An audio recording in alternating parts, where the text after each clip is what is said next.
Sergeant, ring the quorum bell.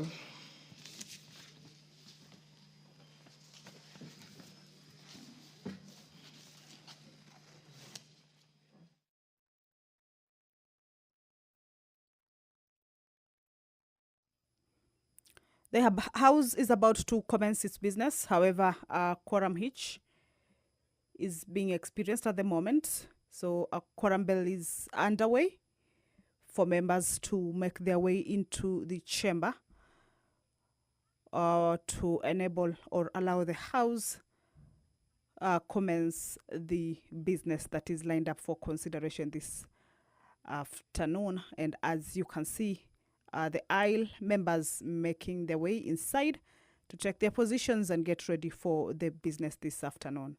And talking of the business that is to be transacted, the National Assembly will be hosting the Cabinet Secretary for Interior and National Administration, Kipchumba Murkomen, to respond to concerns around status of security or the state of security in the country.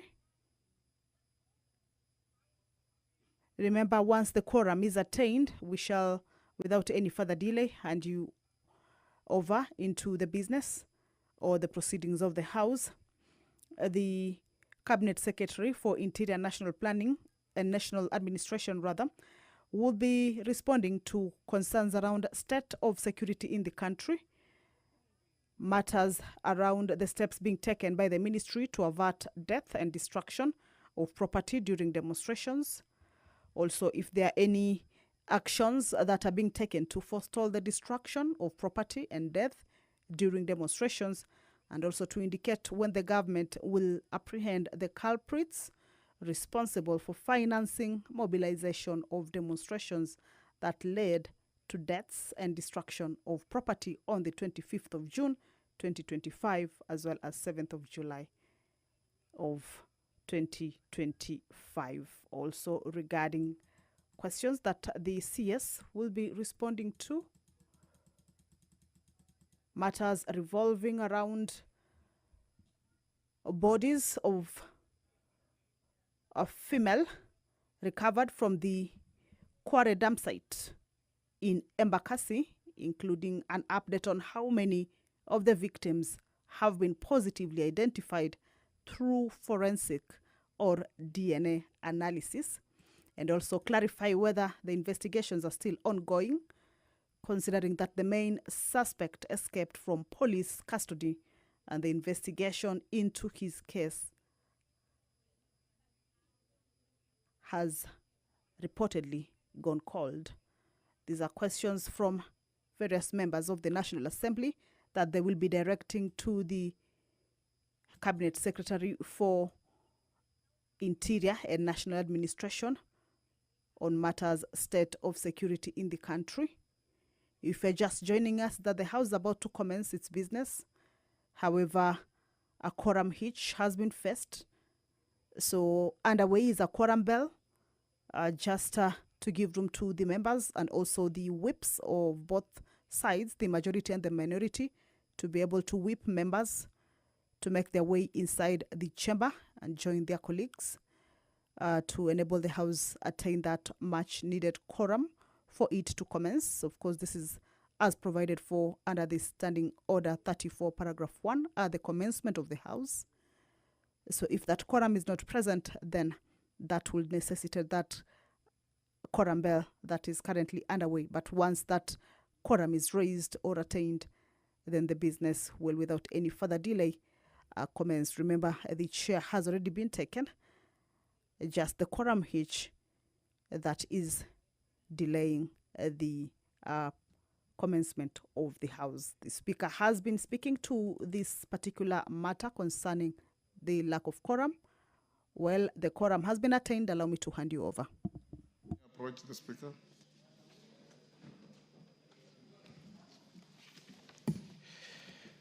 Order number 1, administration of oath.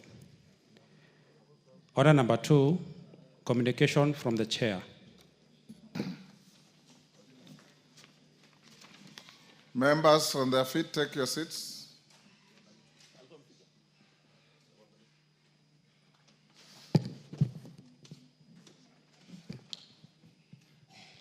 members, allow me to recognize members from the Parliament of Namibia. I wish to introduce to you a delegation comprising members of the Standing Committee of Budget and Finance from the Parliament of the Republic of Namibia who are seated in the Speaker's row.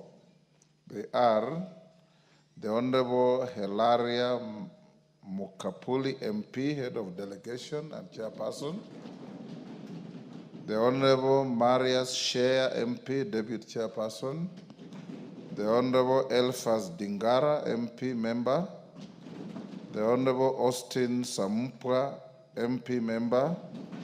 The Honorable Werner Ita MP, Member. The Honorable Michael Mwashindange MP, Member. The Honorable Nelson Kalangula MP, Member. The Honorable Dietrich Vreis MP, Member. I hope I pronounced his name properly. And the Honorable Esther Haikola Sakaria MP, Member. Honorable members, the delegation, accompanied by the Deputy Secretary of the National Assembly, Mr. Oscar Muyatwa, and 3 other senior officers, is in the country on a visit to share experiences and best practices in the field of the budget-making process and finance. On my behalf and on that of the National Assembly, I welcome them to Parliament and wish them fruitful engagements during their stay in the country. Thank you. Still at that, honorable members, in the Speaker's gallery also there is Ilingwesi and Yaaku communities from Laikipia, North Laikipia. Some of them paid a courtesy call on me in the chamber. They are here to witness a presentation of a petition by their MP on some forest land. In the public gallery, we have St. Mary's, Kanyaki, PMC, Pontifical Missionary Children from Chuka, Ikambangombe, Tarakanithi, and St. Dominic Comprehensive School from Kilifi North, Kilifi. On my behalf and on behalf of the House, we welcome the students and those accompanying them and their teachers to the House of Parliament. Next. Order number 3, messages. Order number 4, petitions. Sarah Korere.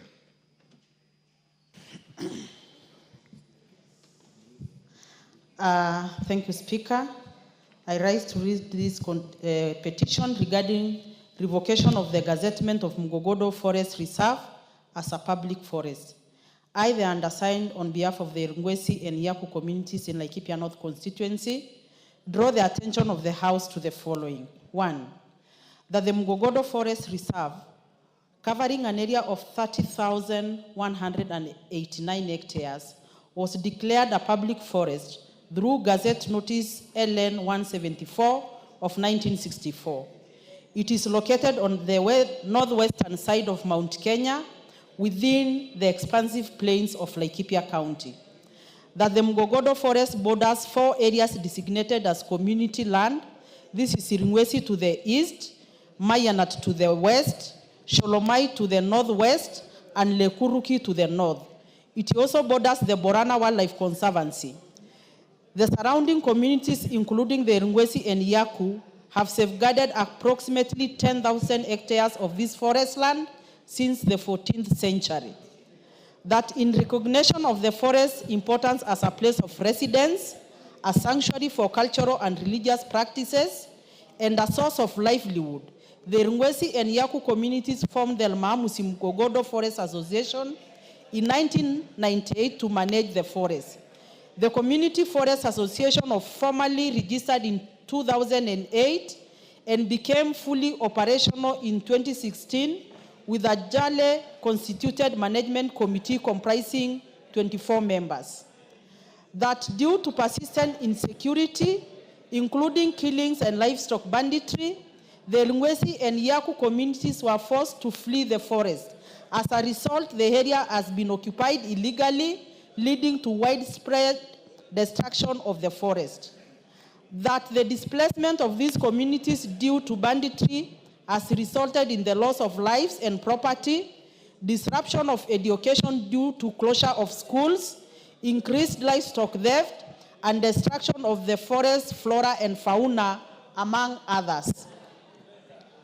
That the government effort to address insecurity in this region has been hindered by numerous challenges, including the rugged terrain, lack of full control, and unclear ownership of the Mgogodo forest. That revoking the gazettement of Mgogodo forest as a public forest and reclassifying it as a community forest would significantly benefit the Ngwesi and Yaku communities. These benefits include enhanced control and management of forest resources, increased community participation in conservation, protection of indigenous rights, promotion of devolved natural resource governance, and improved conflict resolution and social cohesion.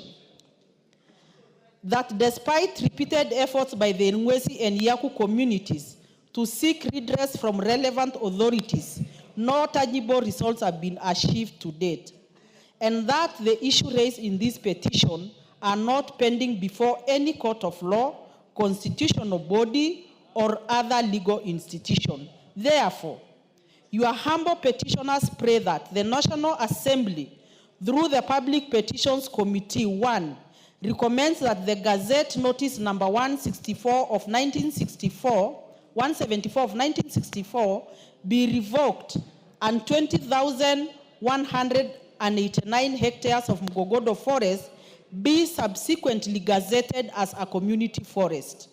2, recommends that the remaining 10,000 hectares of Mgogodo forest be allocated for resettlement of the Ngwesi and Yaku communities. And 3, make any other recommendations it may deem appropriate to address the plight of the petitioners. And your petitioners will ever pray. Thank you, Mr. Speaker. Thank you, Sarah Korere, MP for Laikipia North.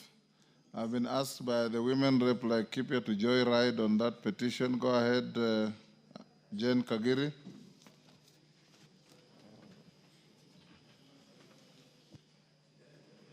Thank you, Honorable Speaker, for giving me an opportunity to joyride on that petition. Honorable Speaker, listening to that petition, we may take it lightly, but those have been 60 years, or more than 60 years, of the Ngwesi and Yaku community taking care of a government forest, which is actually not their duty. However, they have done it diligently and cooperatively and with a lot of commitment, Honorable Speaker.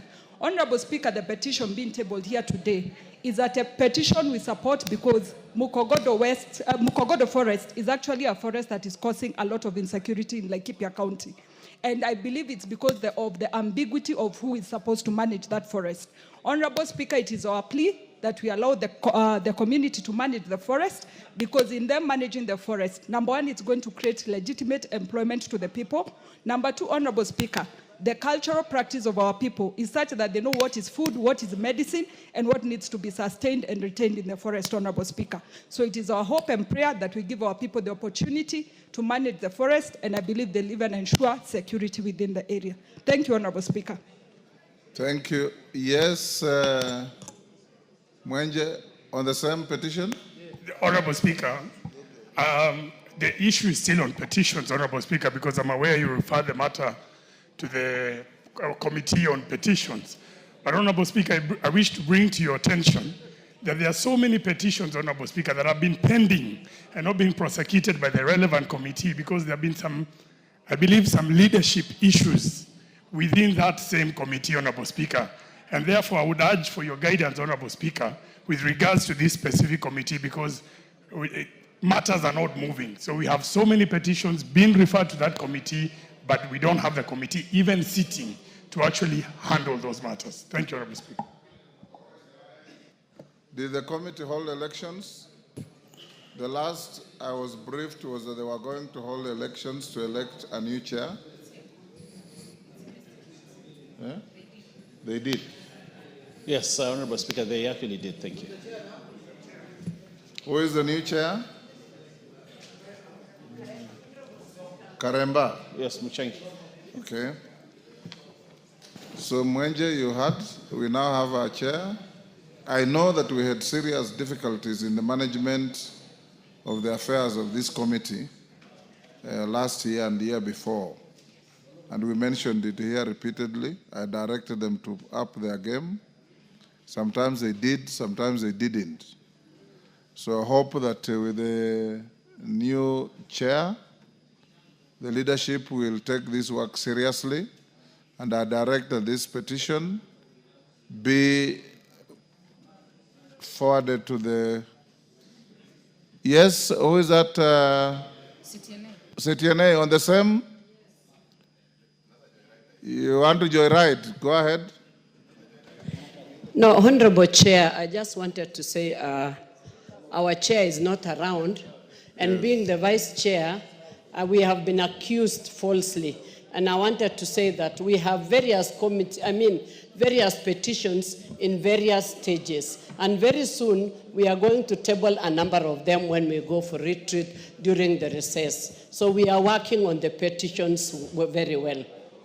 Thank you, Honorable Speaker. Honorable CTNA, you know very well that, take your seat, your committee is the only committee that the Speaker has not once, not twice, directed to up their game.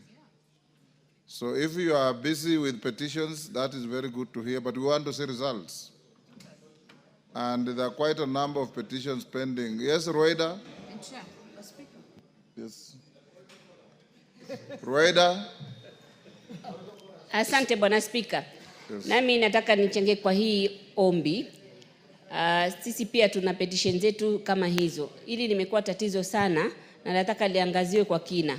Kwa sababu kama kwetu Lamu Mashariki, 75% ya Lamu Mashariki ni either ni reserve za maji au za msitu. Na 25% pekee yake ndio imebaki na hatuna faida nazo. Ni ile ukoloni mamboleo tu unaendelea, tunafinywa kabisa. Hawataki kuzitoa, wananchi wanasumbuka, wenyeji saa nyingine hawapati faida yoyote, lakini utaona wageni wakija wanapewa lease. So ni matatizo zinafaa kuangaliwa sana kwa kina. Hata mimi kuna petition yangu iko njiani inakuja. Iko kwa hii committee. Asante Bwana Speaker. Yes, Sunguli. Mr. Speaker, apart from the leadership issues of the committee, can Mr. Speaker also consider... Are you a member of that committee? No, no. Yes. Can Mr. Speaker also consider that giving limited responsibilities to that committee? Because, Mr. Speaker, some of the issues touch on land, others touch on education, others touch... Why don't you refer some of these issues to those committees that the issue is relevant to, and then get matters which are sui generis, to that committee, so that we don't have to deal with everything. I think those other committees can be busy and can actually give us good results. Yes, Minority Leader. Mr. Speaker, this committee, the Petitions Committee, Mr. Speaker, is one of the most important committees in this Parliament, Mr. Speaker. Mr. Speaker, you know, this is the committee that deals directly with what the public wants through the Speaker. Mr. Speaker, public bringing petitions to this Parliament on many things, Mr. Speaker. We never used to have these petitions, Mr. Speaker, before. And through the new Constitution, the public was granted avenue to present petitions, Mr. Speaker, so that people can deal with it here and there. Mr. Speaker, it is just the incompetency of the committee.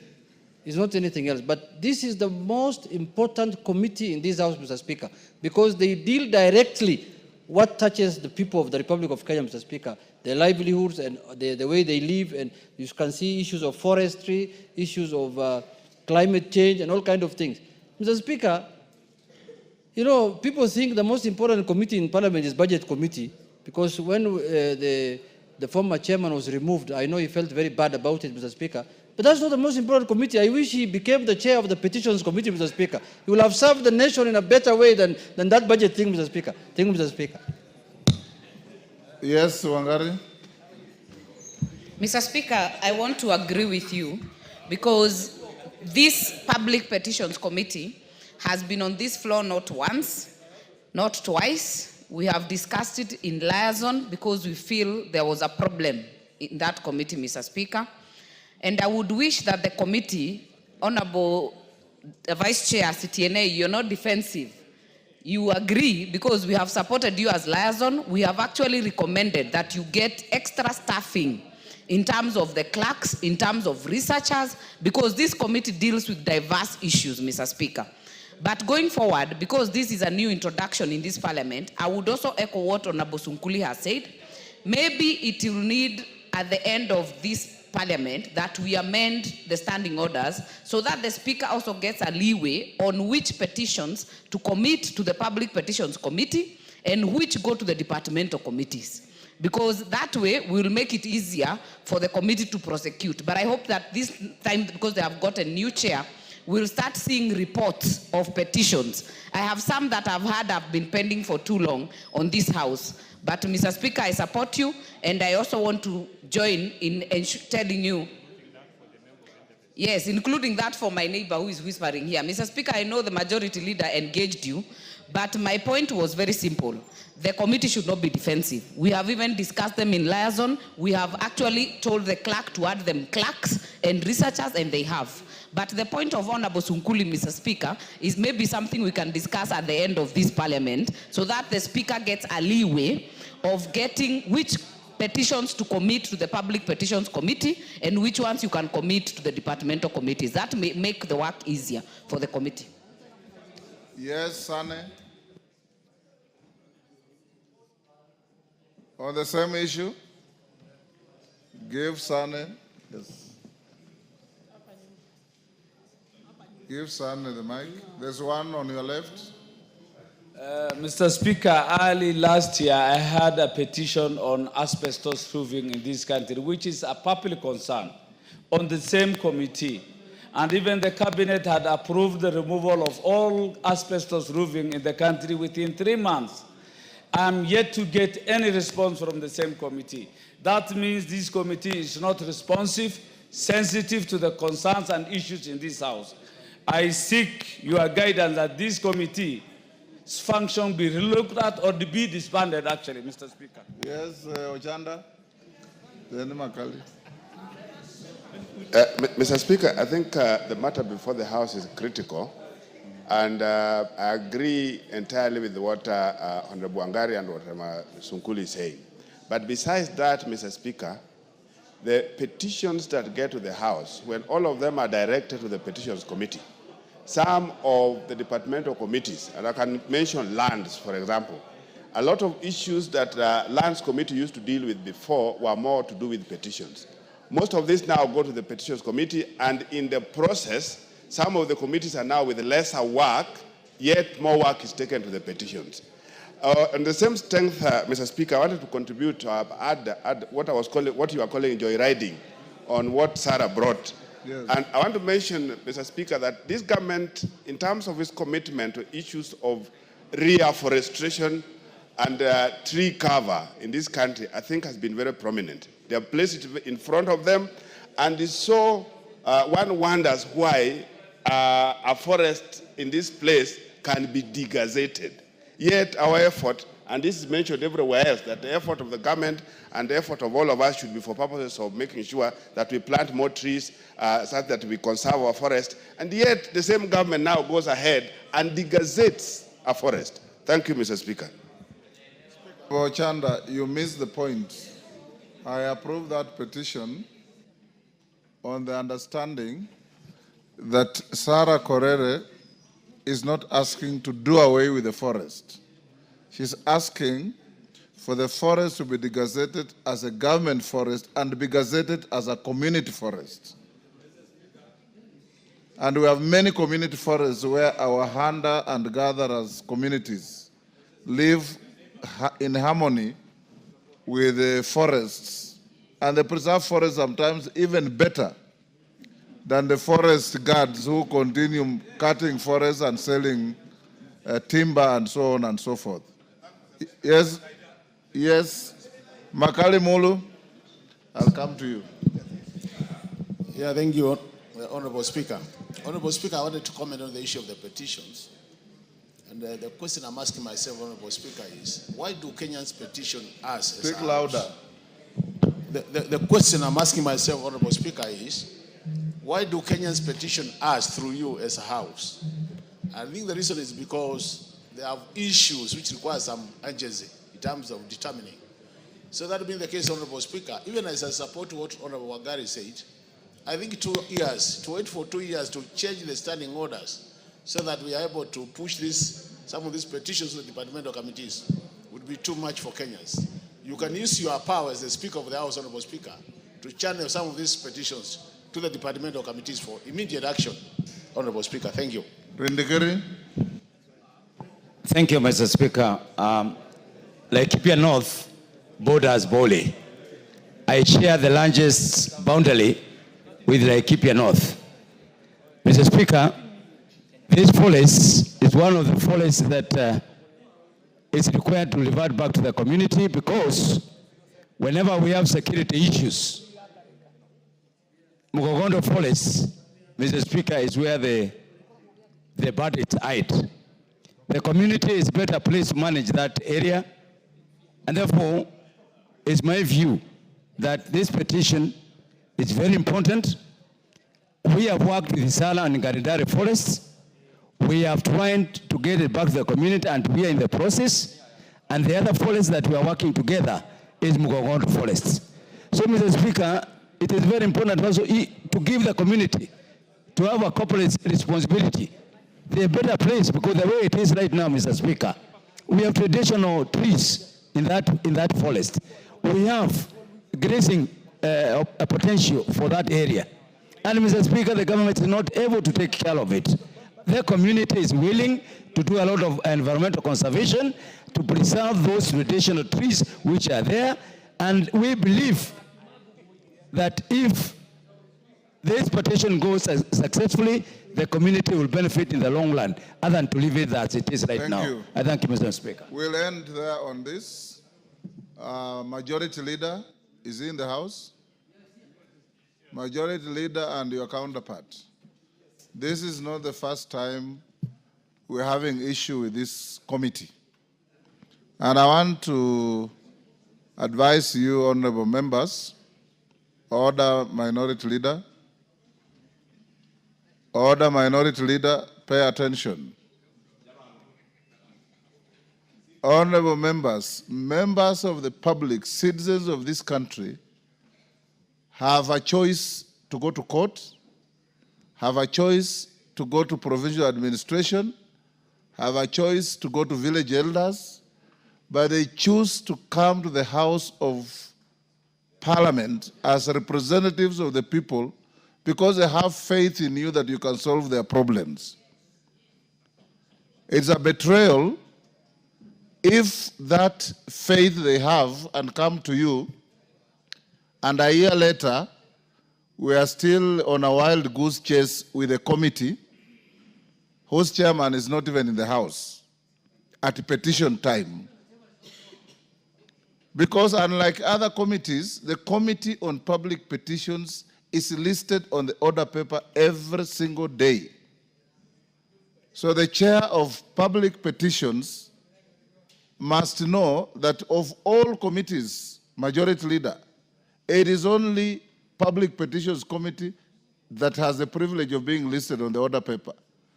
And the anticipation of the chair is that there's a petition every day. Sometimes we do, sometimes we don't. So the chairman must be here to listen to the House, to listen to members, and get direction from the Speaker. So you must deal with this situation, Majority Leader.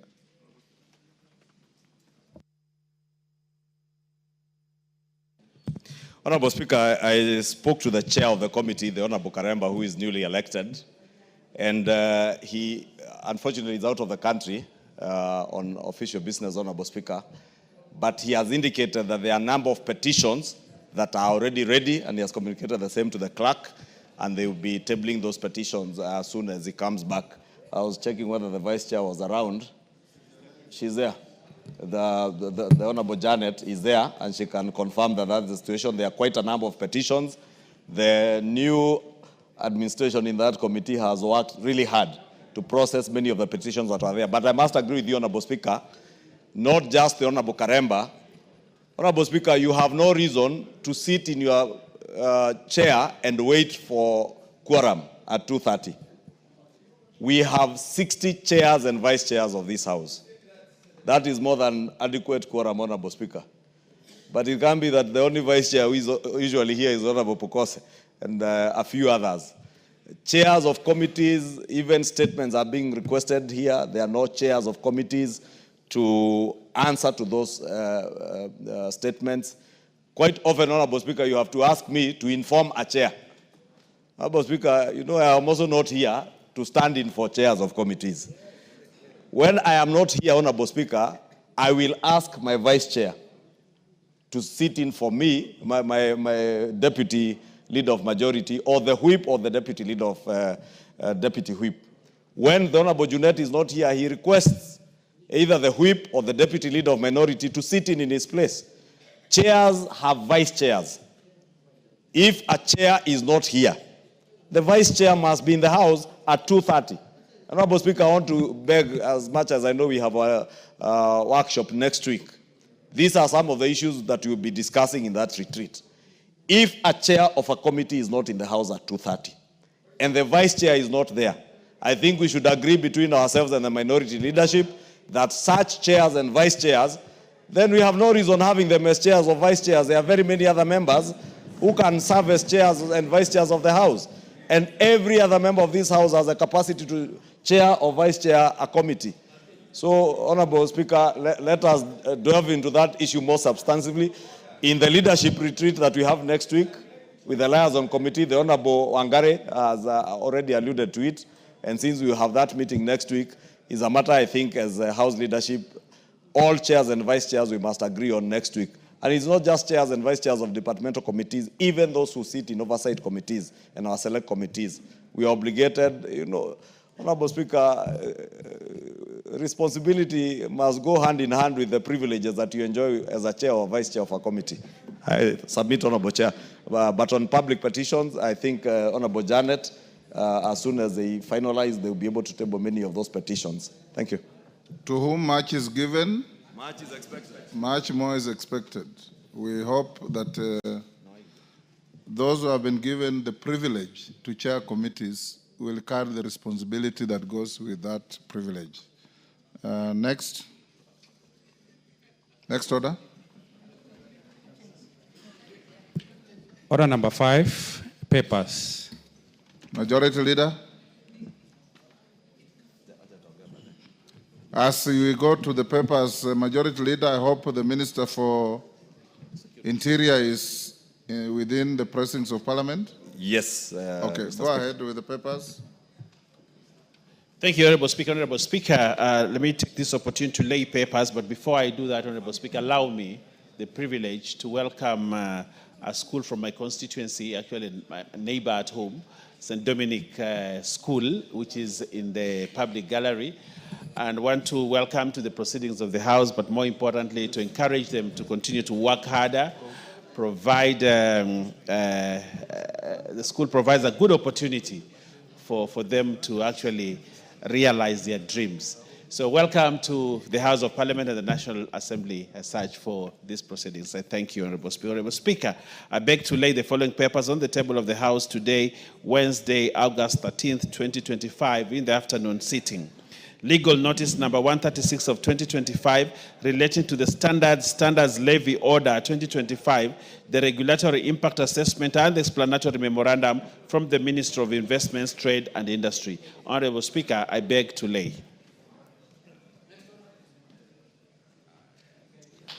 You are done? Yes. Chairperson, Public Investments Committee on Social Services, Administration and Agriculture. Let me finish this first.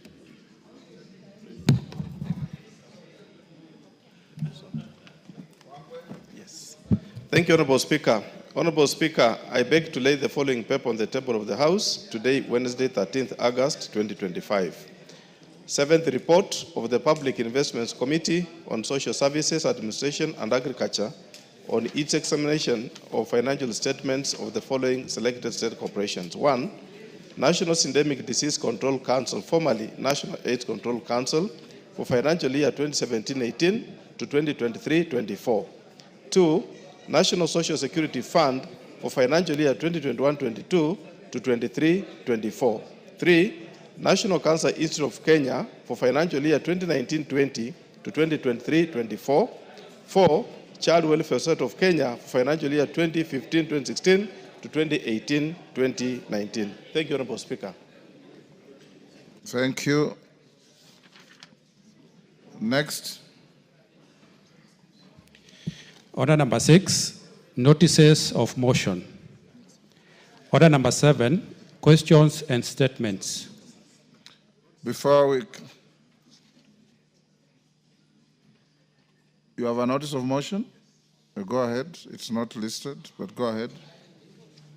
Thank you, Honorable Speaker, and apologies, although it's with your approval. Yes, okay. Honorable Speaker, I beg to give notice of the following motion, that this House adopts the 7th report of the Public Investments Committee on Social Services, Administration and Agriculture on its examination of financial statements of the following state corporations laid on the table of the House on Wednesday, 13th August 2025. 1. National Syndemic Disease Control Council, formerly National AIDS Control Council, for financial years 2017-18 to 2023-24. 2. National Social Security Fund for financial year 2021-22 to 2023-24. 3. National Cancer Institute of Kenya for financial year 2019-2020 to 2023-24. And 4. Child Welfare Society of Kenya for financial years 2015-16 to 2018-2019. Thank you, Honorable Speaker. Thank you, Honorable Wangwe. Honorable members, allow me to acknowledge in the Speaker's gallery a team called Kieni Delivery Team from Kieni Constituency, Nyeri. I've been requested by the member for Kieni to give him a minute to welcome his delivery team. Go ahead, Honorable Kieni. Thank you so much, Mr. Speaker, sir, for the opportunity given to me to welcome the team that I work with in Kieni, in both arms of the galleries, from the Speaker's gallery, from the public gallery and the Speaker's gallery, are men and women from Kieni, who I know in their own terms and capacities, they have an equal opportunity to be members of parliament at different times. But for now, they have given me an opportunity. No, I mean for now, they have given me an opportunity to serve them as their member, knowingly that they have all the capacities to do so. It is just a great opportunity that they have given me. Mr. Speaker, sir, the team in this House is the team that helps us to run the constituency. And they had an opportunity today to be taken and to learn the operations of this House, because they have been here for quite some time. And I want to thank the whole parliamentary team that have taken them through to know the registration purposes, the registration, the representation, and it was a good experience for them. And I want to thank, and I really want to appreciate that they have been given an opportunity. Thank you so much, Mr. Speaker. Thank you. I join you in welcoming them to the House of Parliament. Yes, Honorable Junet. Mr. Speaker, I wish to seek your indulgence, Mr. Speaker. Mr. Speaker, sometimes back, I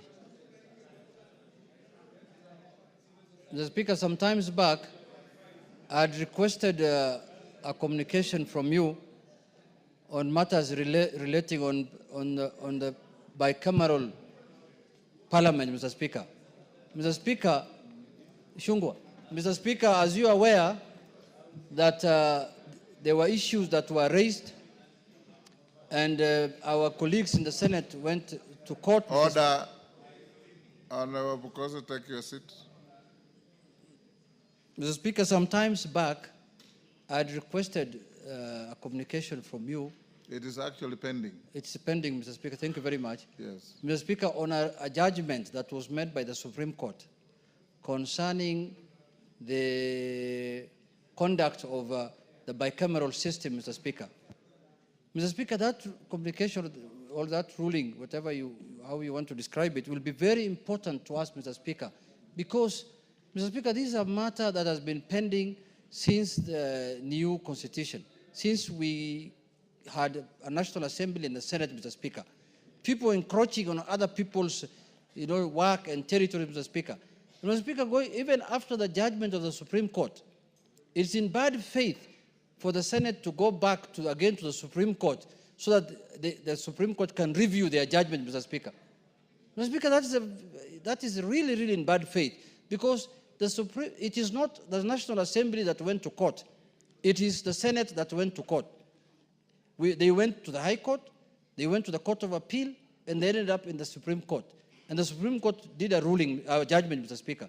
Now again, the Senate to go back to the Supreme Court so that the Supreme Court can review their judgment, Mr. Speaker, is really in bad taste and in bad faith, Mr. Speaker. If the Constitution has given you certain mandate and you are not satisfied with it, Mr. Speaker, the honorable thing to do is in the next election, you run for a seat that you think has the powers that you need, Mr. Speaker. You run as a member of National Assembly. You don't encroach on other people's constitutional mandate, Mr. Speaker. Because even us, as National Assembly, there are functions that we cannot do that belongs to the Senate. And they're very clear, Mr. Speaker. And there are functions that belong to the National Assembly. So if you feel, and there are functions that belong to governors, I cannot now masquerade as a governor. I can only be a member of the National Assembly. So, Mr. Speaker, the Constitution is very clear. And to make it even better, there was a judgment from the Supreme Court that demarcated the boundaries of the two houses, Mr. Speaker, that money bill can originate only from the National Assembly. This and this can only be done by the National Assembly. Counties, bills that concern counties, there must be consultation between the Speaker of the National Assembly and the Speaker of the Senate. There's clarity now, Mr. Speaker, through that judgment. But when I was told the other day, Mr. Speaker, the Senate has filed another case, a petition in the Supreme Court, so that the Supreme Court can review that judgment, Mr. Speaker, I really felt that is in bad taste. That is undermining the operations of the Parliament as a whole, not only as the Senate, Mr. Speaker. And if a senator feels that the Senate does not have enough work or does not have enough power, then come where power is. Mr. Speaker, some of the jurisdictions in the world, the Senate only sits quarterly.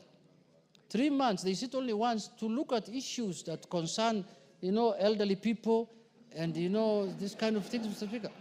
So I don't want to go that direction, Mr. Speaker, but what I want to say is that let us stick to the judgment of the Supreme Court, Mr. Speaker, and I request you, many of our members here have not read the judgment, or maybe they have not taken time to go through it, Mr. Speaker. So, Mr. Speaker, I want to beseech you so that you can condense it in few words, the judgment, so that we know next time we don't encroach to what belongs to all the people and what belongs to the youth, Mr. Speaker. Thank you very much, Mr. Speaker.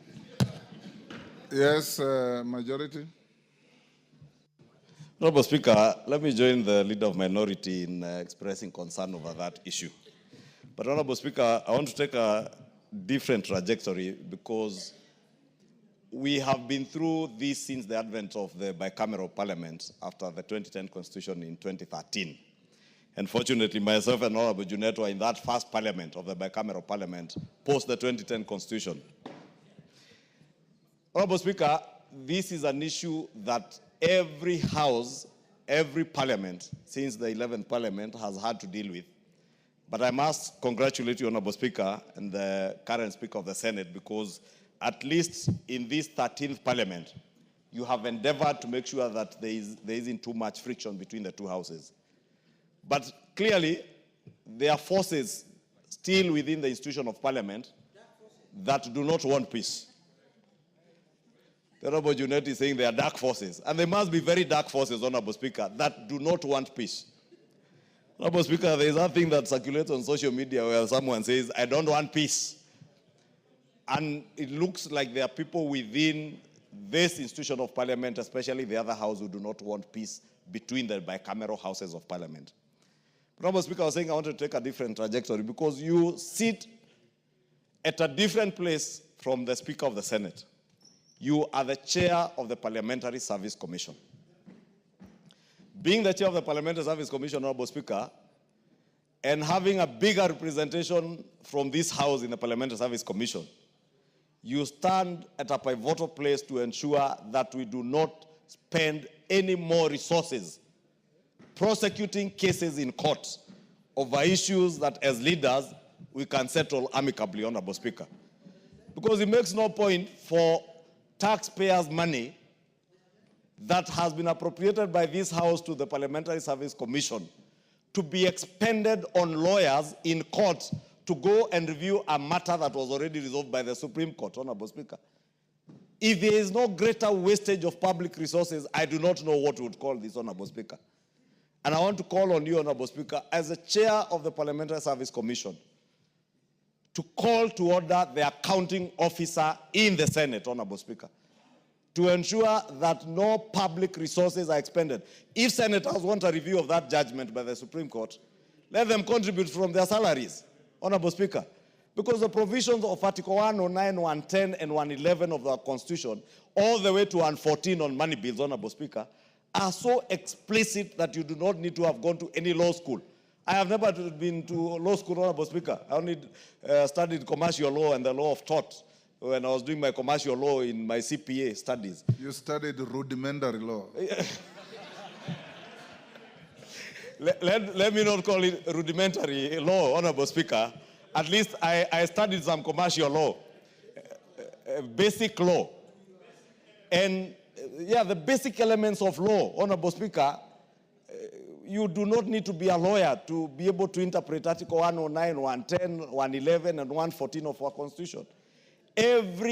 How many bills have we returned, Honorable Speaker, from this House because they have come with a money bill effect, contrary to the provisions of Article 109 and 114 of our Constitution?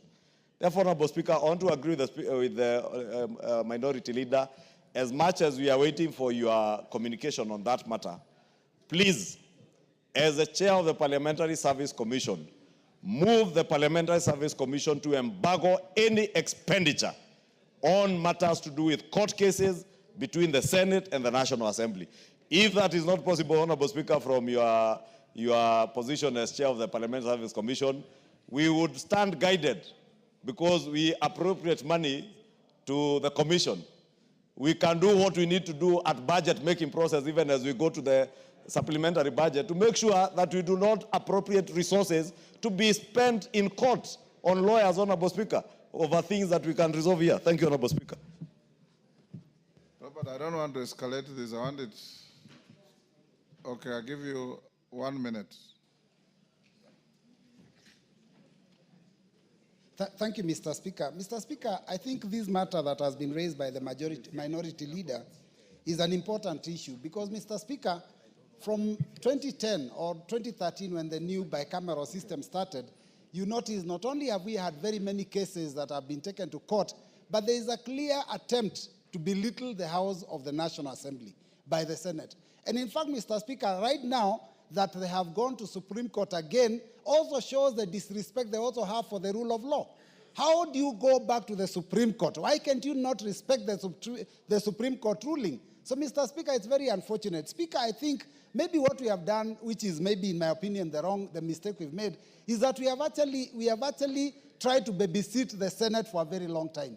I have served, this is my 3rd term here. But one of the problems we've always had is that almost every bill that you pass, they want to go and make changes to it. So, Mr. Speaker, I think it's important that we make these, you stand your ground and make sure that we do not baby them anymore. I think the support you give them, like every time they come to the Parliamentary Service Commission, they need support from you. You've given them the support. They needed to go out there and be able to go around their counties. You've given them the support to be able to go around. I think, Mr. Speaker, if we allow them to continue, the next thing they will tell us is that they want now a Parliamentary Service Commission for themselves. Mr. Speaker, put your foot down. Let us ensure that we treat them as equals to the National Assembly, not as superior to us. Thank you, Mr. Speaker.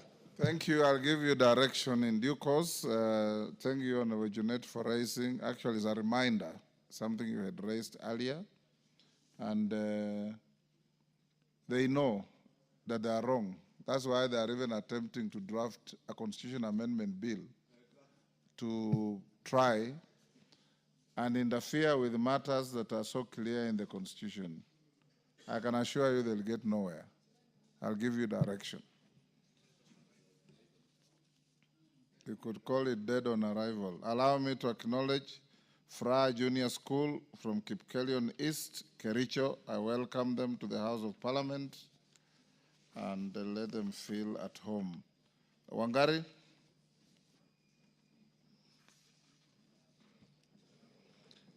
Majority Leader, you can bring in the Minister after Wangari's statement. We want... Thank you. Thank you, Mr. Speaker. Honorable Speaker, pursuant to the provisions of Standing Order 44.2b, as read together with Standing Order 179.14, I rise to make a statement regarding the conduct of the elections of select committees. Honorable Speaker, Standing Order 179.14 requires the chairperson of the liaison committee, by way of statement, to notify the House of a duly elected chairperson and vice chairperson of a committee when the House next sits after the conduct of an election. Honorable Speaker, on Tuesday, 29th July 2025, the House approved the appointment of members to serve in various committees as nominated by the Committee on Selection. Honorable Speaker, following the changes in the membership, the Clerk of the National Assembly, in exercise of the powers conferred under the provisions of Standing Order 179.2, declared vacancies in the offices of, number 1, chairpersons for the Public Petitions Committee and the Constitutional Implementation Oversight Committee, and vice chairpersons for the Departmental Committee on Regional Development and the Committee on National Cohesion and Equal Opportunity. The clerk has also declared vacancies in the committees affected by the consequential changes. To facilitate elections, pursuant to Standing Order 179.2, the clerk appointed Tuesday, 5th August 2025 as the date of for elections. Honorable Speaker, in line with the provisions of the standing orders, the affected committees conducted the elections of their chairpersons and vice chairpersons as scheduled, with the exception of the Public Petitions Committee and the Constitutional Implementation Oversight Committee, whose elections were held on Wednesday, 6th August and Wednesday, 13th August 2025, respectively. In this regard, Honorable Speaker, I wish to report to the House that the 4 committees elected their leadership as follows. Number 1, the Honorable Eric Mushangi Njiro, CBS MP, was elected as the chairperson of the Committee on Public Petitions. Number 2, the Honorable Omondi Karoli, MP, was elected as the chairperson of the Constitutional Implementation Oversight Committee. Number 3, the Honorable Liza Chelule Chepkorir, MP, was elected as the vice chairperson of the Departmental Committee on Regional Development. And finally, the Honorable Madenge Duncan Maina, MP, was elected as the vice chairperson of the Committee on National Cohesion and Equal Opportunity. Finally, Honorable Speaker, may I take this opportunity to congratulate all the honorable members who have been elected and vested with the responsibilities of being chairpersons and vice chairpersons of the 4 committees. I urge them to use their leadership offices to efficiently discharge the mandate of this House through the respective committees for the welfare of our people and the advancement of the prosperity of our nation. I once again congratulate and wish them well. I thank you, Honorable Speaker. I similarly congratulate them and wish them well, particularly the chair for public petitions. I hope he'll bring a difference to that committee. Bowen. Thank you, Honorable Speaker. Honorable Speaker, pursuant to the provisions of Standing Order 44.2c, I wish to request a statement from the chairperson of the Departmental Committee on Administration, National Security regarding the disappearance of one Mr. Kimtai Betwell Jesir, ID number 11339697.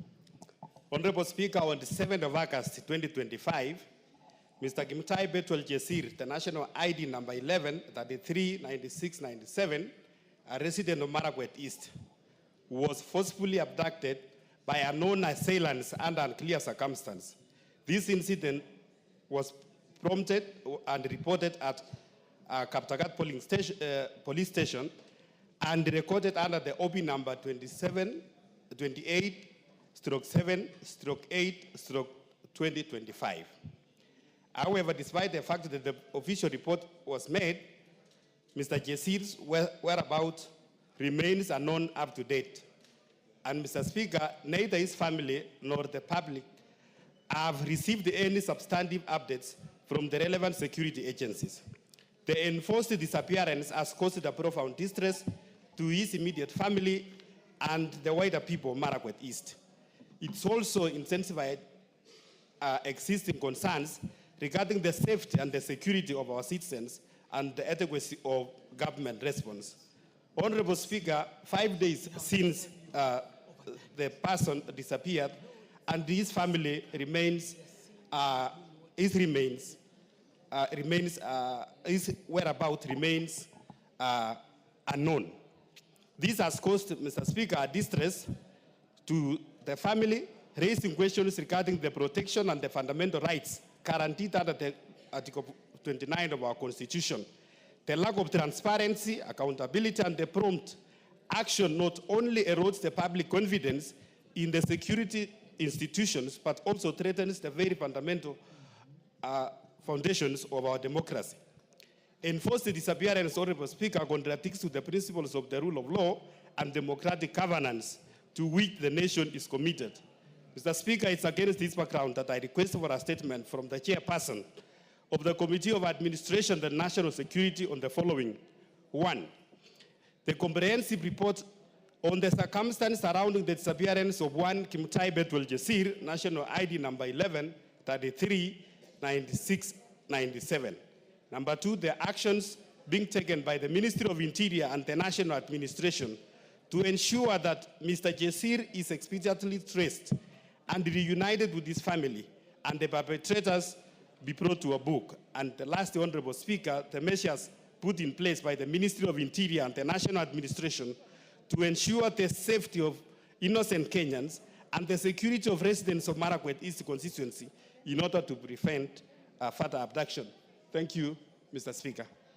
Thank you. Yes, Konserai, why can't I finish with this statement first? Yes. Tongoyo, you've heard, and your minister is also here. Can you bring a response? If what he's saying is true, that this man was abducted by armed hoodlums, then his life is in danger. Can you bring a preliminary report on Tuesday? Honorable Speaker, I think taking advantage of the minister here, I'm sure he has had it. Maybe we can process a preliminary one and maybe have a comprehensive one to resume from the recess. Yes. Once you identify that he's alive Yeah. and he's somewhere where you can release him to his family, Yeah. the details on why it happened can come later. And the minister, Honorable Speaker, is listening as well. Yes, Gonzerai, you are asking about the disappeared person. Yes, the abducted person. The that minister is here. Take your seat. I'll give you an opportunity at some point to ask him. Yes, Bowen, I've directed that a preliminary response be brought on Tuesday afternoon. Mr. Speaker, because the CS is here, maybe if he has any clue of it, because Mr. That Speaker, is an ambush. They will bring a response on Tuesday. We have many questions the minister is going to ask, but if it's gratuitous most enough, obliged to Mr. Speaker. and he has Thank the you. facts, he happens to come from the same county as yourself, if he knows, there is no chair here. Yes, Tongoyo? Speaker, I think the issue of Bowen that has been sorted. Honorable Speaker, I just need your indulgence. There was a petition that has been written to this House by two petitioners from Narok County, one Anthony Clerai. We are long past petition. That is why you saw me consulting with the director, Honorable Speaker. Can you raise it tomorrow? Okay, well guided, Speaker. Please do raise it tomorrow. Okay. We are now on a different order.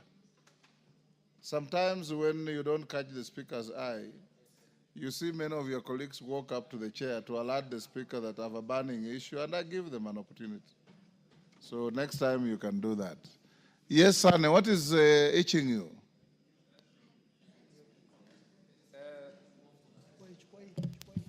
Thanks for your kindness, Speaker. In the last sitting, the temporary speaker, Honorable Wangari, did give an instruction that there should be an addendum to today's questions regarding the CS who is in the House, and that addendum regarding a missing person who Wajir North is not listed. I seek your indulgence that I be allowed to ask the same. Sir. I will allow you at an appropriate time. Minister, welcome to the House. We are now at question time. Honorable members, we had directed that we have the Minister or the CS for Education. He has indicated that he's closing some public event in Meru and has requested that we indulge him to come to the House at a different time. In any case, the pressure was about the event that is closing today as to why the children who went to Meru were not facilitated. Be that as it may, the matter remains alive. I have been advised by the Majority Leader that he may move the House to sit the whole of next week. If he does so, then Owen Bayer, you are directed to get the Minister for Education here on Wednesday afternoon to respond to that issue. Yes, Major Dong, I give you 3 minutes to present your statement very quickly. Give him the mic. Thank you, Honorable Speaker. I rise pursuant to the Provision Standing Order number 44-2C. I rise to request for a statement from the Chairperson of Departmental Committee on Education regarding the status of conversion of SVAC Community School in Ebakasi Central Constituency to a public primary school. Honorable Speaker, SVAC Community School is the only school serving densely populated area of Matopeni Spring Valley Ward in Ebakasi Central Constituency. For many years, the school has been sustained through efforts and sacrifices of the local community and well-wishers. However, due to growing financial challenges against increasing demand, the community is no longer in a position to support the institution's operation sustainability. Following several community meetings to chart the way forward on the sustainability of the school, a resolution was made on June 2024 that the ownership and management of the school be formally transferred to the national government. The resolution and supporting document, including minutes and official correspondences, were duly submitted to the Sub-County Director for Education and the Deputy County Commissioner, requesting the necessary administrative action to convert the school into a public primary school. Honorable Speaker, despite this clear community consensus in public interest and procedural compliance, the process of converting the school remains incomplete. As a result, the school continues to struggle operationally and financially, threatening the light of education for children currently enrolled in the school. Most critically, interventions to upgrade the infrastructure through public resources, including from the National Government Constituency Development Fund, NGCDF, cannot be made since the school remains categorized as a community institution. Honorable Speaker, it is against this background that I request for a statement from the chairperson of the Departmental Committee on Education on the following. Number one, to provide a clear status and update on the conversion process of SVAC Community School to a public primary school. Number two, the steps being taken to expedite its registration and gazettement as a public primary school to pave way for government funding, including through NGCDF for essential infrastructure development. And finally, Mr. Speaker, I want the chairperson confirmation on the plans in place to deploy trained teachers and provide adequate learning materials to SVAC Community School upon conversion to a public institution. I thank you, Mr. Speaker. Thank you, Major Dong. Education Chair,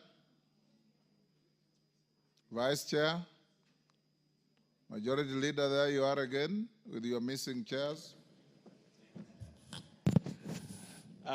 Honorable Speaker, we can do this. I think it's a simple matter, and I think the Honorable Meli would dispose of this matter by Tuesday. I'll be in touch. I'll be in touch with him, Honorable Speaker. Tuesday afternoon. Sure, yeah. Now we got questions. The first question, question 008 by 2025, stroke 2025, sorry. Kimani Kuria, MP for Molo. Minister, welcome to the House. You are not a stranger here. You are a former member of the other House, and you have been here many times. You're welcome to answer questions precisely, concisely. And members, today I'll be very strict. To every question, a supplementary and one joyrider. No more. Thank you, Mr. Speaker. Mr. Speaker, could the Cabinet Secretary explain the following? One, provide details on the state of security in this country, including steps being taken by the ministry to avert death and destruction of property, especially during demonstrations. Number two, to outline actions being taken to forestall the destruction of property and death during demonstrations. And three, indicate when the government will apprehend the culprit or culprits responsible for financing and mobilizing of demonstrations that led to deaths and destruction of property, especially on the 25th of June 2025 and the 7th of July 2025. Minister. Thank you very much, Mr. Speaker. Mr. Speaker, first let me start by apologizing for being unable to attend the last two sessions as per your invitation, and thank the House for the indulgence for allowing me to attend to the other national security duties, including an engagement that involved the President of Uganda, which ensured that we were unable to be here as requested. So, Mr. Speaker, you know that anytime I'm invited to come to the House, I take great joy and appreciation, and I have great support for this august House and utmost respect for its duties and my responsibilities to appear before you. So, Mr. Apology Speaker, taken. Now thank answer you. the question. Thank you, Mr. Speaker. Mr. Speaker, on the question raised by the Honorable Kimani Kuria, part one is on the state of security in the country, including steps being taken by the National Police Service to avert death and destruction of property during demonstrations. Honorable Speaker, since last year, the country has witnessed a series of protests across various counties following calls for anti-finance bill demonstrations, which culminated in the protest of the 25th June 2024 and resulted in an unfortunate fatalities and destruction of property. In 2025, despite a general return to normalcy, political actors renewed online mobilization efforts calling for fresh demonstrations. Mobilizations was largely conducted through social media platforms using hashtags, Mr. Speaker, such as Occupy State House, Occupy Everywhere, Syrian in numbers, 77 in numbers, among others. Despite advice by police commanders, no prior notification was submitted to the police by the organizers as required by law. Consequently, the National Police Service only became aware of the planned protest through media, prompting the police to prepare the necessary security plans to maintain public safety and restore order. In other cases, some organizers assured security agencies that the demonstration would be peaceful. However, Mr. Speaker, contrary to these utterances and assurances, the protests quickly escalated into chaos and violence, culminating in incidences of looting, arson, and widespread destruction of public and private property. The protests were further characterized by widespread acts of lawlessness, which led to torching of 9 police stations and posts, Deputy County Commissioner's office, and court buildings. In addition, numerous supermarkets and private business premises were vandalized and looted, resulting in significant economic losses and disruption of essential services. In particular, Mr. Speaker, during Sabasaba demonstrations 25 lives were lost, with 45 civilians and 170 police officers injured. Key among the government offices and premises that were damaged in the two demonstrations include the Assistant Chief's Office, Molo Ward Administrator Office, and Molo Railway Station, Nakuru County, Office of the Women Representative in Kisii County, NCPB Sagana Administration Block. And on 25th June, Mr. Speaker, we regrettably lost lives, and close to 600 others were injured, including 496 law enforcement officers. Public facilities also bore the brunt of the destruction, including Dagoretti Police Post, where the criminals stole guns and razed residential buildings housing the police families. In Kikuyu, a mob attacked government offices, torching Kikuyu Police Station, the sub-county headquarters, National Registration Bureau offices, county government offices, Assistant Chief's Office, the Kenya Forest Service Office, Kikuyu Law Courts, as well as Dagoretti Police Post and police lines. They also partially destroyed the Kikuyu Sub-County Probation Office and damaged 4 motor vehicles belonging to Dagoretti Police Post, including that of other officer in charge. Other property destroyed in the Dagoretti Police Post, Mr. Speaker, includes 3 Probox vehicles, 1 double cabin, county government vehicle, a school bus, and 14-seater matatu that were parked within the police station. 5 guns were also stolen in Dagoretti Police Post, as I said. Another 4 firearms were burned in Gashui Police Post. One of the guns stolen in Dagoretti on 25th of June was used to commit robbery in Naivasha the following day. Further, on June 25th, a rowdy group of youth attacked Matu Police Station, leaving 8 officers injured and several government vehicles damaged. The building housing the station was also destroyed. 18 suspects were charged in connection with this particular attack. In Machakos County, Mr. Speaker, 66 suspects linked to the torching of a gas tanker along Kitui Road on 7th July were arrested and charged. In another attack, arsonists invaded and burned Olkalau Police Station along, Mr. Speaker, killing 3 suspects who were in custody. They also torched 26 vehicles, 18 county government motorbikes, burned down an exhibit store, and destroyed a reporting office. In Nakuru County, Mr. Speaker, Viwandani patrol base in Naivasha was burnt while firearm loaded with 20 rounds of ammunition was snatched by criminals at Shauri Moyo. Several other security installations across the country were attacked, leaving citizens exposed. A total of 16 police stations and posts were either burned or destroyed, and on the 2 days of terror. In Naivasha, Nakuru County, goons looted stock from Naivas, Power Star, and Ketia Supermarket, and thereafter set ablaze Power Star Supermarket. A total of 100 people were arrested and charged with various crimes in relation to these acts of criminality.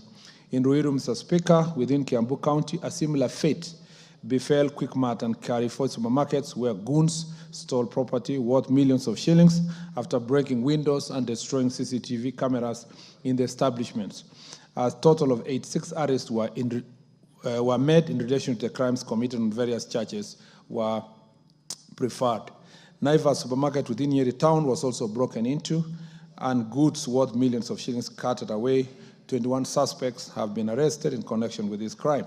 On the same day, a group of rioters invaded Mountain Mall within Kasarani area in Nairobi County, where they looted goods from Naivas supermarket and other shops and the mall. 3 suspects were arrested and arraigned accordingly. At Kidurai 44 area, another set of criminals invaded Kismat supermarket. In Eldoret, goons broke into Ketia supermarket and stole goods worth millions of shillings. 12 suspects were arrested and arraigned in court. In Meru, a group of thugs set ablaze Muguna supermarket using suspected petrol bombs. The criminal elements also stole alcoholic drinks from 7-Eleven bar. Selenite supermarket was not spared the looting and mayhem. 40 suspects were arrested in Meru in relation with these criminal acts. In Kirinyaga County, 21 suspects linked to the looting at Nice supermarket in Muir Town were arraigned Gangs also torched the Kirinyaga Central NGCDF office, leading to the arrest and arraignment of 4 suspects. In Kikumo town, mobs broke into county supermarket and stole goods worth millions of shillings. 2 suspects were arrested and arraigned in connection with this incident. In another incident, Mr. Speaker, marauding gangs stormed the operating theater of the Kitengela Sub-County Hospital, interrupting an emergency cesarean section and terrorizing patients and medical staff. 2 suspects were arrested and arraigned in court. Evidently, all these events were well orchestrated and coordinated by certain actors with the intention of inciting unrest, destabilizing public order, and undermining national stability. In light of this evolving landscape of demonstrations, and more so the violent nature of the protests that proved to be a threat to national security, the National Police Service being constitutionally mandated to enforce law and order, Mr. Speaker, responded by implementing measures to forestall violence and violence and damage to property. The role of police in managing demonstrations is guided by the Constitution of Kenya, 2010, the Public Order Act, Cap 56, and the National Police Service Act of 2011. Article 37 of the Constitution of Kenya provided everyone has a right to assemble, to demonstrate, picket, present petition to public authorities, peacefully and unarmed. However, this right is not absolute and is subject to limitations provided for under Article 24 of the Constitution, which permits reasonable and justifiable limitation in a democratic society, e.g. to protect public order, public safety, and rights of others. The Public Order Act also provides the same, Mr. Speaker. And I have reproduced, Mr. Speaker, at length the various provisions of the Public Order Act, and I don't wish to read any further. The statement will be circulated, Mr. Speaker, which includes what of importance is the members of public are required to provide and present a notification to police officers at least 3 days before any such demonstrations. Mr. Speaker, at least 3 days, but not more than 14 days before the event.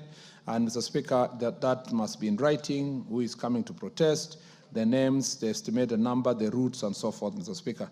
And the police may acknowledge the same, and this is not done so that we can give the right to demonstrations, basically to ensure that the police officers are prepared to provide security during such demonstrations. So on part 2 of the question, Mr. Speaker, the honourable member would like to know on the actions being taken to forestall the destruction of property and death during demonstrations. And Mr. Speaker, the ministry remains steadfast in this commitment to safeguard lives and property during demonstrations through the following measures.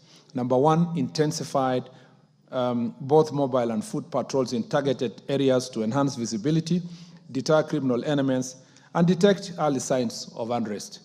2, intensified efforts to lobby for more budgetary allocation from the National Treasury to meet its logistical and operational requirements, hence rapid deployment capabilities during demonstrations.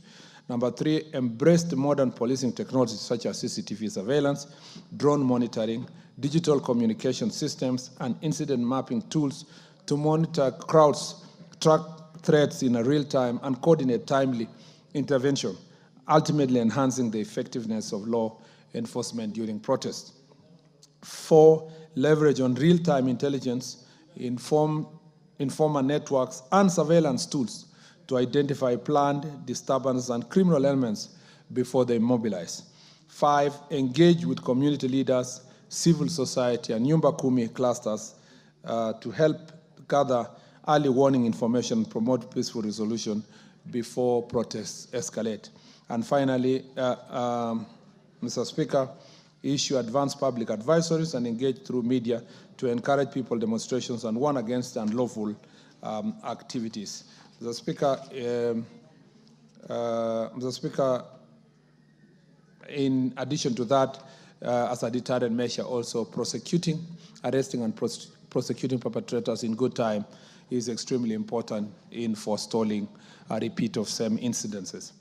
The next part is the honourable member would like to know when the government will apprehend the culprits responsible for financing and mobilizing during demonstrations that led to the destruction of property. And July 7th this year. Mr. Speaker, the National Police Service initiated investigations into a range of offenses committed during the recent demonstrations. The investigations aim to identify individuals who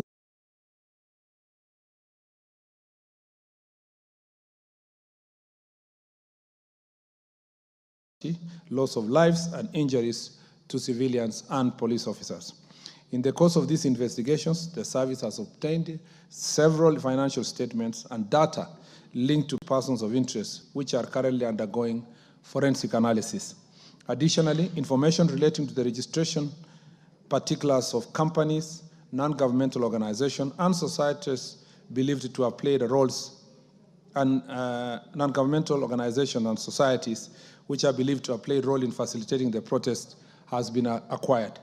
The National Police Service is working in close collaboration with various government agencies and stakeholders to expedite investigations. These include the National Transport and Safety Authority, the National Registration Bureau, the Communication Authority, the National Intelligence Service, the Registrar of Companies, the Financial Reporting Center.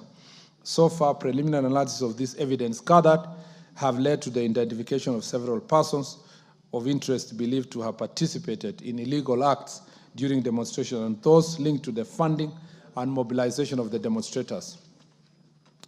About 1,500 people have been arrested countrywide and are facing various charges including terrorism, murder, robbery with violence, sexual assault, arson, malicious damage to property, and targeted attacks on strategic infrastructure.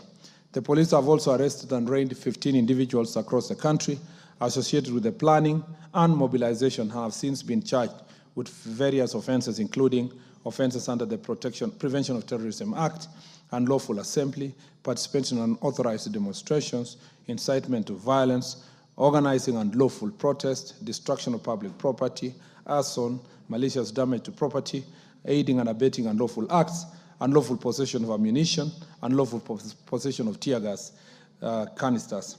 Investigation to identify additional financiers and mobilizers of the protest and arraign them before the court are ongoing. I submit, Mr. Speaker. Mr. Speaker, I submit. Yes, the first shot goes to the questioner. Kimani, you are satisfied? If you are, we give way to somebody else. I think the statement is quite comprehensive, but we really urge the National Police Service to make sure there is protection of lives and property. The rights of protesters should be protected, but so should the rights of the other citizens. And this issue of attacking people, their persons, their personal property because of a national matter must really come to an end. It's very, very unfortunate, and we are hoping that the Minister will put all effort necessary to make sure, yes, as much as the rights of the protesters are protected, the properties and the rights of other citizens are protected as well. Thank you, Honourable Speaker. Robert Mbui. Let me have Robert Mbui before I come to you. Thank you, Mr. Speaker. I do sympathize, of course, with the rights of people being trampled on and the property that is destroyed. But, Mr. Speaker, I would like to ask the CS, because he's been on record on these matters, how will you deal with the police officers that would shoot demonstrators when it is on record that none other than the President, yourself, and a high-ranking member of this House have actually given instructions, shoot on sight, to our police officers? KJ. Honorable Speaker, I thank you. And I must commend Waziri for the response that he's made to the House. And Mr. Speaker, allow me, we might not be, as a country, we should not be like the warthog to forget too quickly. I think there is commendation that needs to go to Waziri, being the most immediate former Minister for Sports, for being able to play a part in delivering CHAN, in delivering the elections at FKF, getting us a good team, and the results that we are seeing. Waziri, you deserve some accolades for the work you did in your short stint as Minister for Sports. We are seeing the results. Thank you very much. Mr. Speaker, as Waziri has indicated, the Dagoretti South constituency received a disproportionately higher share of the violence, especially on the 25th of June last year, 25th of June this year, and on the 7th, Sabasaba, and in part because being in Nairobi, when there are protests in the city, some of our officers are deployed in the city center and some of our institutions are left exposed. But Mr. Speaker, I want to commend Waziri because immediately on the following day, he was in Dagoretti, he was on the ground, he made responses, and my question is in two parts. My question is, would Waziri tell us what it shall take for us to get officers at Mudhoa Police Station? Mudhoa Police Station is not too far away from Dagoretti Police Station. Dagoretti Police Station carries our name, but administratively it is in Kikuyu. However, in the absence of Kengongo, which we call Dagoretti Police Station, that whole area now is totally exposed. But the people of the area have given land. The constituency, through NGCDF, has already constructed a police post as Mudhoa. These police posts would serve as a good center for security officers if only some officers would be deployed to the Mudhoa Police Station and a beefing up of Matini Police Station. So, Mr. Speaker, because the stations are already complete, I just need to know from Waziri, what shall it take to have police officers deployed to Mudhoa Police Station and the beefing up of police officers and police equipment like cars to Matini Police Station? I really thank you, Mr. Speaker, for allowing me to joyride on this question. Thank you very much. Minister. Hold, Minister, hold. Mkunji.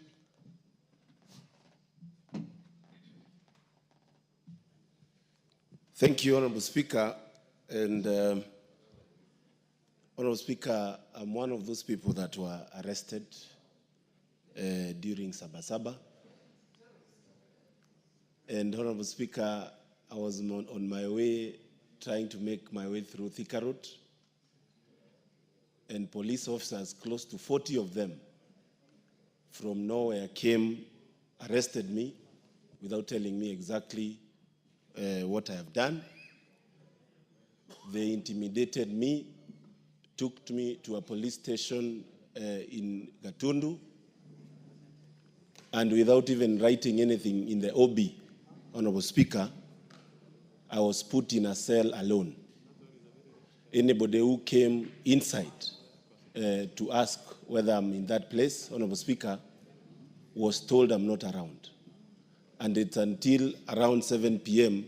when I had people shouting outside that, Honorable Speaker, I shouted from the cell to say, Honorable Speaker, that I'm in that police station without knowing exactly what has been written. Honorable Speaker, I have listened to the CS.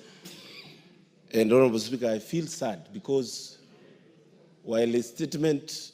Ask him a question. Yes, while It's a statement is talking of some sort of hard work he's doing, there is a use of this issue of demonstrations to fight against some political opponent. Honorable Speaker, I want to ask Waziri to be genuine on matters to do with fighting criminals. And Honorable Speaker, I want you to know, I want to actually Waziri to tell me under what circumstance are people who are found in demonstrations, and it happens that during demonstrations there happens to be destruction of property, and I'm not void to say pole to anybody who has lost property during this time. But, Honorable Speaker, there is a squeeze and a push on intimidation. You are making a statement instead of asking a question. This is question I'm time. getting to the question, Honorable Speaker. I've given you time to ask him a question. I want to ask Waziri whether, while he is giving statistics, and I have seen many young people in Kahawa being charged with terrorism. Of course, that is a case that is under court and cannot be discussed. But, Honorable Speaker, I want to ask, is he genuine to actually push for such enormous charges? Charges that we know, Honorable Speaker, are charged to people like Osama bin Laden, Honorable Speaker. Osama bin Laden was demonstrators. never charged anywhere.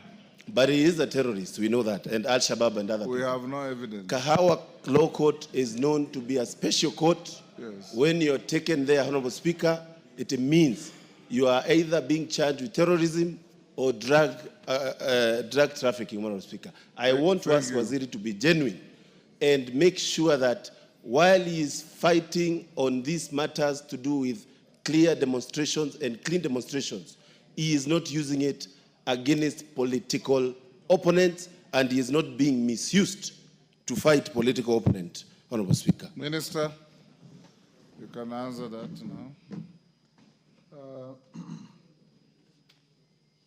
Mr. Speaker, let me first start by appreciating the questions raised and thank Honorable Kimani for reiterating that we must put a lot of effort to protect both protesters and those who do not want to engage in protest by ensuring that their properties are safe. Mr. Speaker, sorry, I'm trying to open a document somewhere, but I'll come to that later. Mr. Speaker, on the question of, and therefore I take the comment from the Honorable Kimani very seriously. Number two is, Mr. Speaker, yes, I'm now there. The Speaker, on the, how do you deal with police officers who shoot and kill people, as Honorable Robert Mbui has raised? And first of all, let me say that the Constitution and the law provides for instances of limitation of the right to life. And Mr. Speaker, it's very clear from the Constitution and also from the law. I issued a directive to the Inspector General of Police, Mr. Speaker, my first of that kind, which is the directive, Mr. Speaker, I was trying to look for, which is a policy directive number 1 of 2015 on the use of force and the use of firearm. Mr. Speaker, in this directive, I made it clear in writing to reiterate what I verbally pronounced when I was in Kikuyu, that police officers have a right to protect themselves when their lives are in danger or when the life of any citizen of this country is in danger. Mr. Speaker, I also explained how they can use force, why they must not use excessive force where there is no danger to life. And I further also explained, Mr. Speaker, what measures we should take, National Police Service should take in this directive to the Inspector General of Police, which include, Mr. Speaker, deploying only officers that are mentally sound, that, Mr. Speaker, are not undergoing any stressful incidences or may have mental health challenges. I also said, Mr. Speaker, protective gear must be given to police officers. Further, I also explained that it is necessary for the National Police Service working together with the Attorney General to ensure that they protect police officers who may be sued or investigated, Mr. Speaker, as a result of protecting themselves or protecting their lives.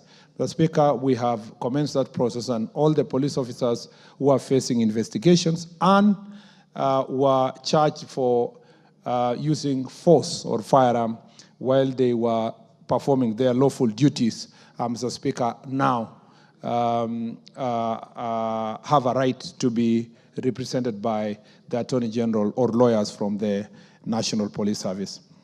Mr. Speaker, therefore, I made the statement consciously, knowing that the responsibility to hold police officers accountable is with the IPOA, and this is the ministry that has a policy responsibility to ensure that police officers are responsible. In our Jukwaa la Usalama forum, where we have been meeting all the OCSs in every county, and the sub-county commanders and the county commanders and county security teams, I have also made it clear that the police officers should be respectful to the people of Kenya, should not apply excessive force, and they should protect themselves, Mr. Speaker, when their lives are in danger. I know this conversation is at the context of a peaceful environment, or rather peaceful areas like Nairobi and other parts. But when I went to places like Samburu, Tana River, Turkana, Elgeyo Marakwet, Baringo, this conversation changes because the life-threatening environment that the police officers operate, Mr. Speaker, suddenly the use of force becomes something else, especially if you are in the border of Kitui and Tana River, and you're facing serious acts of banditry with very armed characters invading police stations and targeting civilians, you quickly see, even political leaders, their perspective of use of force changes quickly when you take them to Malaso Valley or La Pendera or other parts of this country. So, Mr. Speaker, the directive I gave is uniform. It's not just for protests, it's for all instances that police may face that situation. So, to Honorable Mbui, I am very conscious. As a lawyer, I'm very aware of my constitutional responsibilities, and I made sure that I put it in writing so that any citizen that wants to hold me accountable or before a court of law or parliament can pick the policy directive and quickly, Mr. Speaker, hold me to account. On the question of Mudua Police Station, first of all, let me thank my friend Honorable KJ, because, Mr. Speaker, we are both sports enthusiasts. And so he's reminding me of my short stint in the sports sector, and maybe use that opportunity to tell him that he should help us to make sure that the fans on Sunday will, as much as possible, obey the CAF rules, because we love football. And I'm very happy with the work that was done by Honorable Ababu and what is being done by Honorable Mvurya going forward. The Speaker, on the police station, I think I want to promise the Honorable Member that this is, once you've built a police station and it is available for us to support and deploy police officers, although we are facing strength challenges as we wait for the recruitment, we can have a conversation together, and we can facilitate a conversation between you and the office of the IG to see if we can make some deployment to that police station so that it can support the Dagoretti area, Dagoretti police station area. Kingongo, is it? Yes, the Kingongo area. Mr. Speaker, for the time being, because what people don't know, and I wonder why at many times human rights activists and many people are questioning police officers. They're not talking about these things. The Dagoretti police station, when it was banned, the police line was banned, where police officers were living with their families. And everything they had was razed down. In fact, most of the police officers jumped the fence, behind the fence there, and they were rescued by community on the other side and protected. Mr. Speaker, therefore, most of those police officers are traumatized. We had to take them for counseling and give them a break. Mr. Speaker, I know then the jurisdiction that was being covered by that police station is now void. And we can work together with the Member of Parliament from Dagoretti, even though the other side is Kikuyu Constituency in Kiambu County. Police officers don't have to have county boundaries if they are enforcing the law to make sure that they protect the people. So we can have that conversation with the IG and support Honorable KJ upon completion of my presence here. Mr. Speaker, Honorable Mukunji has raised an issue that is personal to him on a matter that is alive in court. Mr. Speaker, I am very restrained to say much because I am sure that Honorable Mukunji understands that I am not the judge, and he has a choice to either prosecute his case here in Parliament or prosecute it in a court of law, and therefore opening a gun of worms can possibly, Mr. Speaker, prejudice the trial, which involves fair trial on his part. But suffice to note, Mr. Speaker, that the National Police Service do not arrest anyone for political reasons, because the IG is not a politician. Neither is the DCI a politician, nor the National Police Service is not a political party. So, Mr. Speaker, there is no political scores to be settled. Mr. Speaker, they just do their job independently and constitutionally to make sure that, Mr. Speaker, the people of Kenya are protected. No, Mr. Speaker, I am sufficiently informed, Mr. Speaker, and as per the standing orders, yes, I cannot be informed. You are not a debater in this House. Yes, Mr. Speaker. Yes. Mr. Speaker, lastly is to say that, Mr. Speaker. Yes, what is your point of order?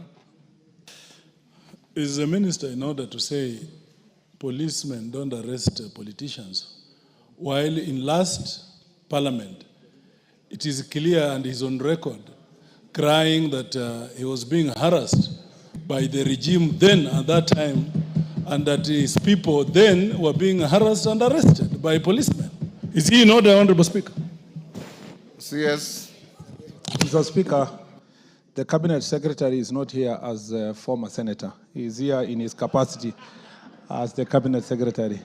So, Mr. Speaker, and I'm not here to answer my own questions. I ask questions that are asked by the Cabinet Secretaries. Mr. Speaker, and so I am... Leave history to history books. Yes, so we've come through all that, Mr. Speaker. So, Mr. Speaker, just to use that opportunity, without really delving to the case of Honorable Mukunji, to remind the House that, Mr. Speaker, Prevention of Terrorism Act in section 3? Sorry, I had to Google because I was not prepared for it. Section 2, Mr. Speaker, on the part of definitions, define a terrorism act, Mr. Speaker, to be, one, it says, means an act or a threat of action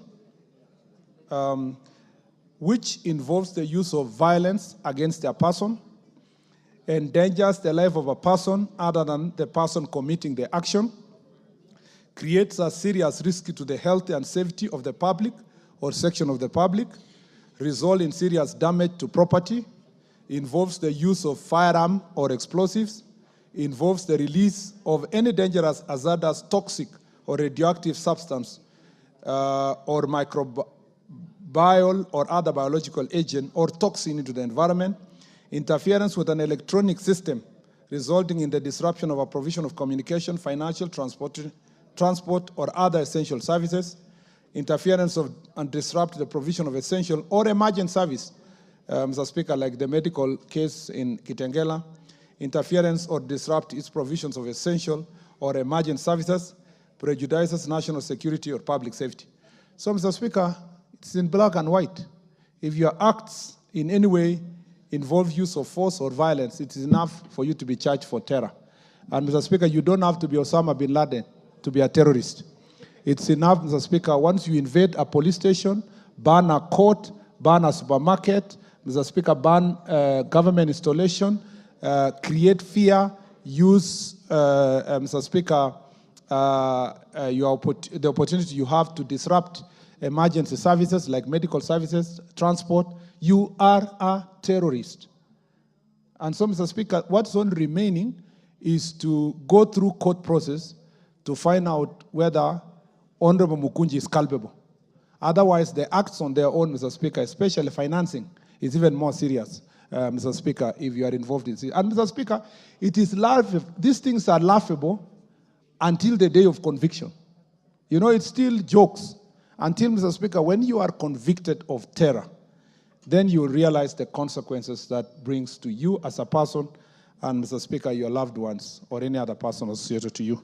So, Mr. Speaker, I wish my friend the very best. When I met him first when he came to Parliament, he looked like a pastor, Mr. Speaker. I was then surprised that he was suspected of such very serious and heinous acts. I thank you, Mr. Speaker. Mark Mwenje. Thank you, Honorable Speaker. I rise to ask question 9 of 2025. Could the Cabinet Secretary explain the circumstances, explain the circumstances that led to the death of Mr. Brian Murkomen of ID number 330372236, who lost his life during the recent demonstrations of 25th June 2025 and was reported at Murkomen Police Station under OB number 20/26/6/2025. 2, state the measures put in place to ensure the family of the victim is compensated for the loss of their kin. And 3, outline the steps taken by the government to prevent similar incidents from occurring in the future and to guarantee safety, including protection of peaceful protesters during demonstrations. Thank you, Honorable Speaker. Yes. Thank you, Mr. Speaker. I'd like to respond as follows. Regarding the circumstances that led to the death of Brian Murkomen of ID number 330372236, who lost his life during the recent demonstrations, Mr. Speaker, Lydia Waithera, also known as Lydia Njoki Nduta, a resident of the KCC area, reported at Murkomen Police Station via OB number 20/26/6/2025 that her husband, Brian Luca Minor, deceased, left their residence on 25th of June 2025 at around 9 a.m. for Charina Stage, where he worked as a Kamangira, otherwise a tout actually, otherwise known as Kamangira. The deceased returned home at about 10 a.m. and handed her Kenya shillings 400, besides informing her that he was proceeding to the Central Business District to participate in demonstrations. Later that day, at about 3 p.m., the deceased was escorted home by his friend Brian Kiigambugwa, who informed their wife that they had been among thousands of demonstrators at the CBD when the deceased was injured. There were, however, no visible injuries and Brian could not provide further details regarding the circumstances under which the deceased sustained the alleged injuries. The deceased complained of a severe headache, and at about 5 p.m., the headache persisted and he was therefore taken to Silent Hill Hospital within KCC area. Upon examination, he was referred to Metropolitan Hospital in Buruburu for a head CT scan. He was later returned to Silent Hill Hospital after the scan, but was pronounced dead upon arrival. DCI officers from Dandora commenced investigation into the incident via Molem Police Station Inquest number 4 of 2025. A request for a post-mortem examination was made to Kenyatta University Referral Hospital, where the body was preserved.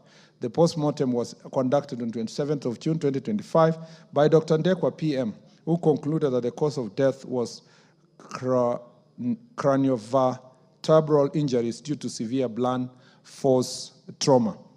Investigations are ongoing to unravel the circumstances of the injuries and possible suspects. Mr. Speaker, on measures put in place to ensure that the family of the victim is compensated for the loss of their kin, Mr. Speaker, the government has established, and that was the most recent, a formal mechanism to coordinate compensation for victims of demonstrations and riots held across the country. This presidential initiative will be coordinated by the Office of the President and will be supported by the Ministry of Interior, National Administration, and the Office of the Attorney General. Mr. Speaker, regarding the steps taken by the government to prevent similar incidents from occurring in the future and to guarantee safety, including protection of peaceful protesters during demonstrations. Mr. Speaker, let me first say, every time we come and read such stories, Mr. Speaker, it's not just a story. There are people behind it. There are families, wives, children, mothers, fathers, uncles, aunties, and so many other relatives and community. Mr. Speaker, it's very painful and very sometimes demoralizing to keep reading such kind of unfortunate deaths. And so, Mr. Speaker, it's important for us to even ask ourselves as Parliament, is it possible, Mr. Speaker, going forward, to have possible proper, coordinated, legally regulated protests so that, Mr. Speaker, we have processes that are regulated, the place, the time, and then we can provide resources, including police officers, to escort people. Can we, for once, have maandamano that ends up with shaking hands between police and citizens as they go home? It doesn't matter who was in office. The overall party leader of Honorable Mbui, who had asked a question earlier, was in the same post, was a president just the other day. And you know, Mr. Speaker, it didn't matter the side where we were or where the others are at the moment. Can we, for once, as an entire parliament and political, in a bipartisan manner, find ways of ensuring that protests can be peaceful in Kenya? That's all that really bothers me every day. Because, Mr. Speaker, let me say that police officers are not politicians. They are not pursuing a particular political agenda. But every time protests happen, they are the ones who are the most discussed. They are the ones who find themselves, they have committed offenses or suspected to commit offense. They are tired. They have to be in the streets for over 24 hours. Mr. Speaker, innocent young people are also finding the loss of life. Children and are left fatherless. Mr. Speaker, it is not acceptable. We just have to agree as a nation, somehow, in a bipartisan manner, that we can find a mechanism that makes protests peaceful. Mr. Speaker, and every time, what pains us from even the ministry is every time we announce that whoever is preparing protests to tell us the time and the route. You know, we are the same people who are elected who go public and say that our right cannot be regulated. We'll protest anywhere, anytime, the way we want. But, Mr. Speaker, neither us nor our children get injured in this protest. So, Mr. Speaker, we just have to think about how best we are going to deal with this issue. Of course, apart from an exception of Honorable Mbui and a few others, Mr. Speaker, I know that's where Honorable Mbui was going to go, whom I sympathize with the situation he went through last time. But in most cases, it is the poor people who end up fatherless and suffer. So, Mr. Speaker, the government remains committed to complying with the existing laws governing public order management and adhering to policy directives on the use of force through the following measures. 1, continuous training and professional development programs for police officers, which focuses on evolving trends, specialized techniques for riot management and other relevant areas to enhance operational effectiveness during demonstrations. 2, utilization of tools such as CCTV, surveillance, drone monitoring, digital communication system, and incidental mapping to monitor crowds, track real threats to real times, and coordinate timely interventions, thereby improving the effectiveness of law enforcement during protests. Even as the National Police Service prepared the same, I want to thank businesses across the country who have installed their own CCTVs. Because of the 1,500 people arrested, Mr. Speaker, most of them was as a result of CCTV cameras that are privately owned that helped us to see the people who went to loot supermarkets, the people who, Mr. Speaker, committed certain offenses. Of course, media also helped, and filming by citizens, including the incident which I will answer later, that involved a young man who was shot, Mr. Speaker, and armed. So the presence of technology can be of great help. Mr. Speaker, engagement with community leaders like civil society organizations, Murkomen initiatives, to also ensure that there is an early warning systems. Issuance of advanced public advisories and use of media engagement to promote peaceful demonstration and warn against unlawful activities. We've been engaging the media to also exercise a lot of restraint and become responsible when they're reporting. Use of advanced, leveraging real-time intelligence, informer networks and surveillance systems to identify planned disturbances and criminal actors before mobilization. Arresting and prosecuting persons who engage in criminal activities that undermine law and order, including the planners and the financiers. I thank you, Mr. Speaker. Thank you, Honorable Speaker, and I thank the Cabinet Secretary for his response. Although, Honorable Speaker, there is an assumption that all victims of police brutality they died by either a bullet.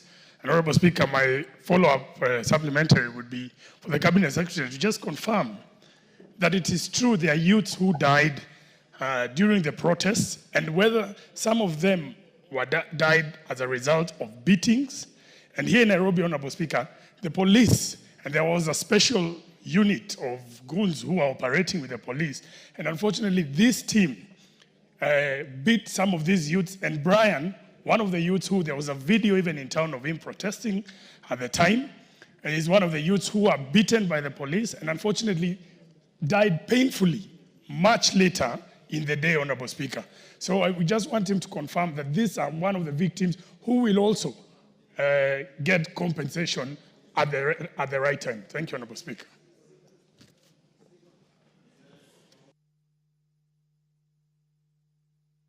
Thank you, Honorable Speaker.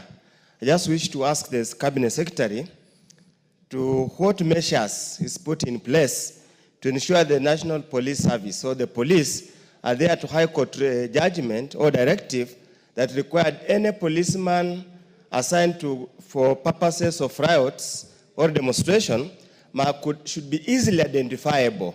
That's by name, they have a tag, they don't put on masks to conceal their faces, they don't put hoods to conceal their identity, and their uniform. Because, Honorable Speaker, we have seen so many plainclothes people, nobody knows whether they are security men, or they are hooligans, or the terrorists, as he calls them, working hand in hand with the police. And they ones are responsible for most of the deaths and the injuries to innocent demonstrators. Thank you, Honorable Speaker.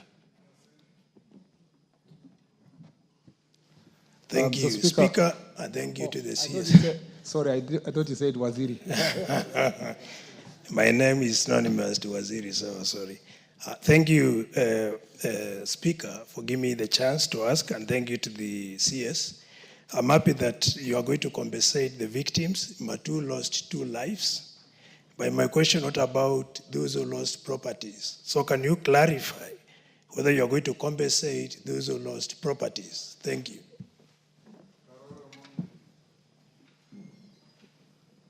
Thank you very much, Right Honourable Speaker. Could the Cabinet Secretary confirm to the House that the compensation mechanism that has been established will also cover police officers who were injured during the demonstrations, but also that the list of the civilians who will be compensated will be prepared largely by non-governmental organizations such as Independent Medical Legal Unit, Voice Africa, Kenya National Human Rights Commission, so that there's no discrimination among those who are to be compensated. Thank you, Honorable Speaker. Minister.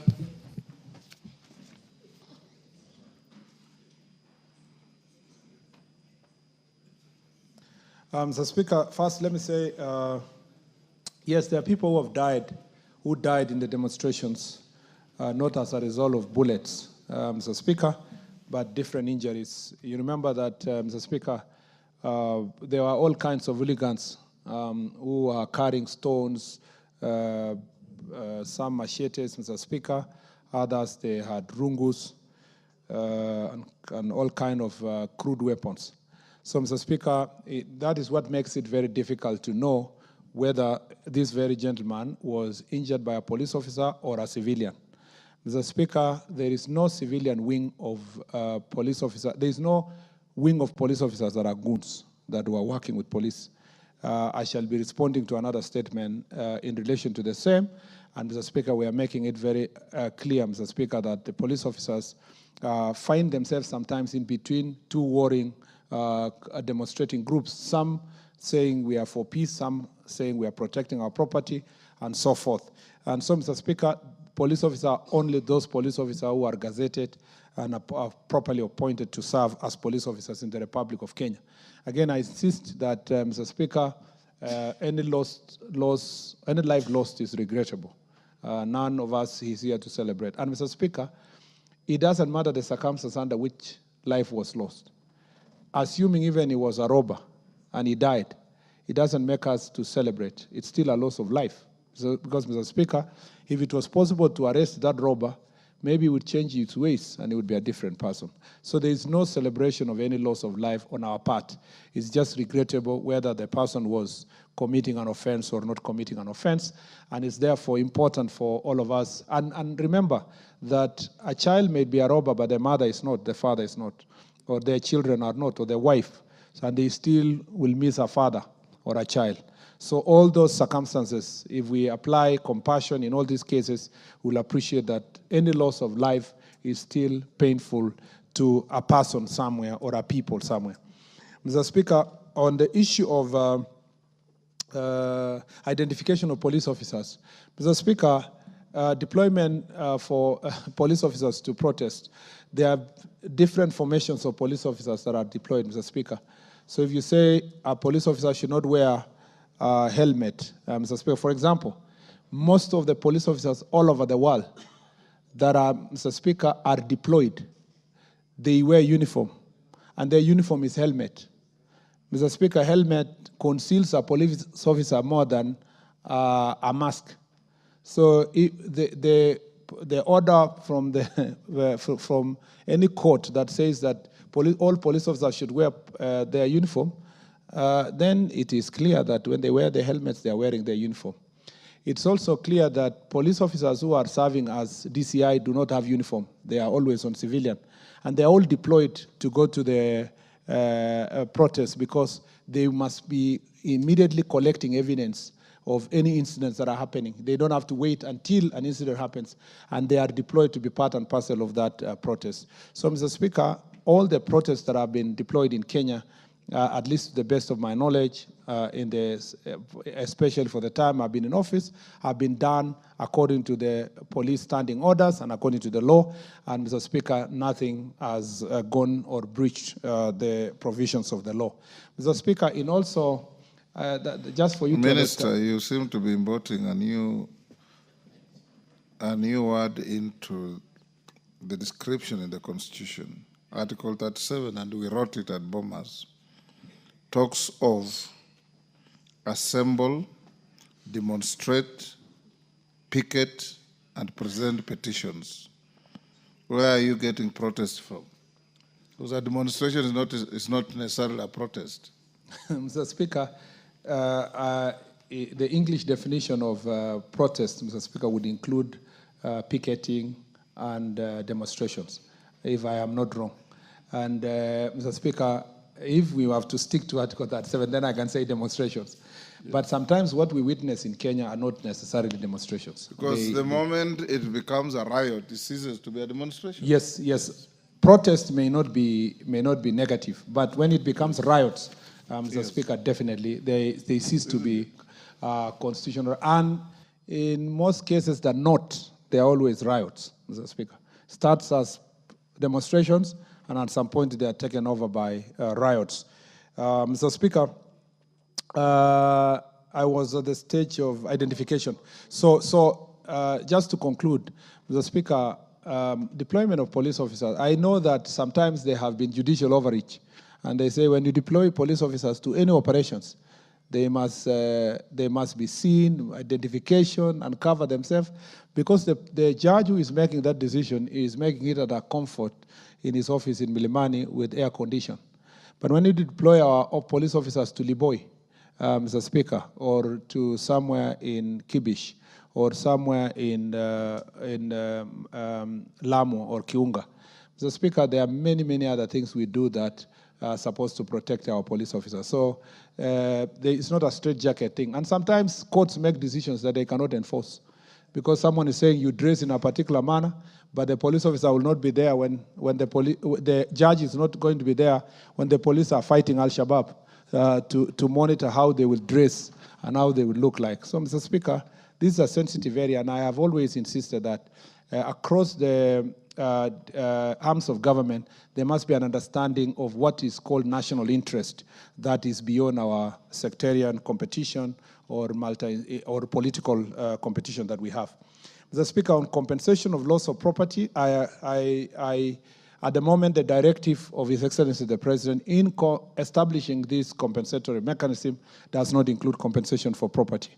And I think that is for good cause, Mr. Speaker, because if you were to value the property that is destroyed, even as a supermarket like the one in Meru alone, or the looting that happened in OTC, and the whole destruction, it would take the entire budget, perhaps, Mr. Speaker, of Ministry of Interior, for example, to compensate those people. And then we would be encouraging also goons and criminals to be destroying property, and then people are compensated. I think this is a mechanism out of compassion that His Excellency is putting in place to just look at the loss of life. And you can never compensate life. I think even the word compensate is a compassionate support, if you may ask me, because there's nothing, no amount of money can bring back life or can be equated to life by any family. So maybe let me tie together that with what Honorable Karoli Omondi raised, Mr. Speaker, concerning the mechanism of that compensation. First, let me confirm that this includes the police officers. So police officers who have also got injured or died in the course of these incidences and protests, Mr. Speaker, from 2017 would also be part and parcel of this team to be compensated.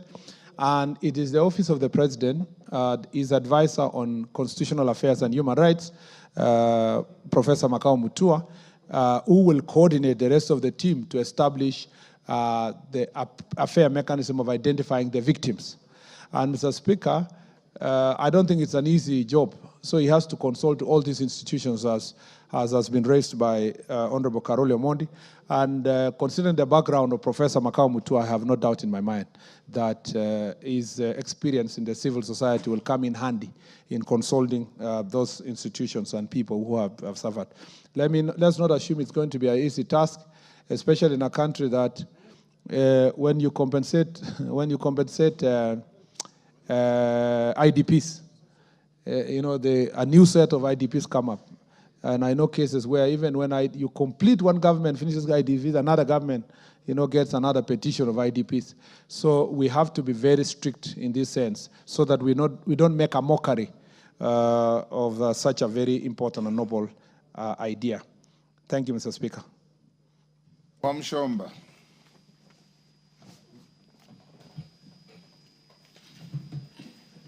Gadoni Wamshomba. Thank you, Mr. Speaker. I rise to ask the Cabinet Secretary for Interior and National Administration to provide a report on the total number of female bodies recovered from Quarry dam site in Embakasi, including an update on how many of the victims have been positively identified through forensic or DNA analysis. Clarify whether the investigations are still ongoing, considering that the main suspect escaped from police custody and the investigation into the case has somehow reportedly gone cold. State the specific steps undertaken by the Directorate of Criminal Investigation, the DCI, to progress the case, locate the suspect, or identify additional perpetrators. Clarify whether there are any new policies or protective interventions being implemented by the ministry to prevent future tragedies related to abductions and femicides, including steps taken to reassure affected communities. Thank you, Mr. Speaker. Mr. Speaker, I'd like to respond as follows. First, regarding a report on the total number of female bodies recovered from the Quarry dam site in Embakasi, Mr. Speaker, following public reports regarding the mysterious disappearance of people, the National Police Service commenced investigations into the matter. Homicide unit was deployed to Quarry dam site in Embakasi after suspected luggage-wrapped sacks were sighted floating in stagnant Quarry waters. Upon retrieval, the sacks were found to contain human remains. The operation, which spanned several days, resulted in the recovery of 17 packages containing dismembered human body parts. Most of the recovered bodies were in an advanced stage of decomposition and were preserved at the city mortuary, where post-mortem examination were conducted on the body parts. Subsequent DNA analysis led to the positive identification of 5 of the victims, who were matched to their respective family members: Josephine Mulango Owino, Roslyn Moth Ongongo, Wilkista Ojambo Ososo, Christine Mwende Madina, and Rosemary Ojambo.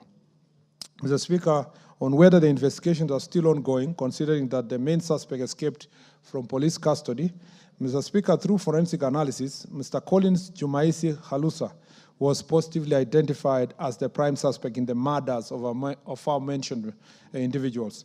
The suspect was arraigned before the Chief Magistrate Court at Makadara under Criminal Miscellaneous Application Number E861, 2024, and detained for 30 days pending investigation, and was remanded at Gigiri Police Station. On 20th August of 2024, the suspect escaped from custody, lawful custody at Gigiri Police Station.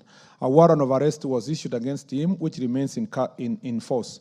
The Internal Affairs Unit launched an independent inquiry to establish the circumstances around the escape, and investigations are ongoing. Multi-agency operations are in progress to trace and apprehend the suspect so that he can be charged before the court of law. Regarding the specific steps undertaken by Directorate of Criminal Investigation to progress the case, locate the suspect, or identify additional perpetrators, Mr. Speaker, the Directorate of Criminal Investigation, in collaboration with other multi-agency security teams, is actively working to trace and apprehend the suspect. Members of the public are encouraged to share any relevant information, Mr. Speaker, with the police through the Fichua kwa DCI number toll-free number 0800 722 203 or via WhatsApp at 0709 570 000. On whether any new policies or protective interventions are being implemented, Mr. Speaker, the National Police Service is currently implementing recent policy directive issued by the Cabinet Secretary, Ministry for Interior and National Administration. These directives focus on strengthening security operations, enhancing public safety, and improving accountability in the handling of the cases such as abductions and femicide. Key measures include intensified security operations through increased deployment of officers to high-risk areas and enhancing night patrols and highway surveillance, enhanced investigative capacity to fast-track forensic and cybercrimes investigations and train detectives on handling gender-based violence and abduction cases, victim protection measures, including expansion of gender desks and 24-hour helplines for urgent reporting and linking victims and families to psychosocial and legal support services. 4, strengthening oversight and accountability through enhanced collaboration with independent police oversight authority and internal affairs unit of the National Police Service. And finally, community-centered policing, scaling up Murkomen initiative to improve local intelligence gathering and conducting regular community safety awareness forums, enhancing collaboration with the local community. Mr. Speaker, I thank you. Honorable Mshomba. Honorable Speaker, I have listened to what the Cabinet Secretary have to say concerning the cases of the ladies that he confirms that were properly matched with their relatives and they were confirmed that they were murdered by the suspect who disappeared. But Mr. Speaker, I refuse to sit in this house to listen to the Cabinet Secretary confirm that his ministry cannot be able to capture suspects who were previously under their arms and custody. I refuse to sit in this house, Mr. Speaker, to listen to that kind of an explanation. You're already sitting in this house. Just yes, I'm questions. refusing to listen to the answer he's giving. It is not right for the Cabinet Secretary to come to answer a question and tell us that the suspect disappeared and he's not giving us hope. Which hope is he telling the people, the victims? What hope is he promising? Is he telling us that we are going to wait for the suspect to disappear forever? It has been 3 months since the suspect disappeared, Mr. Speaker. Those are families that are paining, grieving loved ones. We watch on television bodies being retrieved from Quarry, this dam site, Mr. Speaker. The minister cannot come here and tell us that he wants members of public to help him identify suspect who was previously in their custody. As a woman leader, as a mother of girls, I refuse to take that kind of an answer from the Cabinet Secretary. Thank you. Yes, Lelmengit. Thank you, Honorable Speaker. And I would also want to thank the Honorable CS for articulating and giving answers and statements concerning our questions. My question is, Honorable Speaker, to the Honorable CS, is given that many who were demonstrating were youth voicing either their frustrations. Sorry? We're way past that. Oh, okay. Sorry, Honorable Speaker. Being a first timer, go ahead. Okay. Thank you, Honorable Speaker. When you joyride, you must be relevant to the question. But go ahead. Okay, thank you, Honorable Speaker. Let me rephrase my question again. Given that those who were demonstrating, Honorable Speaker, were mostly the youth who were voicing their frustrations and probably political frustrations, is the government open to structured dialogue with them so that we can avoid this menace in the future? Thank you, Honorable Speaker. Mama Nairobi. Thank you, Mr. Speaker, for giving me this opportunity. Mr. Speaker, I think the CS needs to understand the pain that we're having as women when we see the number... Hold on, Basaris. Take your seat. Honorable Mchomba, it is discourtesy to the House for you to ask a question being prosecuted now with supplementaries and then walk out. It is total discourtesy. Go back and take your seat.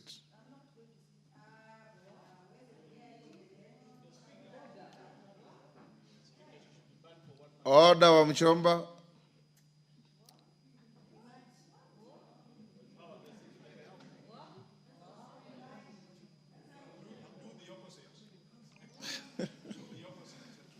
That question is dropped.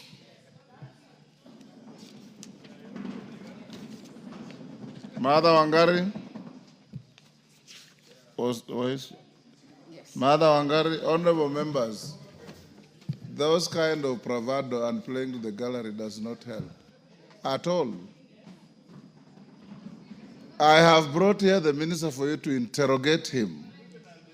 If the question, the answer given to the question is inadequate, that's why I give you supplementaries to probe even further and ask the minister. The same way we have had Robert Mbui, Mwenje, and others following up with questions. This is not a house for scoring bonga points politically. It's a house for representing your people. Yes, yes, Owen. Honorable Speaker, while I respect your advice on this, Honorable Speaker, but also this is a house of rules which everybody in this chamber must and should abide. Our standing orders are very clear that when you defy a speaker's ruling or order, there are consequences to it. Honorable Speaker, we learn through such things and precedence is set through such.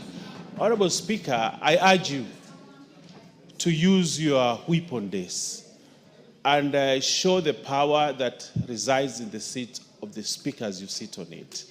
That this honorable member, as we all agree, must face the consequences of denying a speaker.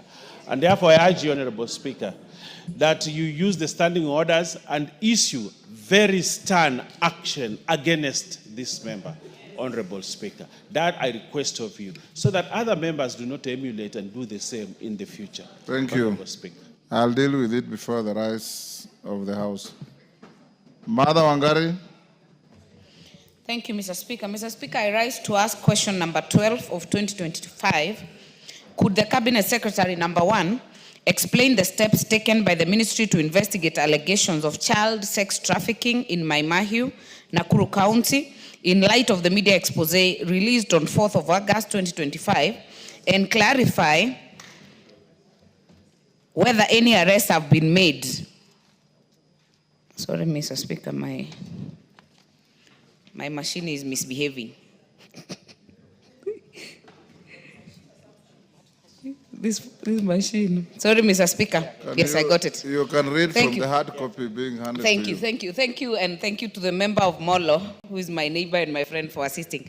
Let me take it again, Mr. Speaker. Could the Cabinet Secretary, number 1, explain the steps taken by the ministry to investigate allegations of child sex trafficking in Maimahiu, Nakuru County, in light of the media expose released on 4th of August 2025, and clarify whether any arrests have been made of the individuals implicated in the trafficking? Number 2, provide a report detailing the number of children being trafficked and explain why security agencies, including the Inspector General of Police, have failed to take immediate action on the matter. And finally, Mr. Speaker, state the measures in place to rescue and rehabilitate the affected children back to society, including steps taken to ensure their safety and psychosocial support.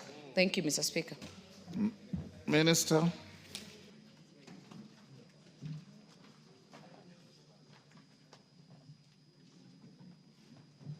Minister. Yeah, thank you. Thank you, Mr. Speaker. Mr. Speaker,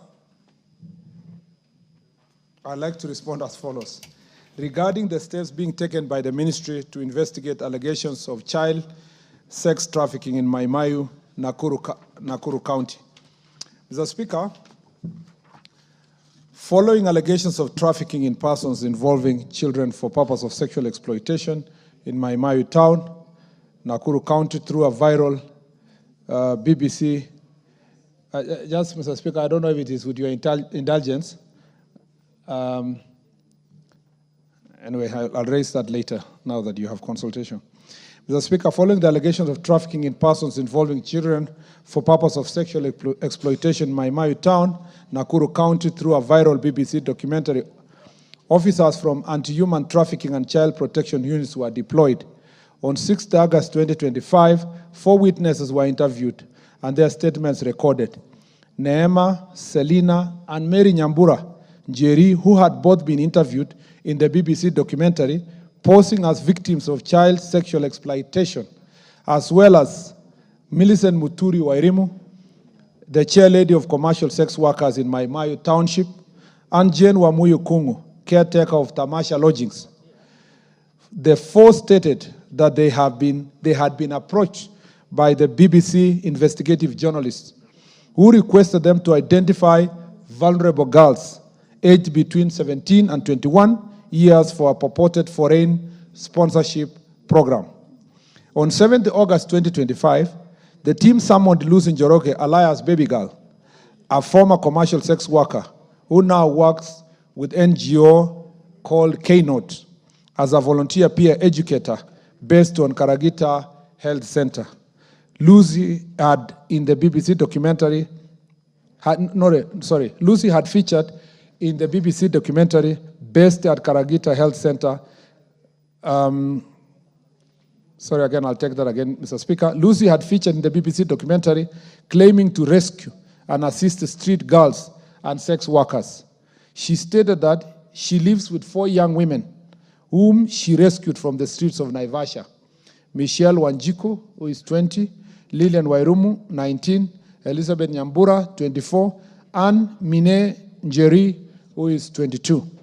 All 4 were interviewed, their statements recorded, and copies of their identification documents were obtained. The investigators proceeded to Karagita Health Center, where K-Note operates an office used to store contraceptives and maintain related records. Lucy was confirmed to be a liaison officer between K-Note and the health facility.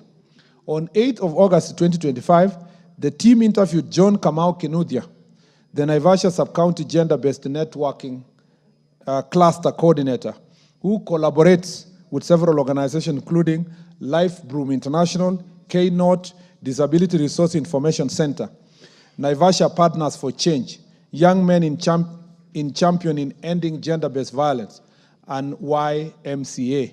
He confirmed having introduced Lucy to the BBC officials. To date, 14 witnesses have been interviewed and their statements recorded with relevant documents obtained. All locations featured in the BBC documentary have been identified, visited, and documented by the crime scene investigation team. The BBC crew members have been identified as Njeri Mwangi, Stephen Ruiyi, Anthony, Zipporah Ndinda, Kagunda, Beth Wamboi Waidera, Anastasia, and Nick Milne, a foreign national. According to the witnesses, BBC representative promised substantial payments and lifestyle benefits to those who were involved. Investigations have further revealed that the documentary footage was recorded in Maimayu and Karagita. Witnesses were linked to one another in various capacities within the sex work community. Millicent Wairimu, the chairlady of commercial sex workers, confirmed that she had been approached by the individual known as Snorina, with whom she had previously worked at North Star, and thereafter introduced her fellow sex workers, Judith Wanjiru Njoroke, alias Chepto, and Caroline Kinyanjui, alias Nyambura, and Jane Wamuyu Kungu to the BBC team. Jane Wamuyu, upon learning of the arrangement, involved her daughter-in-law, Neema Selina, while Millicent also sourced 3 other girls, Faith Weta, Mary Njoki, and Faith Njeri. The Weta is, I'm sure. The Speaker. I'm sure it has nothing to do with the Speaker. Yeah, we are yet to confirm, Mr. Speaker. Mr. Speaker,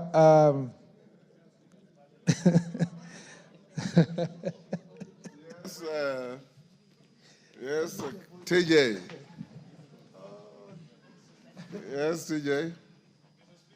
Give him the mic. Mr. Speaker, sir, is the minister in order to suggest that the Honorable Speaker, aka Papa Waroma, could be or is inferred to be a suspect?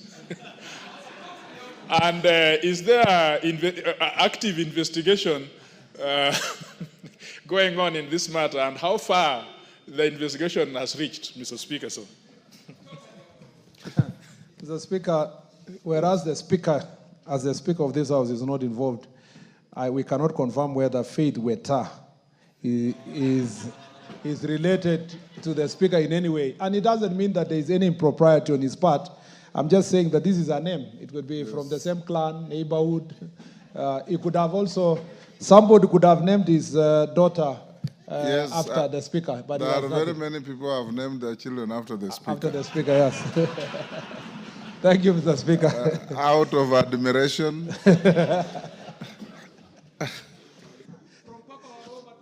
It is very important, Mr. Speaker, to clarify that it is only out of admiration. Now, Mr. Speaker, that is, let me take that again. So, Jane Wamuyu, upon learning of the arrangement, this arrangement involved, financial exchange and so forth. Jane Wamuyu, upon learning of the arrangement, involved her daughter-in-law, Neema Selina, while Millicent also sourced 3 other girls, Faith Weta, Mary Njoki, and Faith Njeri, who is yet to be traced. Faith Njeri is yet to be traced. Lucy introduced 4 girls to BBC team. Alice Jambura Nyawira, Elias Naserian, stroke Elizabeth Nyambura, Mine Njeri, Lillian Wairimu, and Michelle Wanjiro.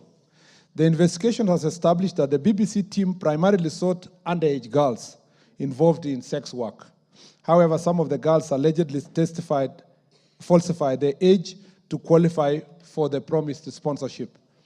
2 women identified in the documentary as Cherop and Nyambura were confirmed to be Judith Nyambura Njoroge, a sex worker in Maimayu, for 2 months, and Caroline Kinyanjui, who had operated there for 2 years. 2 women portrayed in the documentary as child traffickers, identified as Judy and Caro, were reportedly promised significant sums of money and have since relocated to unknown locations. No arrests have been made so far, but investigations are ongoing, including obtaining financial records and call data to link all involved parties and tracing missing witnesses. Concerning reports detailing the number of children being trafficked, Mr. Speaker, the police, through anti-human trafficking and child protection units, commenced investigations immediately upon receiving the report. Several witnesses have since recorded their statements to assist in investigation to identify and rescue minors involved in the sexual exploitation scheme. Preliminary findings indicate that some of the girls interviewed by BBC falsified their age to qualify for the promised sponsorship, as the BBC team was interested in underage girls engaged in sex work. The matter remains under active investigations, and upon its conclusion, appropriate legal action will be taken against individuals found culpable of any offenses. Mr. Speaker, on measures put in place to rescue and rehabilitate affected children back to society. Mr. Speaker, there is no denying that cases of child sexual exploitation exist across the country, particularly along Northern Corridor, which serves as an international transport hub. While it's possible that the BBC crew aimed to shed light on these issues, it's now apparent that the documentary failed to meet the intended purpose due to falsified information from several interviewees. Although prostitution is illegal in Kenya, it remains widespread, with sex workers openly soliciting. Additionally, access to hotels and lodging facilities is largely unregulated, with inadequate measures in place to prevent minors from gaining entry. We have issued clear and firm directives to our security teams on the ground, including officers from the National Administration, to take decisive action against the child sexual exploitation and human trafficking across the country. Mr. Speaker, upon identification of victims, the government, in collaboration with other stakeholders, will implement the following measures to support and reintegrate children affected by abuse and human trafficking. 1, the Child Protection Unit will actively pursue a rescue of victims and facilitate the placement in safe environment, including private rescue centers, children's homes, and postal institutions where applicable. 2, the Children Protection Unit will provide psychosocial support services to address the emotional and mental well-being of the victims. 3, victims will be subjected to thorough medical examination and offered appropriate treatment to ensure their physical health and recovery. And finally, continuous follow-up and monitoring will be undertaken to ensure the safety and successful rehabilitation of the rescued children into the society. I thank you, Mr. Speaker. Thank you, Mr. Speaker. And I also want to note, Mr. Speaker, before I ask my follow-up question, that the KEWOPA chair also raised this as a statement in the morning.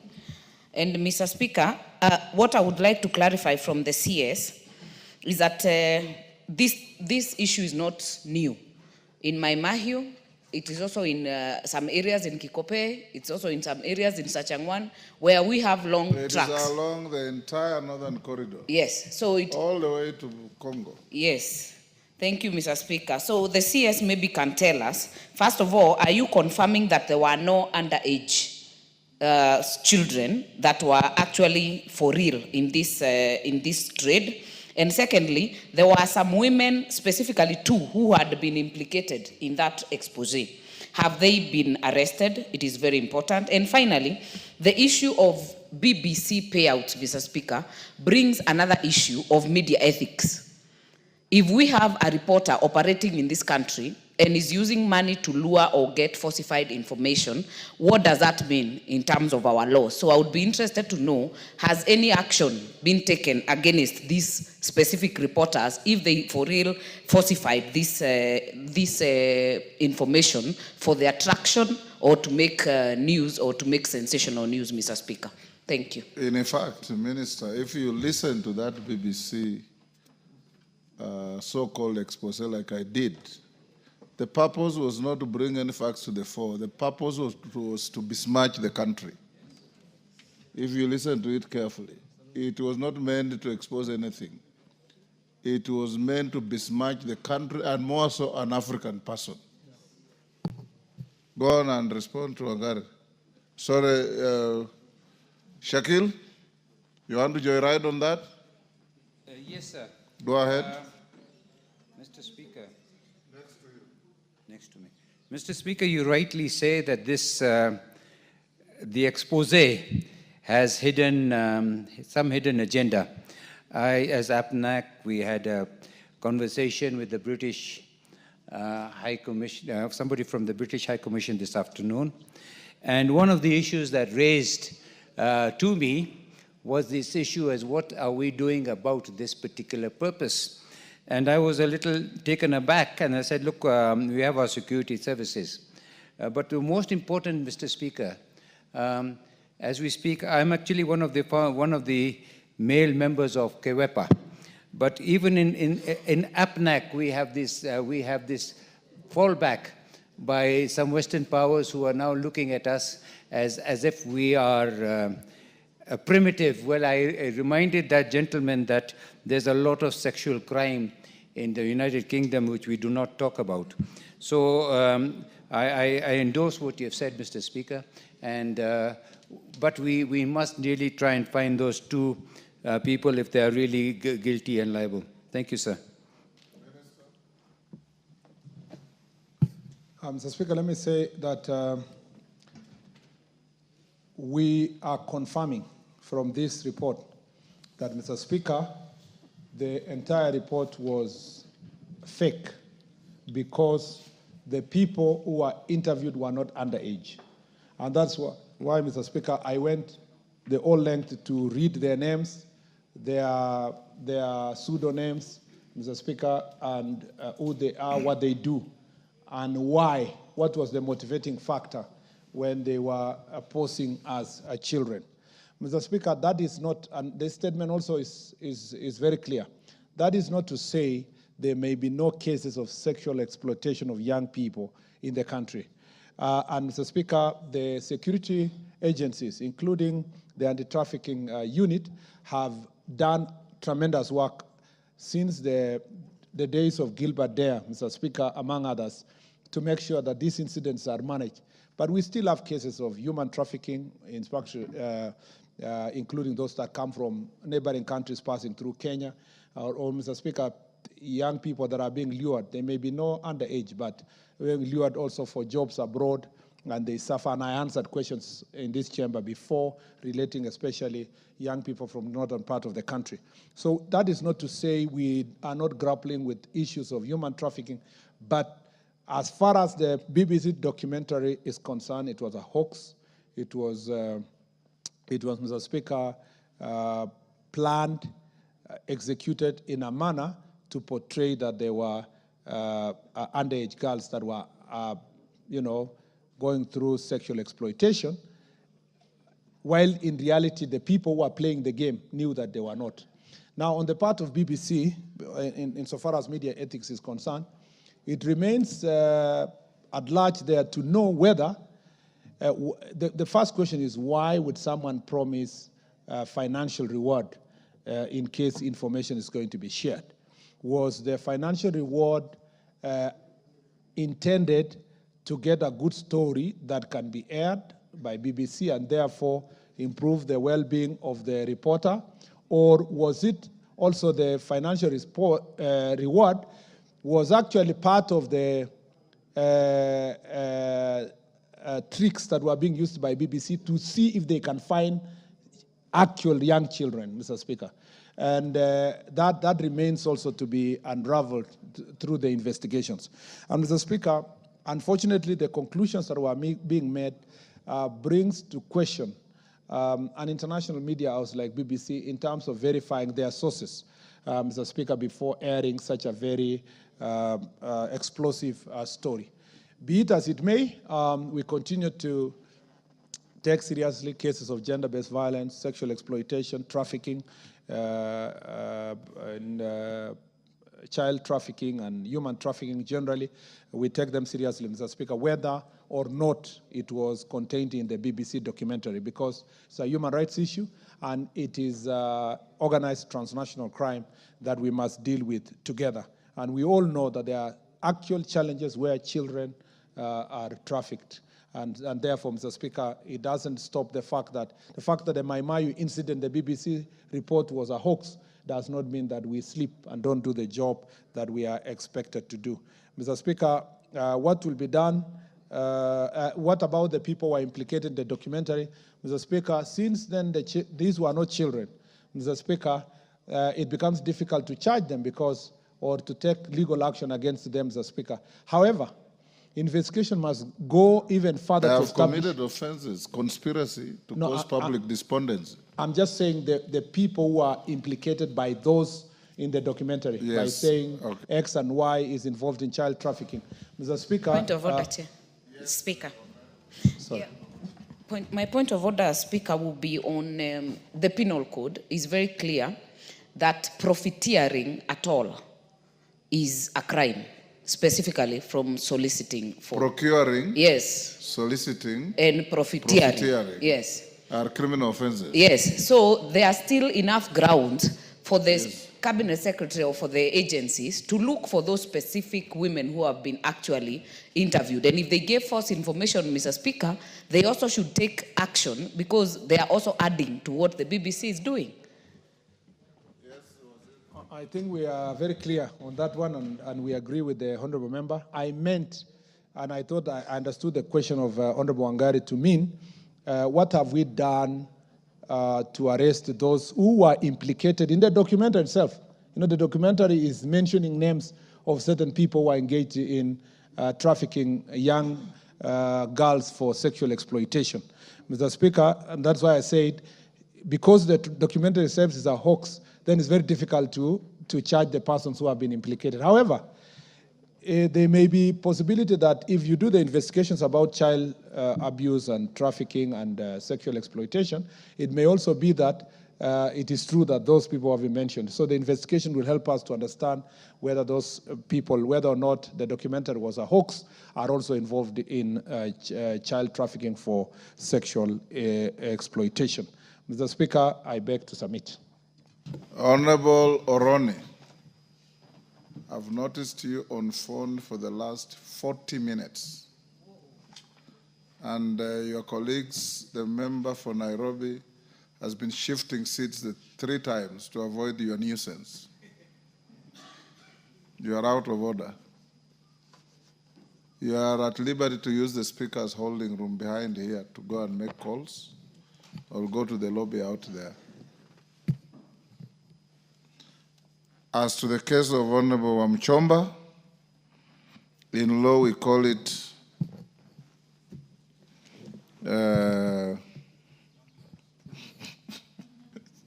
we call it condemned in the face of the court. Condemned in the face of the court, not just condemned of court, condemned in the face of the court. And members, you all are witnesses to this. Under Standing Order 107A, as read with 1A and 3, and having been prompted by the Deputy Majority Leader, Honorable Mchomba shall serve a suspension from the House of 20 days, excluding the recess days. And in those days, she will not be allowed to enter the precincts of Parliament or enjoy the facilities of Parliament, including the restaurants, the gym, and the office. And honorable members, you are distinguished elected people, representing people who send you here. There's no point filing questions for purposes of playing to the gallery and then defiantly walking away. You will not sit in the House, and you are sitting in the House. Those tantrums don't make this House look any better. And many times you have your children sitting in the gallery. You have your voters sitting in the gallery. We are relaying these proceedings live. If you can't respect your speaker in this House, who else will you respect?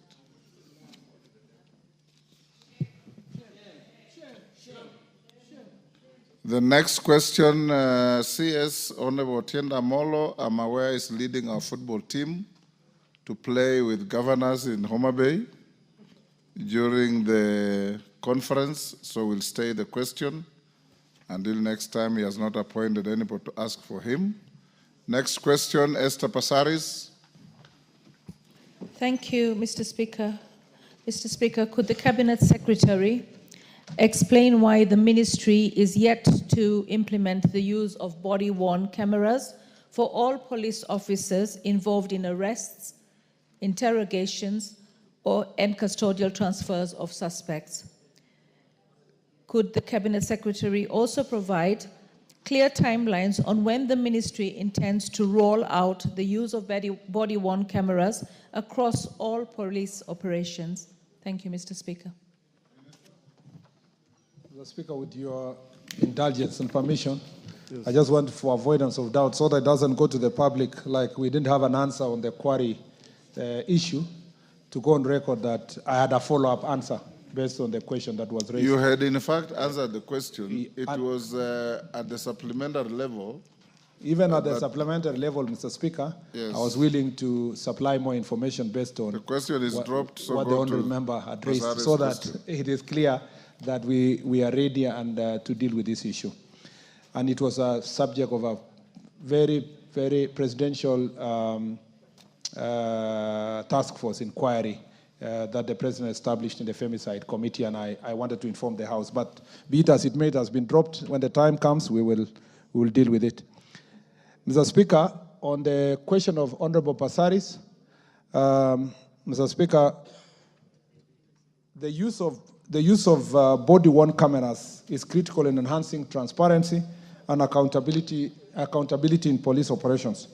The Minister has come up with a modernization program aimed at upgrading its security equipment, like the digitization of police concurrence book and instant fines for motorists in phased rollout plan.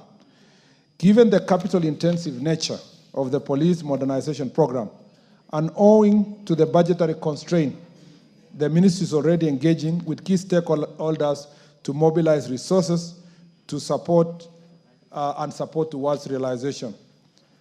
Mr. Speaker, on the part of concerning the timelines, the ministry continues to lobby for more budgetary allocation from the National Treasury and this House to meet its logistical and operational requirements.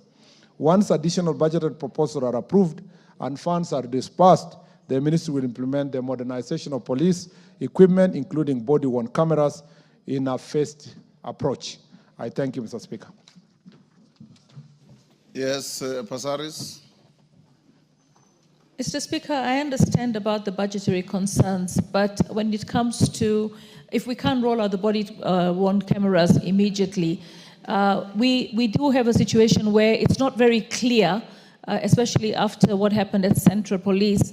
It's not very clear whether we have rolled out surveillance cameras in every police station in the country. If we have that, why was the one at Central Police not working when it should have been working? Yes, Minister. Sorry, Owen Bayer on the same. You can joyride on that. And Thank then you. Mukunji, then the Minister will answer. Thank you, Honorable Speaker. Honorable Speaker, this Parliament, I initiated an amendment to the law to include body cam as one of those wearables for police officers, so that it is very definite of what it is, and that when it is in the law, that it guarantees that government will provide for it. But the response we got, and that's why the bill was dropped, was that it is already covered in the law. And I didn't dispute that. But, Honorable Speaker, as long as there is no statute that pushes that police officers must wear body cams, I don't think there'll be commitment to really actually buy this.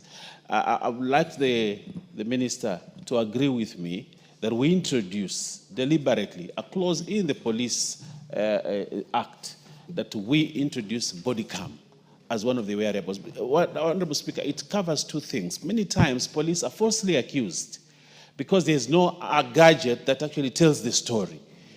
And sometimes police, when they wear a body cam, like other jurisdictions like South Africa, like in the United States, where police actually wear body cams, it is easier to resolve some of the issues that we have that boil up to a point where we have demonstrations and killing of people and all that.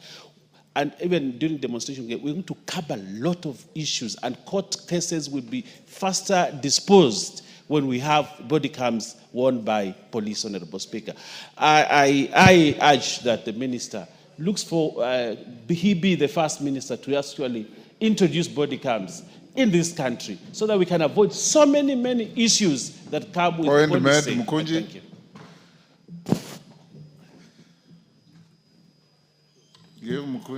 Thank you. Thank you, Honorable Speaker.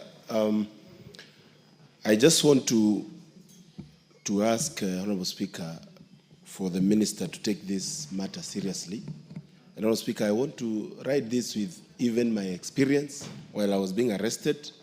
But also, Honorable Speaker, just avoid the temptation to use yourself as an example. Yes, because I am out of that place. I'm heading to somewhere else. Honorable Speaker, currently, as we are speaking today, for the last 3 days, there has been clashes between Mbere and Embu people in a town called Siakago in Embu County. And also, Speaker, this is being caused by the fact that there has been stealing of border borders, but there is an allegation of police officers taking bribes and allowing border borders to just disappear.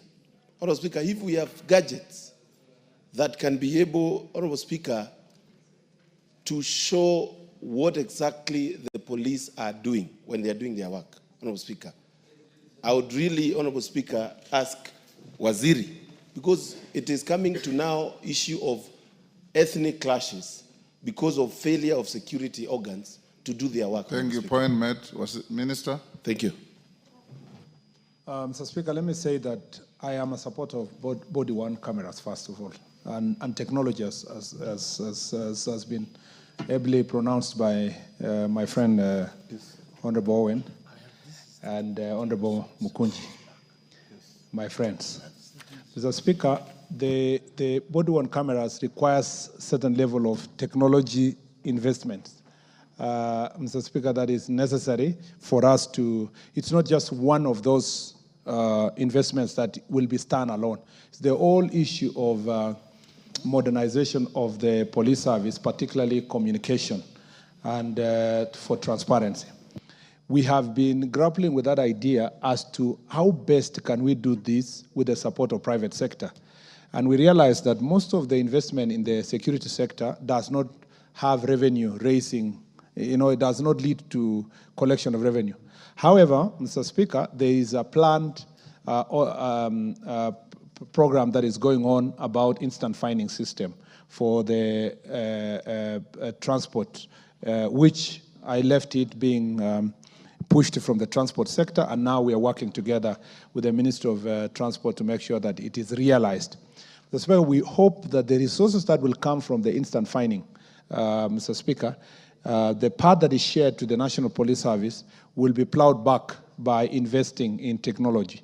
And this is something that, Mr. Speaker, I am hoping to see in the next 2 years, that it is the instant fining system is implemented. Then we can raise the resources to make sure that we invest in technology. Remember, it's not enough to have the camera, body-worn camera. There must be a command center, with the entire technology, with enough people to monitor, and perhaps you might even sometimes want to make sure that you decentralize it so that it is easy to monitor different parts of our country. Again, it's also a deterrent by itself. A police officer who is wearing a body cam knows for sure that he cannot take a bribe, Mr. Speaker. And it's not just the police officer, it will deter also the person who wants to bribe the police officer. Mr. Speaker, I remember saying this yesterday in after Jukwaa Usalama in Nakuru, that we often just talk about the responsibility that the police officer has, Mr. Speaker, in terms of fighting corruption. But that traffic police officer, Mr. Speaker, who is led into temptation by this business mogul, Mr. Speaker, who is driving on the road, that businessman must also be equally punished the same way the police officer is being punished. Both of them. Are you sure they are tempted or they solicit? Mr. Speaker, in some cases, in actually many cases, we overspeed, and because we know we oversped, before the police officer even approach your vehicle, you're already holding your hand with something to give the police officer. And in some instances, it is the police officer also is walking to you, and they have an arrangement with the matatu people who already just presents their hand to be given something. So this thing, you can't blame one side alone. It's a society problem that we must deal with. Mr. Speaker, people just pay bribes because they have not committed an offense, but they don't like the inconvenience of going through a court, Mr. Speaker, to be clear, through a court process. So we need all of us. But these cameras will solve both the problem of the traffic officer and the person who wants to bribe the traffic officer, meaning many people also will abide by the law because they will realize that there is no room for them to bribe anyone. So I support it, and Mr. Speaker, I'll take it up. This is an innovation that we must continue taking up. The last thing is to pick from Honorable Mukunji. It is true that we have had an incident in the Siakago, Mr. Speaker, that involves 2 communities. That, Mr. Speaker, involves both the stealing of motorcycles, or alleged stealing of motorcycles, and also invasion of business premises and destruction of property. Mr. Speaker, the Inspector General of Police has deployed police officers to deal with this issue. There was allegations that because of inherent conflict of interest among some of the police officers, even when they have not committed anything, Mr. Speaker, if you come from one of the communities, you become suspicious, the people become suspicious that you will side with one of the warring communities. And so, Mr. Speaker, the Inspector General of Police has made changes, not to punish the officers, but to restore confidence among the local communities, both communities, to ensure that justice will be done and they will be protected. This is a live matter that we are dealing with, and it's not just in that situation. In many other situations, Mr. Speaker, body-worn cameras may be useful to avert laxity on the part of police officers. I thank you. Next question and by Mr. Speaker, Millie. If I may say, Mr. Speaker, I would encourage Honorable Mukunji, next time we have Jukwaa la Usalama in his county, he can attend. It's a free forum for us to solve those local problems. I thank you, Mr. Speaker. The next question by Honorable Millie Odhiambo will be stayed to the next time. She's away in Homa Bay hosting the devolution conference. James Nyikal. Thank you, Mr. Speaker.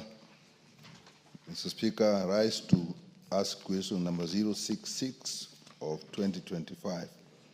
The Cabinet Secretary to clarify whether the National Police Service undertakes psychological and mental health assessment during recruitment of police officers, including whether police officers recently recruited have undergone such evaluation.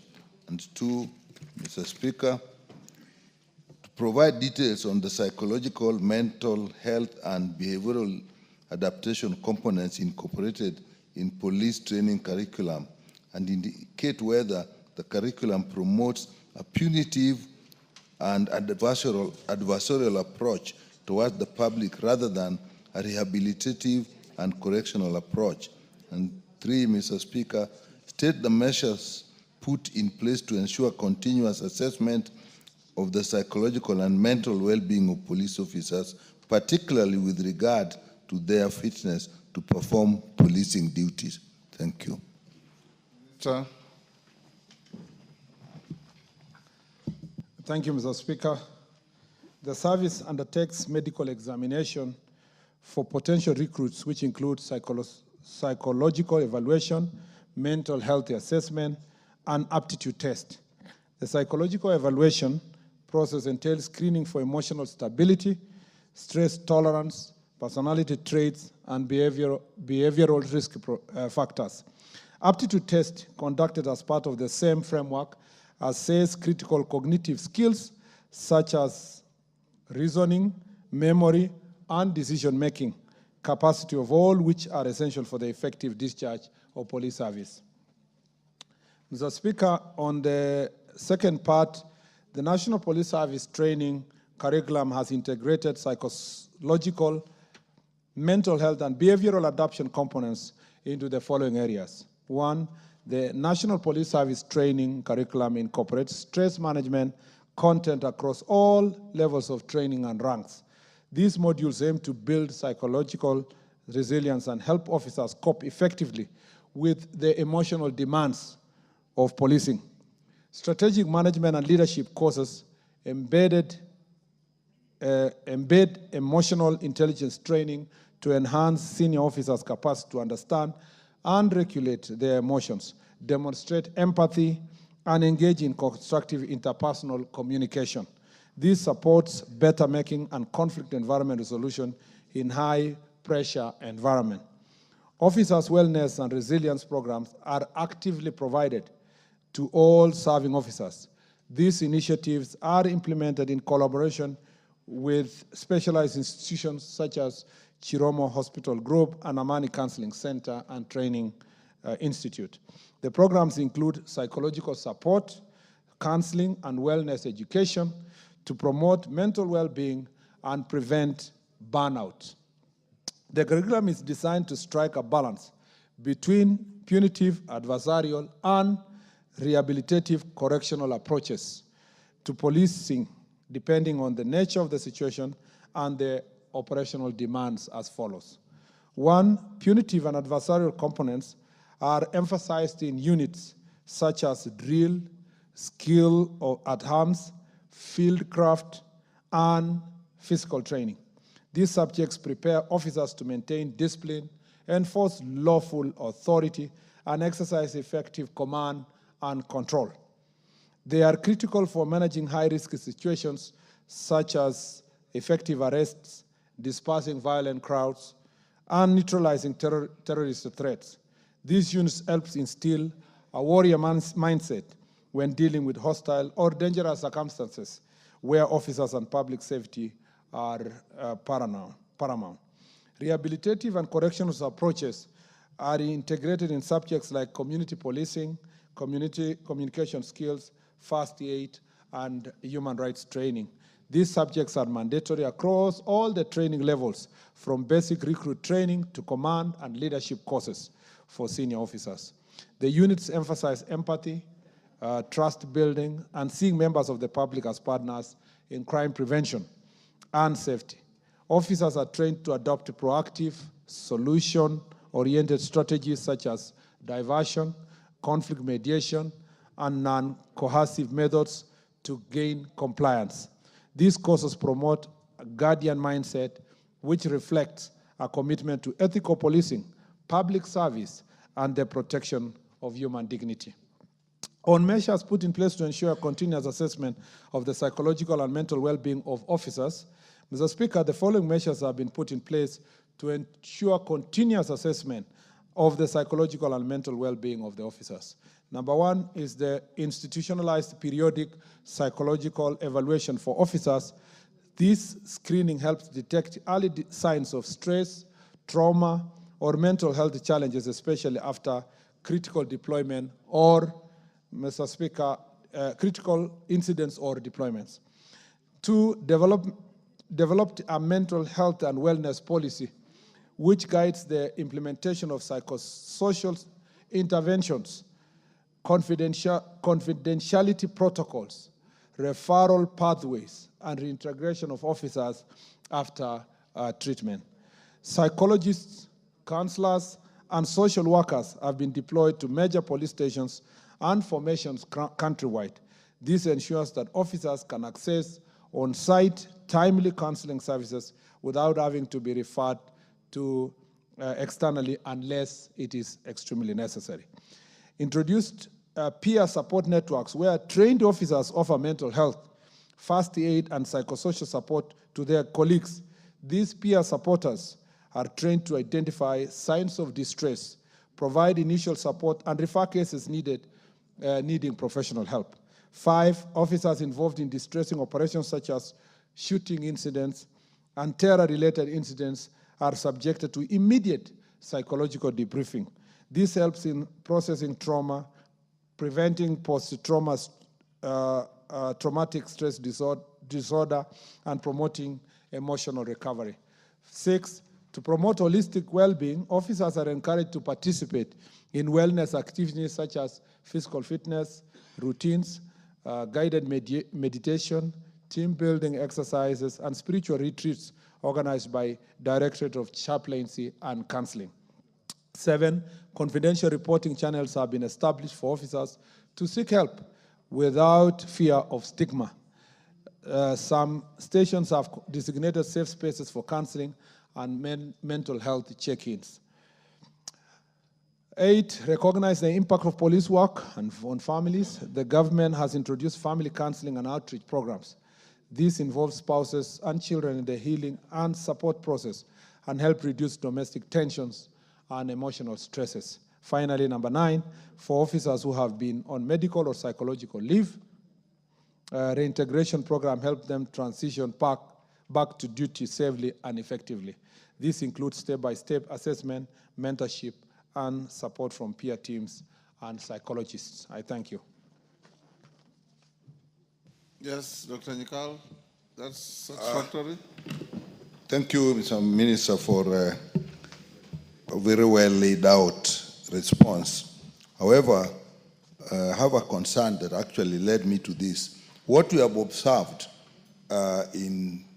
first of all, in the general working of the police force, and also during demonstrations, and even in their homes, actually do not indicate that what you are saying really happens.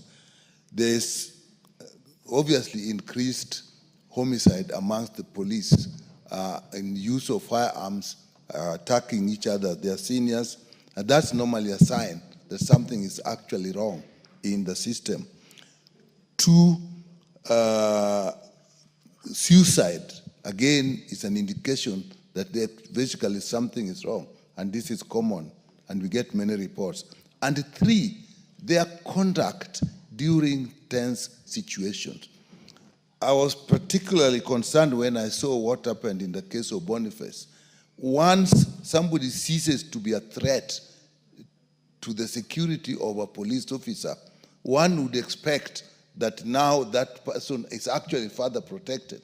But if you looked at the police officer who shot Boniface, he was going away almost celebrating that somebody who has scored a goal. That is not proper. And again, once somebody is down, the continual beating of the same person indicates that the psychological state of the officer is not actually security at that point, but further punishment and harm. So I don't know how often this is done and what is taken, and maybe if you have the information, I did ask for that.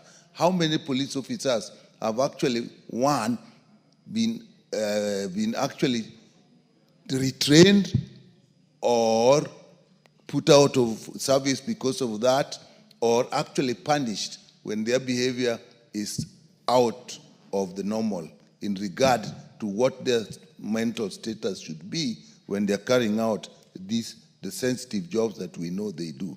Thank you, Mr. Speaker. Yeah, thank you, Mr. Speaker. Mr. Speaker, the CS has actually, on the answer to the issue of police training, he has actually tried to explain that the curriculum promotes both the punitive and adversarial approach towards the public and also a rehabilitative and correctional approach. Mr. Speaker, I beg to differ, and I think the only approach that should be allowed by the police is the one of rehabilitative and correctional, because the punishment is not really one of the responsibilities of the police force, because they are not supposed to punish. It is a court of law that are supposed to do the punishment. But Mr. Speaker, also agreeing on what Honorable Nyikala said, we have all witnessed online a lot of things that the comments they make, the actions that police take, and you saw that in the case that he has just talked about, that officer that shot Boniface Karaoke didn't just go and shoot him. He made several attempts. He took aim several times. He would take aim, then walk away and rethink about it. Took aim about 3 times. Finally decided to shoot. So clearly there was a confusion, or there was something that was probing him. So it's important that these police get help so that they can be able to do this job. I know it's strenuous, Mr. Speaker, it's very stressful. And Mr. Speaker, also many times when things go wrong, we all start blaming the police. And some of them, by the way, are very innocent. I know one shot me, broke my leg. But there are also very many that were also in the same demonstrations that were not acting in the same manner. So I think it's something that they need to go through continuously so that we can ensure that their mental health is stable. Thank you, Mr. Speaker. Yes, Sane. Mr. Speaker, the question by Honorable Nyikala is so specific. Question 1 asks to the CS to clarify whether the National Police Service undertakes psychological and mental health assessments during recruitment, not during the service. I know many things can change, many things are dynamic, but during recruitment, when you are allowing new recruits to join the service, are these assessments really done? I thought he answered that. If he answered, I also doubt that... He did, and I had it. And Honorable Nyikala is normally very meticulous. I can assure you if it was not answered, he would have raised it. He did. Honorable Mishimbogo. Yeah, thank you, Honorable Speaker. Honorable Speaker, first I want to appreciate the Cabinet Secretary for the many interventions and the programs he has just mentioned in a way of fighting the mental health. And I want to say here that mental health is real, and mental health is with us. And we need to know that the issue of depression, the issue of anxiety, the issue of bipolar is with us. And especially for our Kenyans who are working in the security sector, they're really affected by mental health. You can imagine those KDF personnel who have been taken to do peacekeeping mission in Somalia and any other country. When they come back, they have trauma, and that is because of the nature of work they've gone to do. Those police officers taken to Haiti, and you can imagine what they have seen and experienced in Haiti in fighting with those people fighting the government in Haiti. So it is really high time to ensure that we have some intervention, we have some program, and we have proper funding to ensure that at least we have regional checking, and even how are we going to do to ensure that our security officers can be checked in terms of mental health.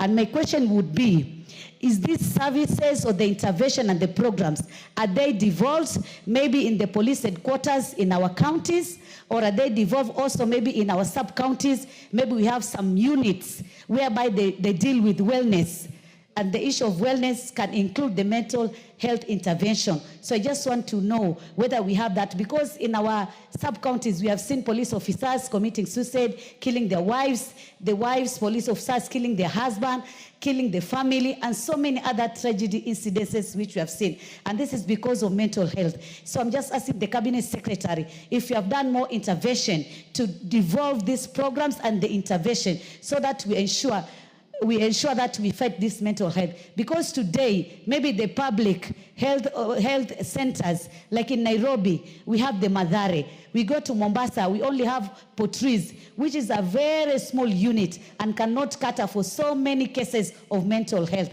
So, Honorable Cabinet, I just want to hear whether we have plans or you have done so. Thank you, Honorable Speaker. Rachel Nyamai, then Minister, you answer those, we go to the next.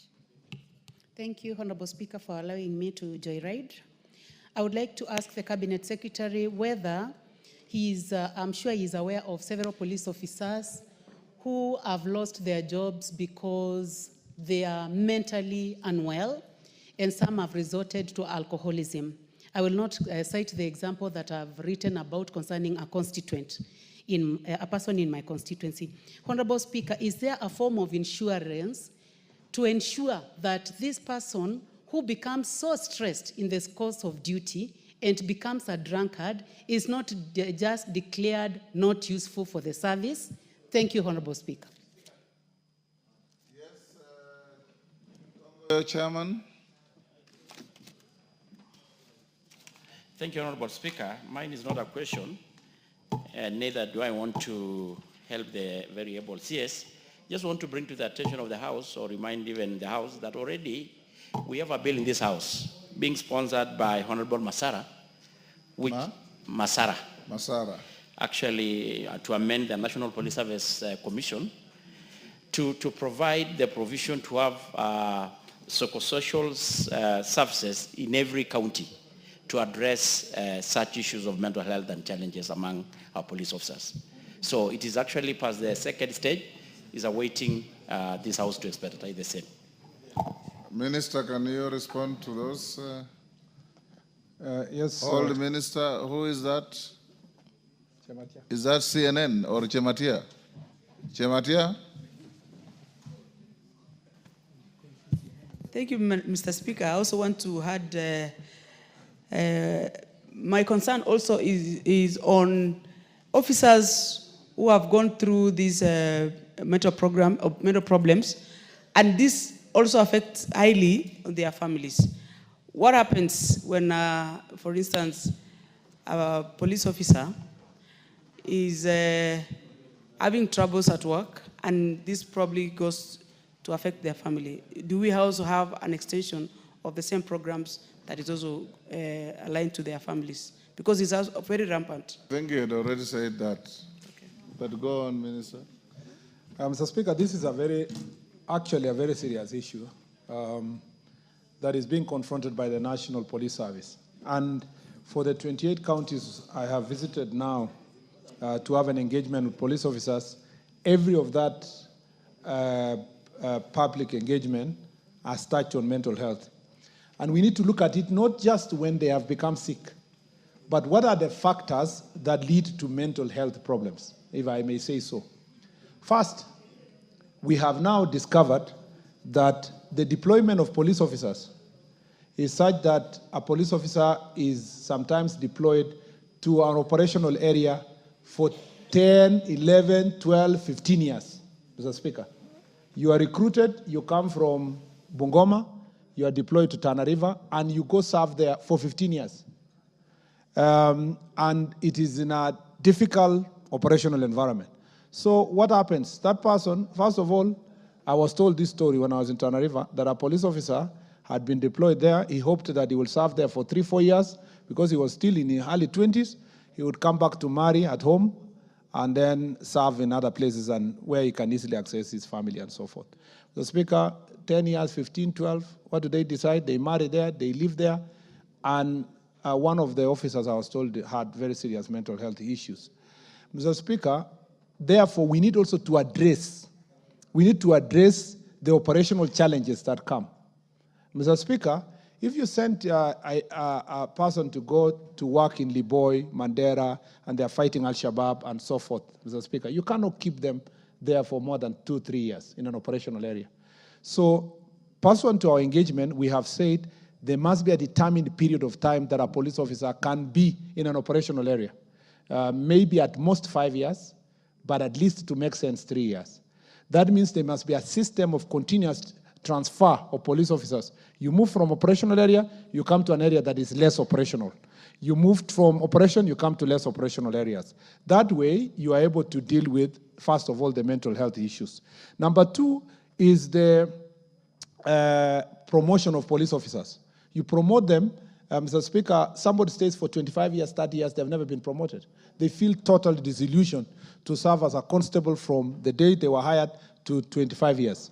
And Mr. Speaker, that again contributes. I know many who have served as constables from recruitment to retirement. To retirement. And Mr. Speaker,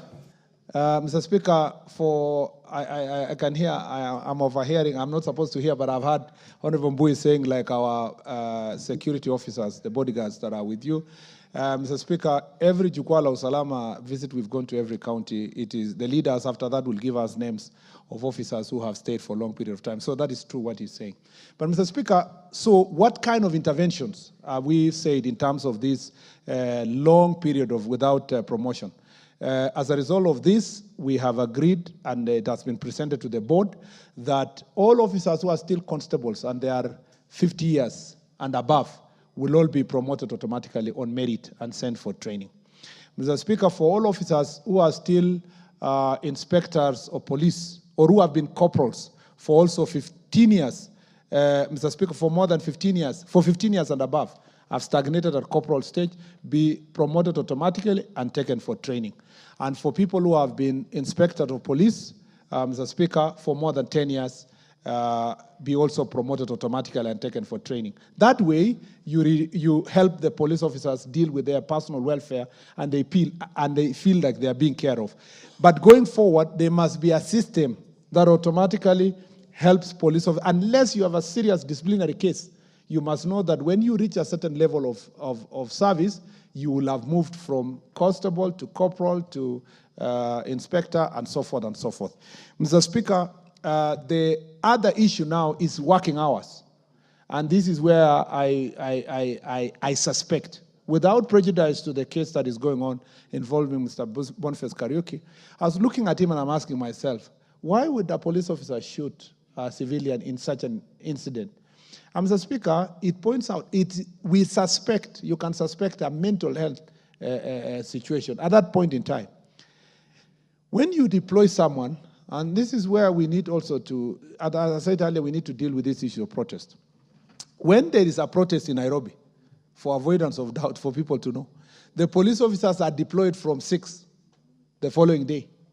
You know, by 7, 8, 9, 10, they're already preparing to take position.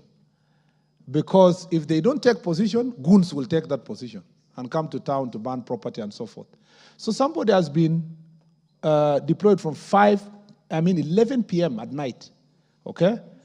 And given some snacks around in the morning. And occasionally, sometimes they might be forgotten. But I'm just, making true confession that if it happens that they were not brought for snacks, Mr. Speaker, they will be deployed. Now, the following morning, he's taking position the entire day. Now, the real mandamano starts at 1 p.m., okay? By that time, he's worn out, he's tired, sugar levels are down. So by 3 p.m., that person is extremely irritable. Extremely irritable. A small provocation, you insult his wife or his mother, you call him stupid, or that point in time, their mental health status is of great challenge. So sometimes it's important for all of us to appreciate the operating environment of some of these police officers. And therefore, that's why we're insisting we need more police officers that can be able to cover for each other. But also, let's not create occasions where police officers have to manage criminals and gangs and so forth that are giving us problems. And Mr. Speaker, as a matter of fact, I have visited the training institutions of the police. All our police officers that are deployed to deal with serious cases like Al-Shabaab, among others, do not stay there for long, and they're always brought back. And before they are redeployed, they go through training, including counseling. And Mr. Speaker, I know, I don't need to mention within which institutions, but we have a very detailed program for dealing with those situations. The problem is the day-to-day police officer in a normal police station providing those services. There are very few councillors. The councillors now that are serving our police officers are only at the county headquarters, and they are supposed to move to different places, so different parts of the county. You may have in a county 17 or 24 police stations. To serve all those police officers is not easy. And therefore, we have agreed that in the next recruitment, we need to also focus on getting councillors, increasing the number of councillors so that they can reach out to these people. As I read in the statement, we are also working with their families to see how these counseling services can be extended to their families. And lastly, Mr. Speaker, is to point out that now in the National Police Service, drunkardness is not considered an offense, an act for this that can lead to addiction or alcohol addiction does not lead to your dismissal. It's now treated as a disease. And so most of our police officers who have been addicted have been taken to rehabilitation centers. And Mr. Speaker, a number of them have come back, Mr. Speaker, to back to service. I know, and because we are leaders, you know that police station where people are sent, when they are drunk, they are sent there. So you have 13 police stations, 13 police officers, but 10 are there because they are addicted to alcohol. So the only 3 police officers that are serviceable. Those are some of the things we have said it must come to an end.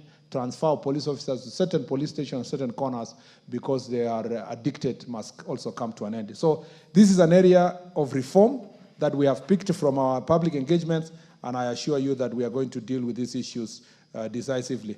In terms of health, mental health institutions, I agree that, first of all, in the entire society, mental health is considered, Mr. Speaker, a taboo. Yes, that is the word I was looking for. It's considered a taboo. And not just about the police officer, even us who are sitting here, even me, Mr. Speaker, to be able to manage the cases we deal with in this ministry, I have to be conscious that my mental well-being is important. So I must think about what things am I going to do, how do I debrief, what exercises can I do, what things can you do, and that's the same for the police. That's why we're saying police officers are now exposed to playing sports, boxing, exercising, running, and those who are able to do that and some are community activities, some are leading in churches. In fact, the police chaplaincy is very instrumental in terms of helping police officers to have debriefing sessions where they can be able to do this. And for avoidance of doubt, Mr. Speaker, as a result of the diligence of National Police Service, we have 2 teams in the Premier League. Mr. Speaker, the National Kenya Police football team, the champions of the Premier League, and recently the APS Police Bomet qualified, Mr. Speaker, to Premier League. And then we have many athletes, world record holders, Mr. Speaker. Our volleyball team is one of the best around, the same to volleyball, boxing, and many other sports. So we encourage sports within the police service. Ultimately, we need to reach a stage where the police officers, these are 120,000 people. So definitely, if you have 10,000 having a problem, it becomes multiplied. But we need to reach a stage where we have enough technology, and that's why the first question was important. We're having enough technology that we don't have to have too many numbers, so that you manage the numbers, pay them well, and challenge issues of mental health. Of course, sorry, Speaker, if you allow me this. Of course, the working environment of the police officers is also a serious challenge. Where they live, most of the police officers in the police stations are living in uni-arts. Mr. Speaker, a police officer with his family, their houses are partitioned with some kind of a sugar or a bedseat. Yeah, Pazia, you know that one. Mr. Speaker, and you're asking yourself, how do these people live? Because for you to live well, you have to exile the next person living in the next day. You know what I'm saying? So it's really a problem. And you have children, you have deplorable working conditions. For those of us who have had this engagement at home, and even if you look at your police station, you'll realize your police station is the worst government office in the country, you know? And allow me to use this example. Sondu Police Station, when we were at Jukwala Usalama Kericho, we discovered that Sondu Police Station was built in 1932. It is old, it is completely in a deplorable state. Meanwhile, Sondu Power Generation Station was built over 10 billion shillings or so. Yet you have the police station here, they are supposed to provide security to this critical government installation. They just need maybe 10 million to build a good police station, and nobody cares about that police station. And those examples are replicated all over the country. So I request, Mr. Speaker, even as we have the debate about NGCDF, Mr. Speaker, NGCDF has done a fantastic job in building classes, Mr. Speaker, and education institutions. In fact, I came as a senator, Mr. Speaker. By the time I was coming to Senate, still a few places in my county we were doing Arambes to build schools. But now we don't go for any Arambe to build schools because of NGCDF. Mr. Speaker, if that can be extended to police stations and chief's offices, Mr. Speaker, and ACC's offices, this, I know some members of parliament do it, but it is done as it's almost like a CSR of the main function, which is to build schools. I will request, Mr. Speaker, a conversation based on my findings having gone around the country. I don't want to mention the counties that are doing extremely badly, Mr. Speaker, because I don't want to put leaders on the spot. That, Mr. Speaker, we need to come to a place where we can have a conversation between us and the NGCDF team to see how best we are going to achieve building our modern, good police stations with at least the OCS and the deputy OCS and the sergeant in charge of the armory getting accommodation within the police station so that we can provide proper services to the people of Kenya. I thank you, Mr. Speaker. Robert Mbui, we are running out of time. A comment? Yes, half a minute. Mr. Speaker, the minister said something very important that must be acted on. You cannot have a person who started working at 11 and by 5 o'clock has not eaten, holding a firearm. That, I think, should be changed in management of demonstrations. Even drivers which have these buses that troll, if you look at the time, at that time they are not in a mental state to work. Thank you, Mr. Speaker. In fact, Minister, when those policemen are on the streets, do you ever think even where they go to relieve themselves? Something as simple as that, a human nature call. Yeah. And you are there from morning to evening. What do?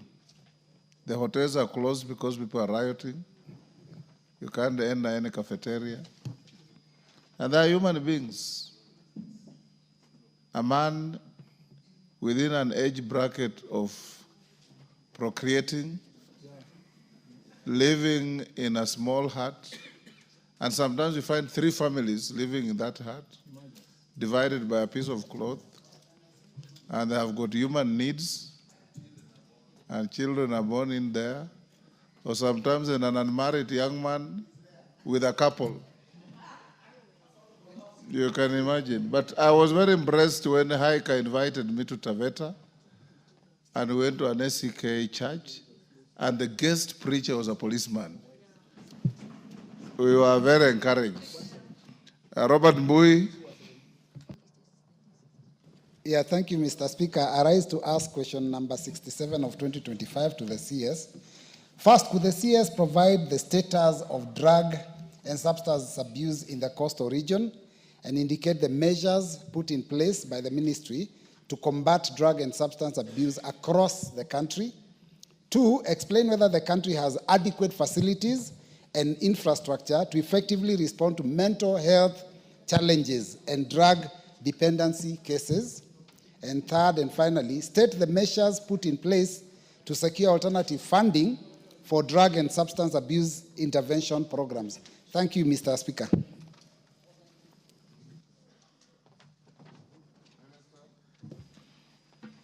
Thank you, Mr. Speaker. If you will just allow me, I don't want to allow this to pass on the previous question. Yes. In one of the Jukwaa ul Salama yesterday in Nakuru, one of the ACCs who has done research, DCC, said that there are 117 police officers in his research who have lost their spouses as a result of the transfer program that we have. So that then you live very far, families very far, and then people find their wives have gone. It was a wake-up call to me. In fact, he said 17 DCCs. The administrators have also the same. It is something that we might have to do a proper investigation. And then we ask ourselves, is it necessary really that a police officer must come from far to serve well? You know, why? In other countries, and I'm not saying this is something we should change today, I'm saying long term. In other countries, police officer a sheriff is picked from the local community and elected. Actually, they are elected by the people to serve them.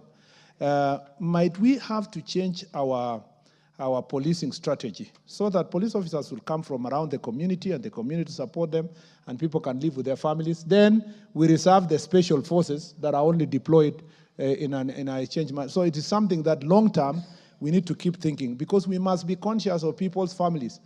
You're transferring a police officer or ACC, and they're asking these questions. If you transfer me, what happens to my children who are in the next school there?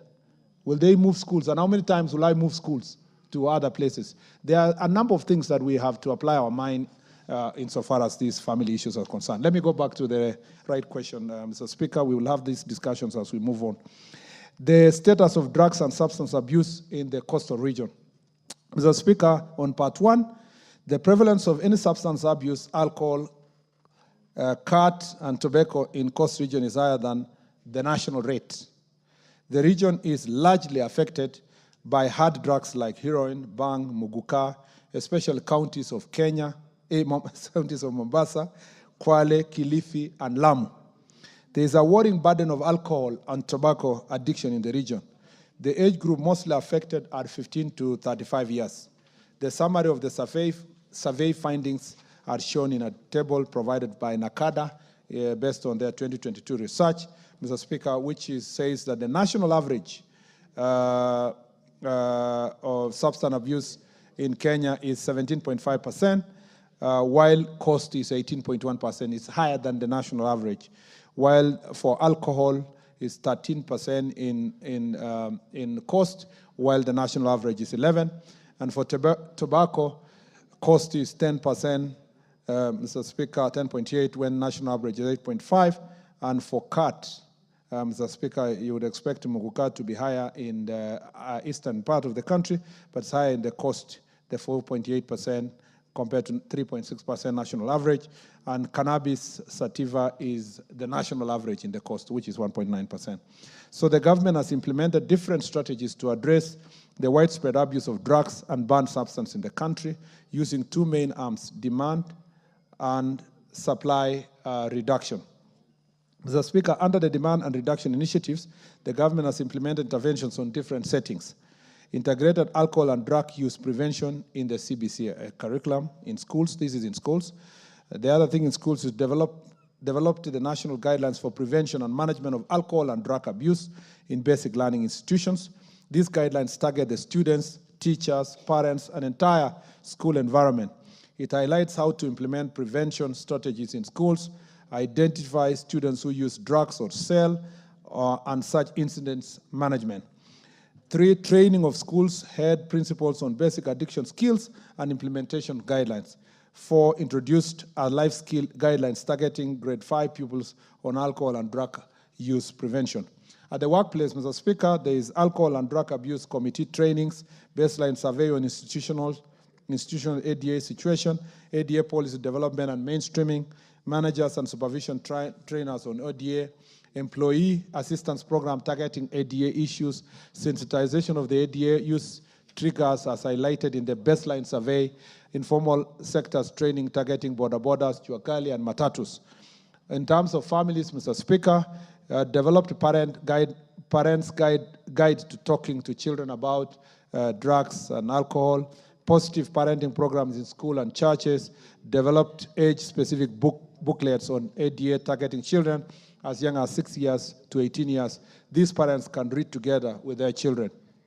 In terms of communities, develop the community-based rehabilitation framework for substance use disorders to support implementation of treatment programs at the community level, developed the national prevention guidelines on ADA to ensure professionalism in the ADA prevention interventions, development the community coalition framework to guide stakeholders in the field of ADA prevention, and forming work groups, advocacy, and resource mobilization, developed the national ADA prevention system that maps out all the prevention stakeholders and documents what area the prevention or the practice target. This supports in identifying the gaps and spreading support equitably. Community barazas forums in collaboration with GAO, training of religious leaders on ADA to enable nationwide reach, supporting creation of county community work groups, CBOs, NGOs, CSOs, and FBOs, and training them on ADA and prevention mechanisms. Bar honor sensitization on the Act and 2010 and their responsibilities. Advocacy campaigns, mass media campaigns on newspapers, mainstream media, radios, social media, posters and banners, and roadshows. Support in music and drama festivals, participating in ASK shows, webinars, among others. Under supply reduction initiatives the government has, in collaboration with other relevant agencies, conducted nationwide multi-agency crackdown on illicit brews, non-compliant alcoholic outlets, and drug-through rapid result initiatives. Carried out regional specific multi-agency crackdown on illicit alcohol and drugs, conducted regular crackdown on shisha selling outlets in Nairobi and other major towns, conducted regional and county multi-agency forums to assess and address regional or county-specific alcohol drug abuse status through national alcohol drink control committees, conducted licensing of importers of alcohol drinks, and finally through National Alcohol Control Committee, inspected alcoholic drinks and manufacturers to ascertain levels of compliance to the set standards. Mr. Speaker, let me just say this before I read the last part, that again in our county visits, you realize that there is a problem that is internal that has largely been contained, the brewing of changa and all these other illicit brews internally at our homes. The chiefs and all these partners have been able to do a good job.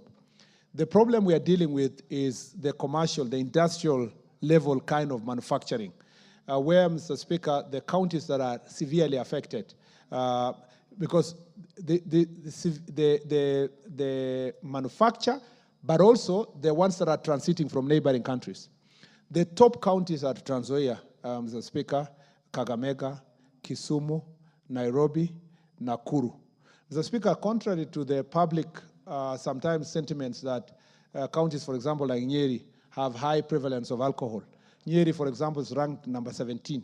But if you go to Kitale, Mr. Speaker, the biggest concern from Kitale is as a result of the proximity to neighboring countries and the smuggling of goods, including this adulterated alcohol.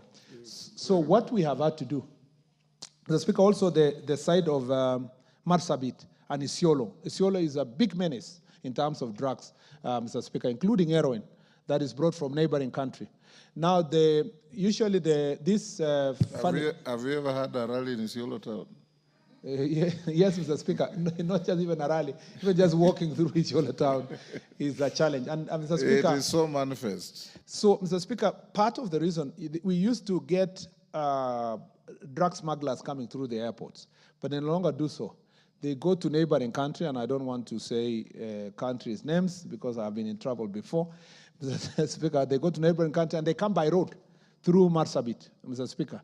And so a number, when I even went to Isiolo and Marsabit, a lot of these drugs have been confiscated, Mr. Speaker. And then they are brought to all the way to coast, or sometimes destined in Nairobi and Nakuru and other places.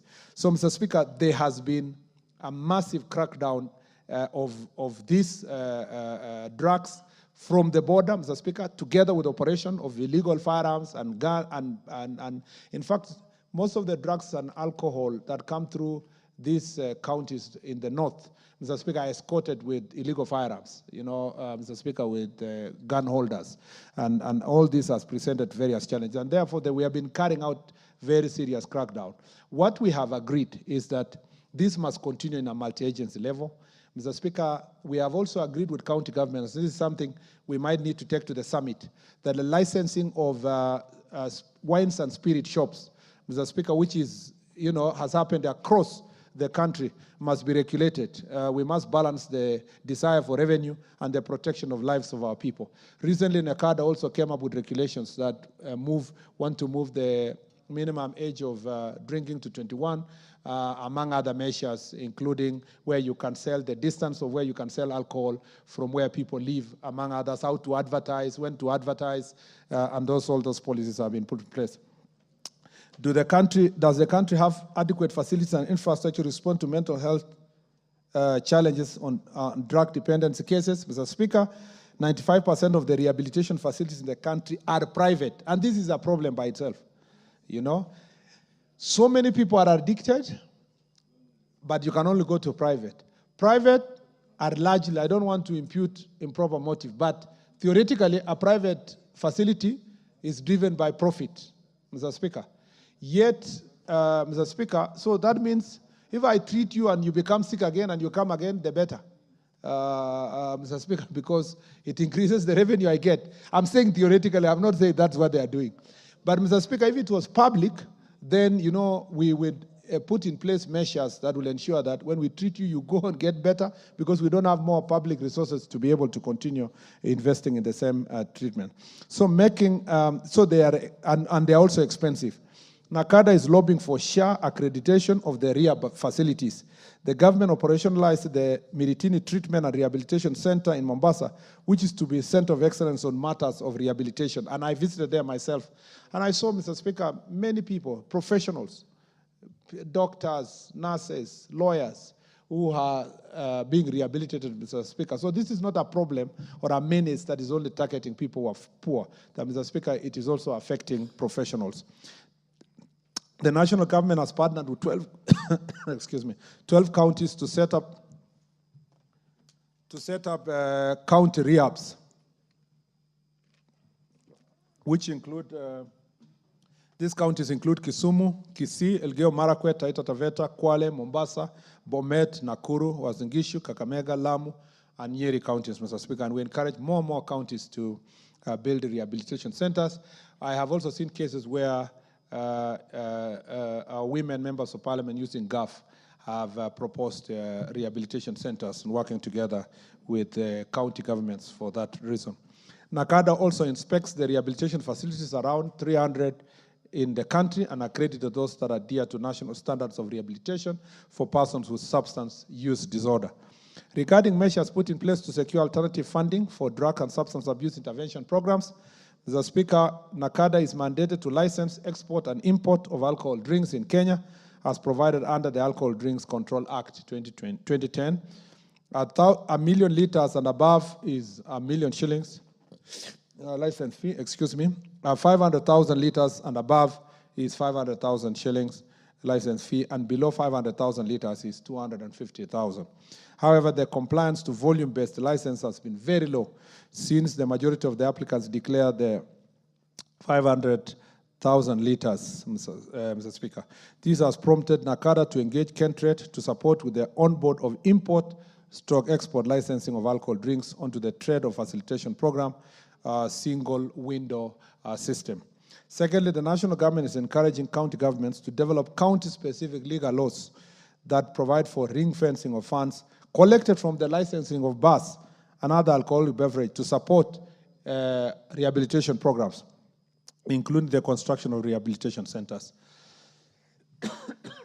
before I sit, Mr. Speaker, the other challenge that has been posed also from our national conversation is the cooperation with the judiciary.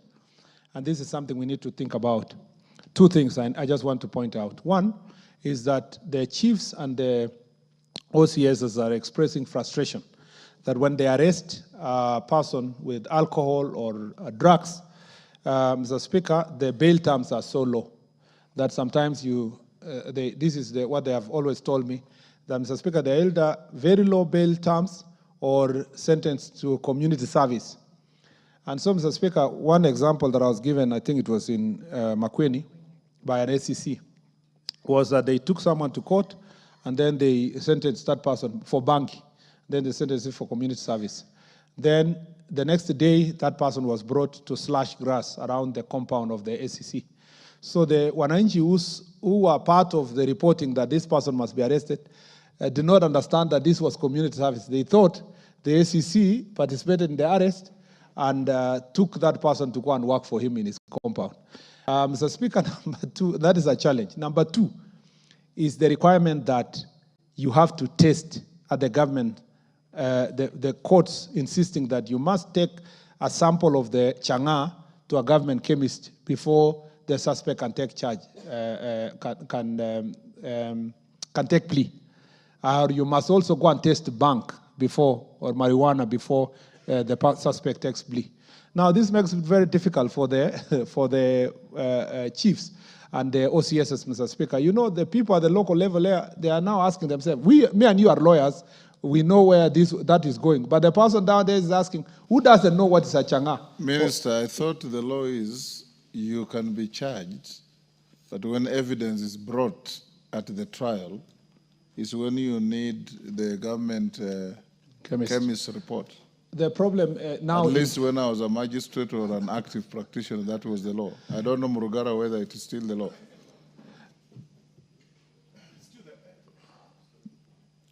Yes, that is still the position, that you do not have to have the results.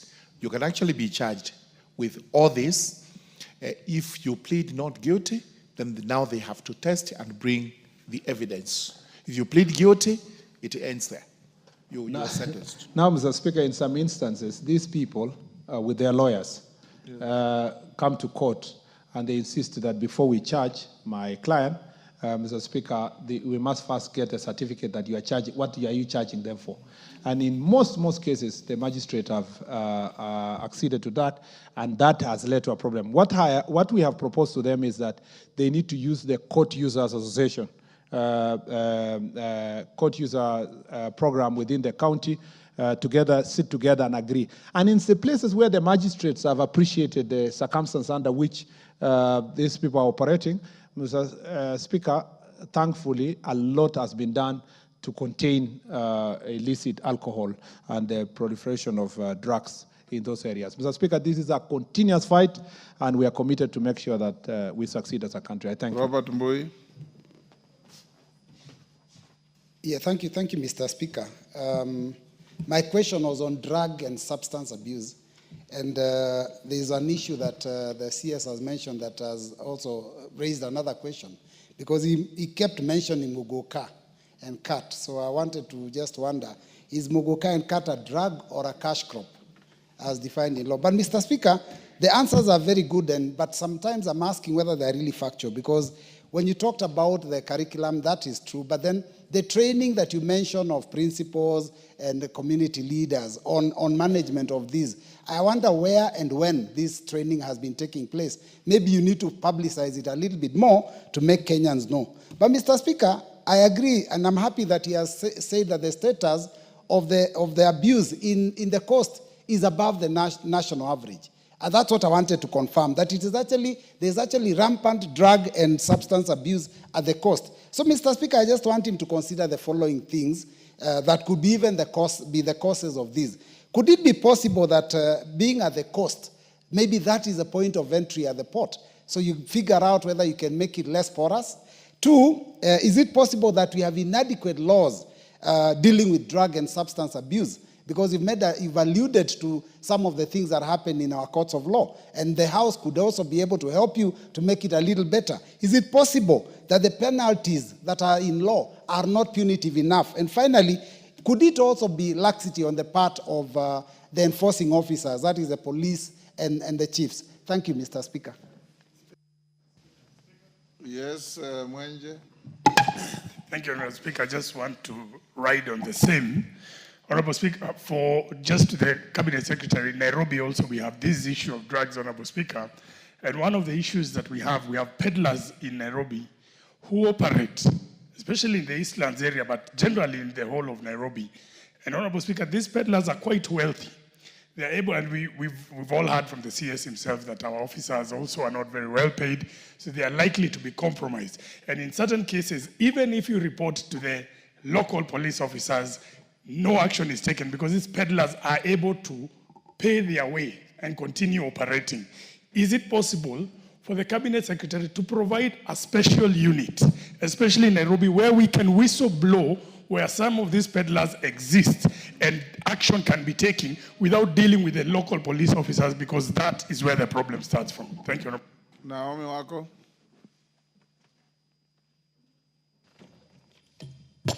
Thank you, Honorable Speaker.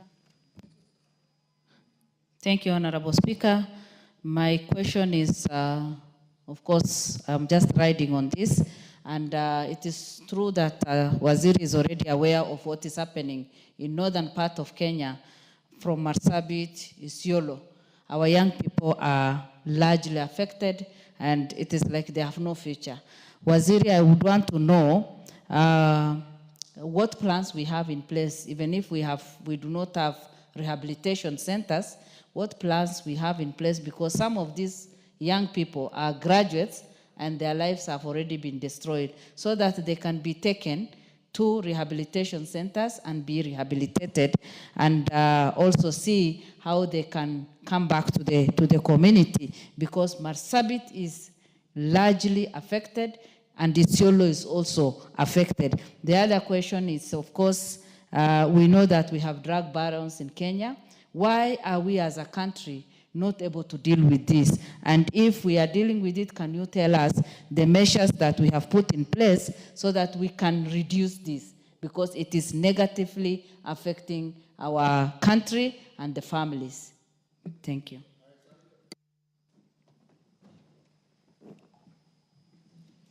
Thank you, Speaker.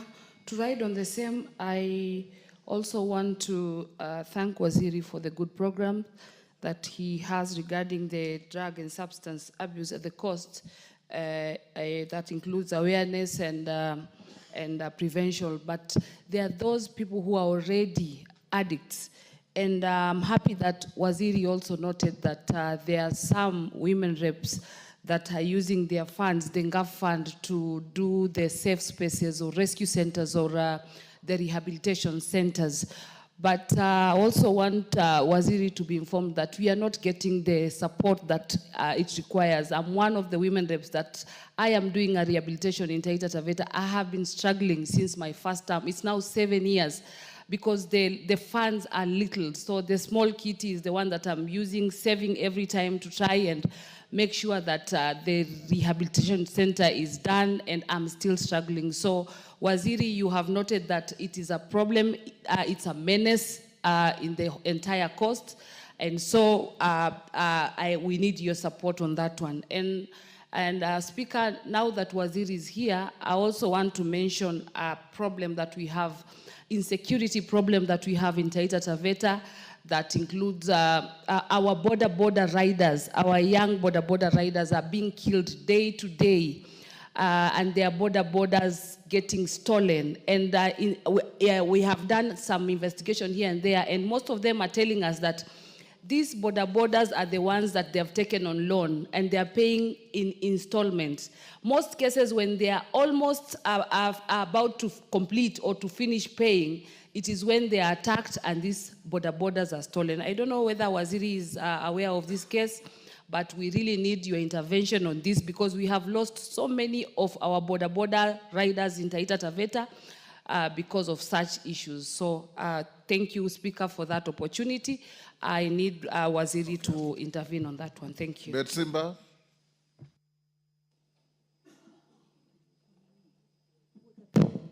Asante sana Mheshimiwa Spika, na nimeshtushwa kusikia waziri akisema kwamba katika utumiaji na uuzaji wa mihadarati na madawa ya kulevya mkoa wa Pwani ndio umekuwa waongoza katika taifa zima. Na nimuulize waziri, ana mikakati gani, amepanga mbinu gani za kuzuia uuzaji na utumiaji wa mihadarati kupitia kwa mipaka, kwa sababu Mombasa, nikizungumzia Mombasa ama eneo bunge la Kisauni, hakuna mashamba ya heroin, hakuna mashamba ya bangi, hakuna mashamba yoyote ya madawa ya kulevya. Yanatoka sehemu tofauti kuja pale. Ana mipango gani? Ya pili, Mheshimiwa Waziri, una habari kwamba DCI wa eneo la Kisauni hawana magari, wanatumia baiskeli kutafuta wahalifu? Una habari hizo? Na unapanga vipi kusuluhisha hiyo matatizo? Asante sana. Mr. Speaker, first let me say on the follow-up questions by Honorable Mbui, one is the training. Training is not just happening, it's not a particular school. These are weekend programs, working together with, collaborating with the Ministry of Education, for example, to put workshops at a different times. That's why even programs that NACADA is planning together with students and so forth is a continuous program. And so what we can do is to seek also support from ourselves as leaders and see, we can organize a public fora, maybe a tournament, and then before the finals of the tournament, maybe an NACADA can come in with training materials, awareness materials, those kind of issues. That's why these trainings are happening at this level. So once in a while, there's a meeting for principals in a particular sub-county or a county, then this training takes place and so forth, and creation of awareness. On the question of coast is a very unique place. It's because of the porous nature of the borders. So you know, coast is Lamu, it's in a border. Coast is Tana River, it's near the border. Coast is Taita Taveta, it's definitely, in fact, part of the biggest problem of Taita Taveta is because in our neighboring, the other side, it's not very strict on matters of drugs and so forth. And I don't think they do even so much enforcement on matters of marijuana in the first place. It's not a big deal on the other side of the border, the same to Quarry. And then the coastline. You know, the coastline, it's not a port. It is also a porous coastline, and because very few places are manned with proper ports. But thanks to Coast Guard, we have been able to do a lot of work. By the way, if there's something that previous government did, particularly President Uhuru's government, was to deal head-on with the drug barons, and a lot was done. I was there when President Uhuru banned the whole ship that was carrying drugs in our first time, I remember. And so a lot has been done to dismantle the big barons. So what's happening is that, you know, the peddlers now are the biggest problem. Of course, they still bring with certain networks. What happens is that sometimes you are unable to get the baron themselves, but as long as you get the middlemen here, and you arrest them, dismantle the networks, and so forth. The biggest problem we face also is in terms of transit. So all this that comes from Ethiopia to Kenya, or South Sudan to Kenya, or Uganda, passing through Kenya, are not just destined in Kenya. Part of it is consumed here, but it's still finding its way to neighboring countries. Because this is part of transnational organized crime. So locally, I have told the chiefs and the assistant chiefs, the chiefs and the OCSs, that there is no way drugs and alcohol, illicit alcohol, can be sold in any part of Kenya without the knowledge of the chief and the OCS. So the ultimate responsibility is at that very local unit. Let them demonstrate that they have taken steps to report and crack down on these issues. Then another phenomenon that I noticed, and this is just for across the country, is that, including that coast, is that cannabis is also planted where there is a lot of insecurity. So the bandits Once they cover a place, they plant cannabis in that place, they consume, and they also sell. Interestingly, you will go to places like Isiolo, Samburu, Baringo, Elgeyo Marakwet, where I come from. Once we did the massive operation on bandits, and we cleared certain places in Kerio Valley, we found that they have planted a lot of cannabis sativa along the river. And they could not have planted that amount of drugs if they were not having networks to sell them.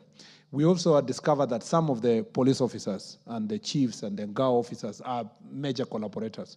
And in most cases, either they are arrested and charged. Some where you don't have direct evidence to charge them, you transfer them, you bring back to office so that they are not in certain areas where this menace is going on. So these things never really happen without the participation of a police officer. Either they have a cover of a OCPD or a sub-county commander or a county commander. In Kitale, for example, we went and when we were going for Jukwa, we had a tip that there a lot of cannabis sativa and adulterated ethanol that was being sold. So the Deputy Inspector General of Police went with special team, and they went with the NACADA and did an operation. And the guy confessed that, how did this happen? Who told these people that this was here? He said, raids never happen without my knowledge. This must have been done without the knowledge of the officers on the ground, you know? So it is clear that this is something that we must continue fighting, deal with the police officers, deal with the administrators, but we should not wait until a minister. In fact, I am not subscribing to this idea that the Cabinet Secretary office should put some money to fight alcohol. It must be infused in the day-to-day responsibility of the OCS and the chief.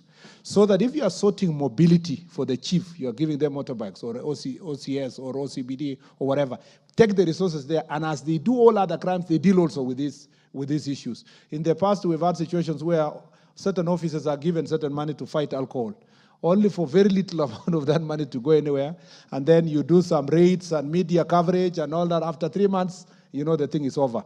What we are now trying to work on is to be continuous, to be in your JD as an OCS and your JD as a chief. If we put it at that level, we'll be able to make great progress. We have the penalties in some cases. Penalty is not the problem. It's how the magistrate applies. Remember also, in these areas where there's compromise, also the magistrate is compromised, or a judge. For as long as the police can be bribed, the magistrate also can be bribed. So the problem is the application of that law by the law enforcing officers. And then we know we have the Honorable Mwenje, we have the anti-narcotic police unit, but it is still a small unit. Our conversation was now to make it a more fully fledged, like the anti-terror unit, because this is really destroying our young people. And even in the next recruitment, there is a plan to make sure that some of the officers are already working, but in different places, can be trained and posted to support the DCI unit of anti-narcotic, and then the new officers that are coming in can replace them in the different areas. On the question of rehabilitation of young people, this is a continuous there is no really good budget for rehabilitation. There's no budget in ACADA, neither is there a budget in any office for rehabilitation. That's why you see it in different places. And the best people, this is a function that should be done by county governments. The best thing is for some of the county referral hospitals and the sub-county health centers should have a wing for rehabilitating these young people, because it's a medical problem that we can be able to do it. But we should continue supporting, like Honorable Aika said, this GAF money, and the ladies have the noble idea to do it. But the money is very little. If you have 6 million in our whole county, there is only so much you can do in different things to please everybody. And if you go and put a rehab in one constituency, they say, oh, you're Niauko. You know, can you explain to us what have you done for us here? In fact, I really feel for sometimes the women MPs. It's better to be a senator. I was a senator before. Nobody will ask you how much money you have. But for you, you have little, and they think it's a lot. So that is the challenge. But it is important to partner. I wish they would have a buy-in from the county so that you can put part of it, and the county can put part of the resources to support it. That is that. And then proceeds. there's also something we are muting. It's not enough to get the drugs and the ethanol and to confiscate. If we can do further, and this is something we're having conversation, how best can we go for the proceeds of crime? You see, this person is a baron, he's selling ethanol. Ethanol one container is 50 million, okay? Even if you arrest him and you give him a fine of 1 million, he will pay and continue. But if we went for his accounts, like it's being done for confiscation of proceeds of crime, that money can come in and help us to buy vehicles and other equipment, build rehabilitation centers, and it will be more punitive than the normal court process. So in the 3 weeks ago, 4 weeks ago, when I was launching the NACADA policy issue, this is something that we agreed we can pursue and work together with other agencies to deal with this. On the border riders for Honorable Ika at your border, they are stolen in Taita Taveta and taken to Tanzania. That is the challenge we have. And what has been happening when I was there for Jukwaa, we agreed that the county commissioner should have a better working relationship with the county commissioner on the other side to see how best. Because some of that cooperation, especially in Tok in the Tana, and because it's happening also in Kajiado, has helped depending on how our leaders on this side are able to engage the leaders in the other side of Tanzania to help us to deal with this. But it's a menace. When we went to Taita Taveta with the IG, he changed the police officers in that place because of that menace. And we hope that the new police officers who have come there will be more accountable. It is true, Ben Simba of Kisauni, many police stations don't have vehicles. Many police stations. Actually, we have a shortage of almost 50% of vehicles across. And you know that the government has been working on a procurement process to get another lot of leased vehicles. We believe that we should be, in this first quarter, we should make very good progress. And once we get those vehicles, we have told our officers on the ground they must be willing to share. There's no vehicle for Kenya Police Service, and there's no for Administration Police Service, and there's for DCI. They must be able to pull, particularly in counties like yours, where many places are reachable, they must be able to find a mechanism to share the vehicles. But also we have a problem of fuel. But that's not a problem in Mombasa. You know that most of the leased vehicles to the police station, there's only 450 liters of fuel, which is collected at the designated center. So you are in Kibish in Turkana, you come and collect fuel in Kitale, 450 liters. So you come all the way to Kitale, collect 450, and you go to Nairobi.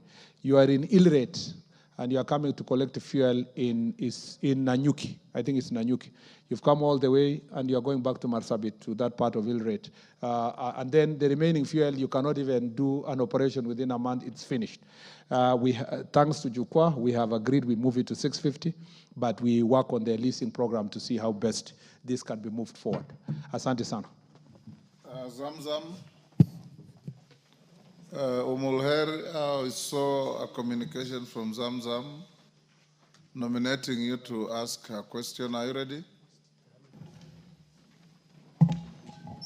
Go ahead. That is the last question of the day. Thank you, Speaker. Yes, Anna, what is it?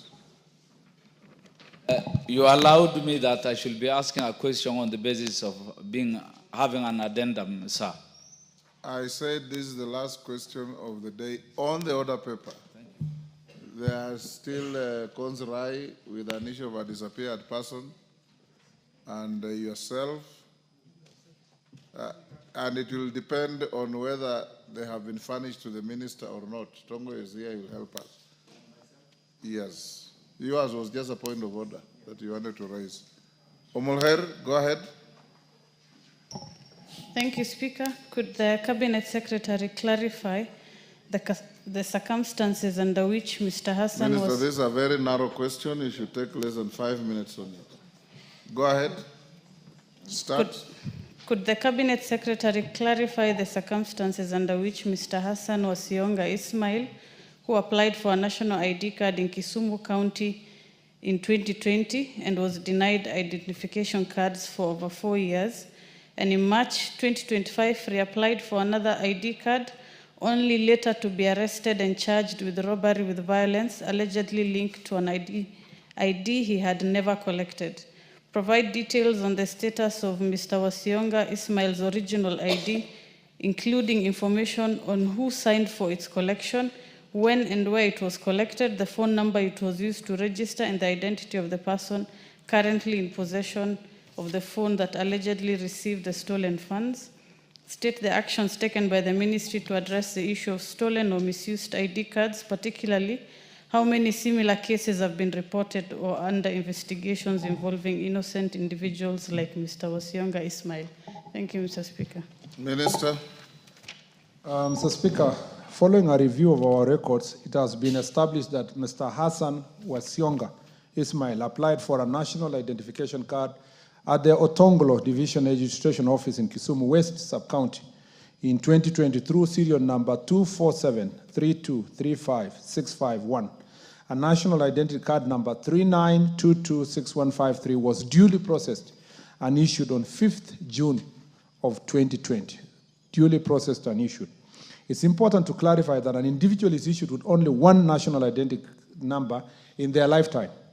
New serial numbers are, however, generated for tracking purposes in every instance of replacement. Mr. Ismail has only ever been issued with ID once, and no replacement ID has ever been issued under his name or ID number since 2020. Regarding the claim that he was denied his ID card for 4 years, our system shows the card was produced and ready for collection within the standard processing time. Any delays in collection may not have been due to systemic failures, but may have arisen from procedural or personal issues, which are subject to further internal review and ongoing investigations by the DCI. It is deeply regrettable that Mr. Ismail was arrested in connection with an ID card he allegedly never collected. The ministry takes such matters seriously and is working closely with investigative agencies to uncover how the identity may have been misused. We remain committed to upholding the integrity of the national identification system. Mr. Speaker, on part 2, as stated earlier, only one ID card has ever been issued to Mr. Hassan Wasionga Ismail, in line with our standard operating procedures. ID cards are collected in person at the registration office where the application was submitted. The applicant must present original application. In exceptional cases, a parent may collect the card on behalf of an applicant upon producing both the waiting card and their own identification. Since also it is the parents that help the children to get the ID. In the event of a lost waiting card, the applicant is required to provide police abstract or a letter from a chief confirming the loss. Currently, our offices are actively tracing the manual ID collection register for Kisumu West Sub-County to confirm whether this standard operating procedure was followed at the time of collection. Regarding whether the ID number was misused, the phone number used to register transaction linked to the ID number and the person currently in possession of it. I wish to inform the House that these matters are under active investigation by the Directorate of Criminal Investigation. The Ministry will provide an update on the National Assembly once the DCI completes the investigations. On part 3, Mr. Speaker, this case is highly unusual but suggests a complex misuse of identity credentials. While the Ministry cannot at this time provide precise figure of such cases, we acknowledge that incidences of identity theft and misuse of identification documents are increasing globally, and Kenya is not immune to this emerging threat.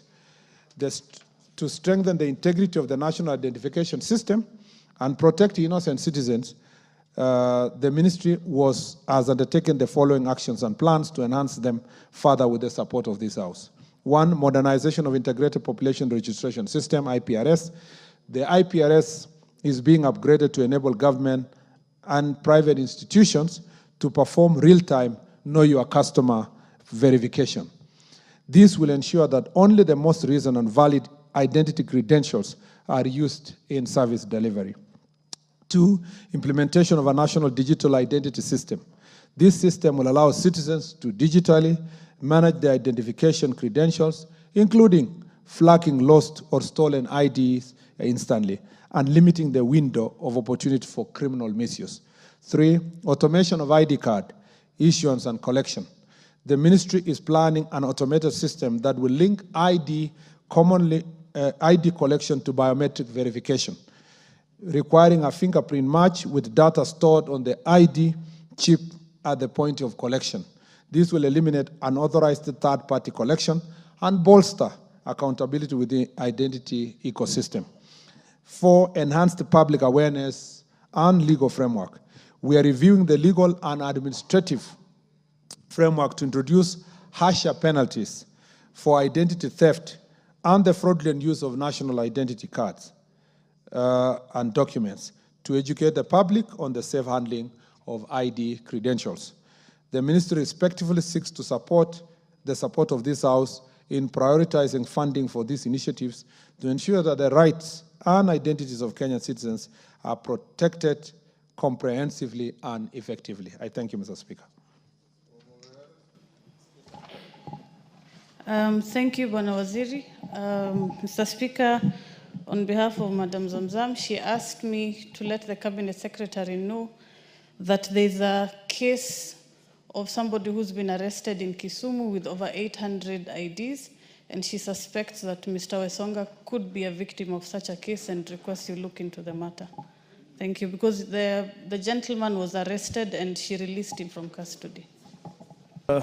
Honorable Zamzam is not around, and Mr. CS, Honorable CS, he is not sure if Hassan picked the ID himself. So I think this question... He said investigations are ongoing. So that's why, Mr. Speaker, sir, Yes. What I'm saying is this question, or the answer, after the investigation should be brought back to this House so that we make sure what happened. That's a fair request. Minister, once the investigations are over, you can communicate to the House through the chair of the committee. Oundo. Honorable Speaker, on the same issue of IDs, I just want to make a request to the Cabinet Secretary. There are very many young people who are joining colleges and universities, and they have applied for IDs and that have waiting cards. Is there a measure, is there a way you can ensure this rapid process of the IDs so they're not inconvenienced when they have to operate bank accounts after they get the so-called boom? Thank you, Honorable Speaker. Kipepeo. Thank you, Mr. Speaker. I was there when Honorable Zamzam was requesting that there was an innocent young man in jail suffering on behalf of somebody who picked his ID and they came for him. We might be having more innocent people in jail suffering on behalf of those who are very good at picking people's IDs. So the chiefs and the assistant chiefs, those who help out, how can anyone pick somebody's ID, yet they know very well these children from their background? Thank you, Mr. Speaker. Minister. Mr. Speaker, quickly, it should take... Minister, as you, because that is the last opportunity on this, as you answer that, in the good old days, we used to be issued with IDs before you leave school, before you prepare to go to university.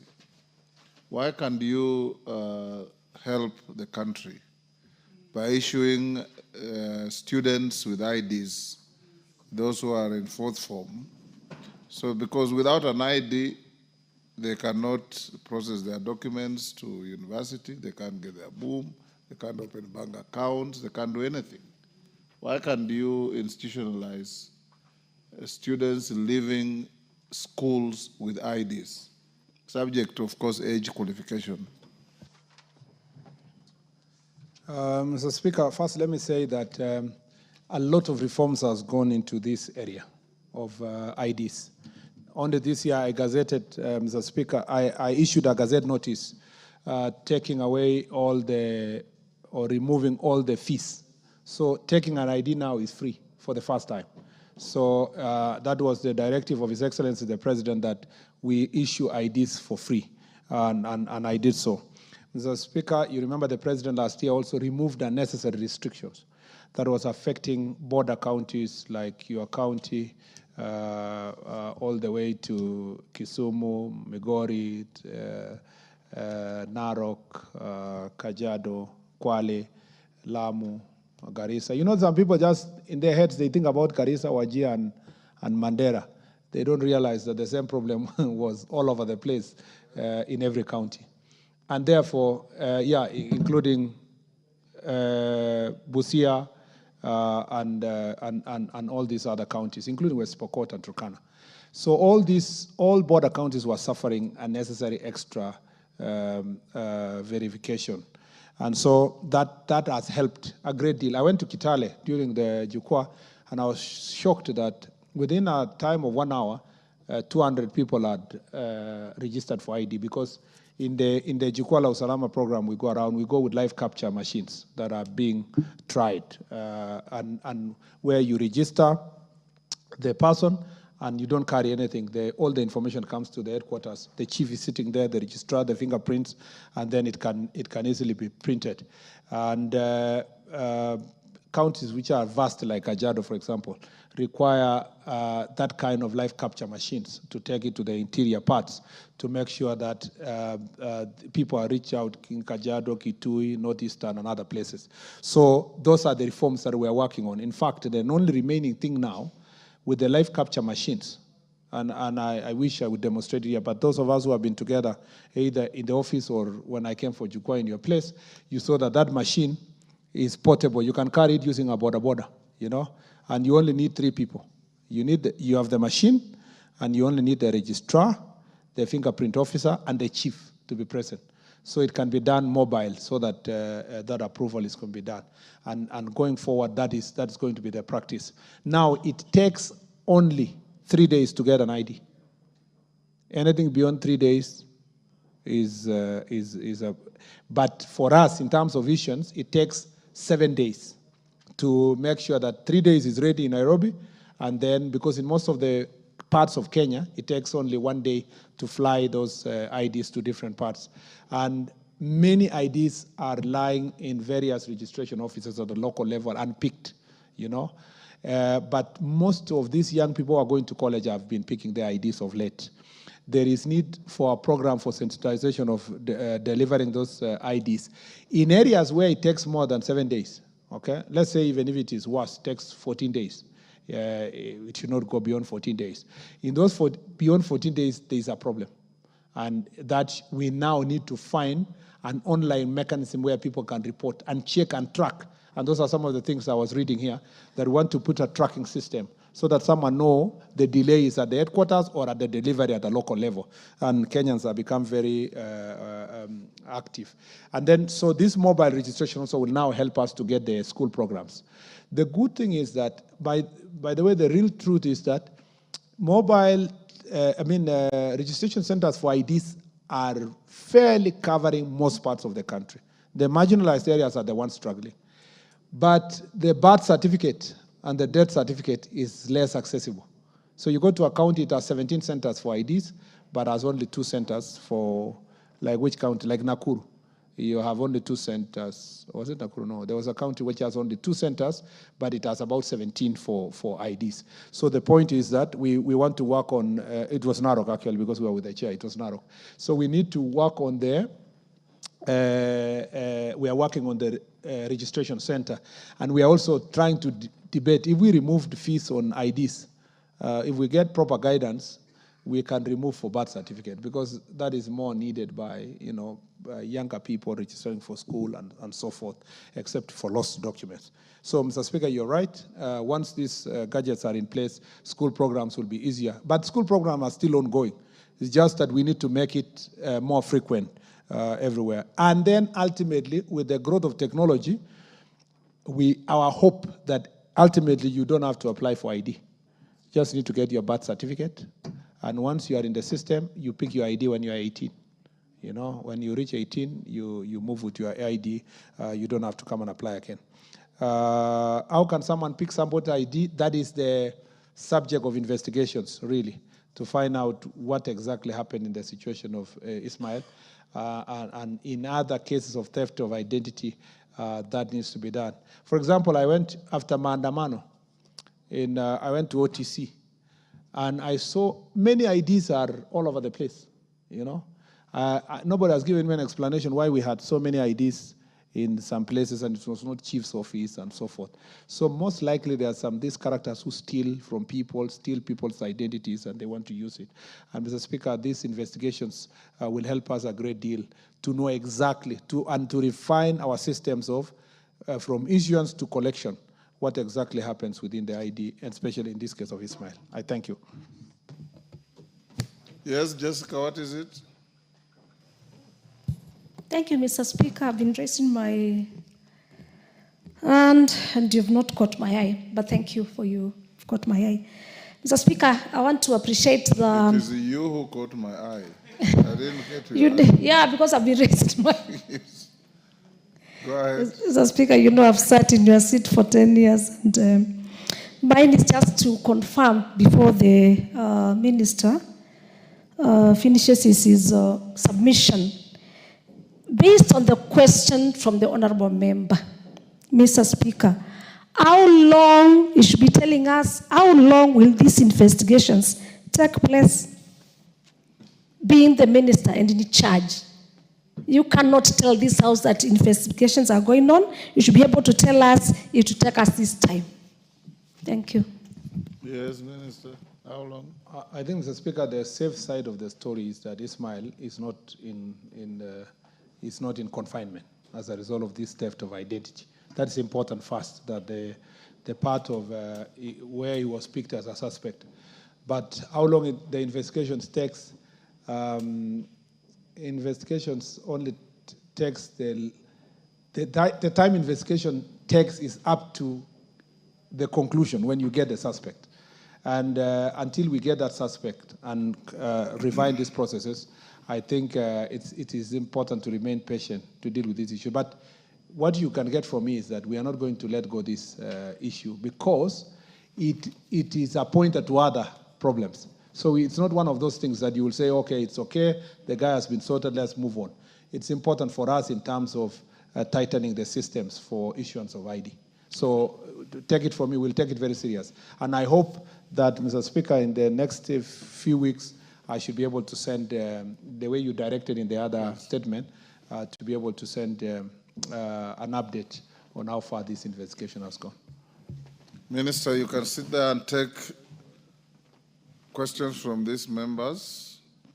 If you have the answer, you can give it, because this is now an ambush. These are questions that were asked to your committee chair. Gonzrai. After Gonzrai, Sane. After Sane, Tubi. Tubi, you had already seen me. Why are you raising your hand again and have your name here? Tubi. After Tubi, Adan Daud said he has just a point of order about the management of your affairs with the committee. Yes, Naomi, you are not on the list.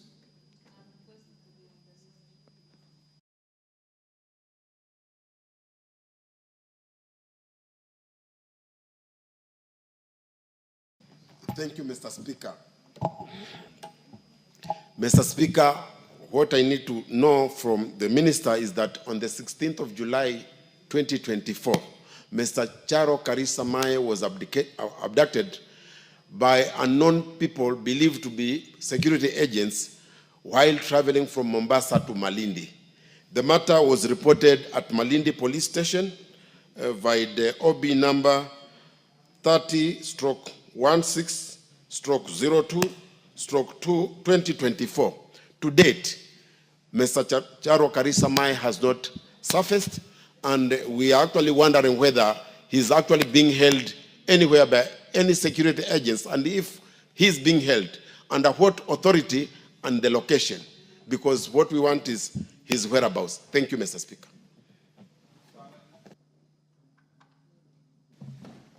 Thank you, Mr. Speaker. Mine is on Mr. Hussein Abdurrahman Mohammed of ID number 2672739, who has been a former Assistant County Commissioner and currently the manager of Huduma Center in Wajir County, who went missing on 8th July 2025.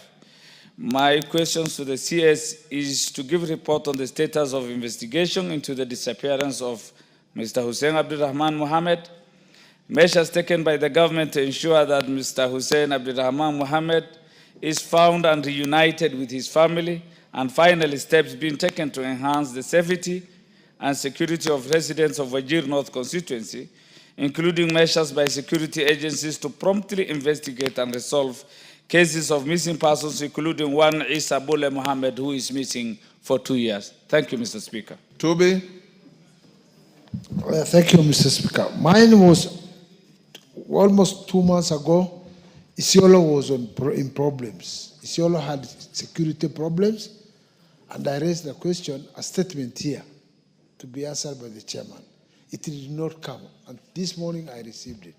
It has something to do with the Isiolo problem, and I'm not satisfied with the statement, with the answer which I was given.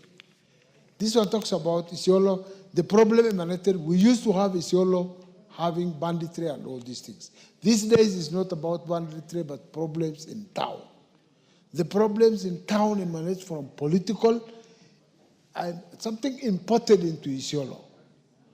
Now, the problem we are having right now is the issue of a constitutional mandate being done by the members of the County Assembly against the Speaker on accountability.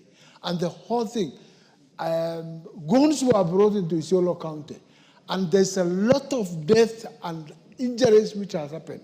People are living under threats and intimidation that County Assembly should not should not hold this meeting. That is what it is. And then the help of the government itself, the police and everybody, was nowhere to be seen. County Assembly was vandalized.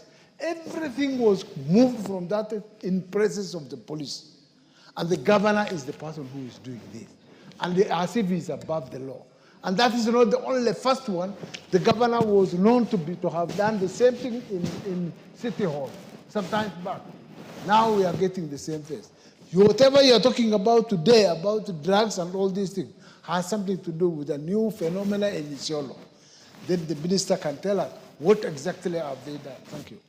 Yes, Naomi. Thank you, Honorable Speaker. I'll take the House back to the ID issue, the issuance of IDs. Number one, I want to say a big thank you to our President and to the Ministry for the issuance of IDs to the people. In fact, our people feel that this is the time we have gotten independence.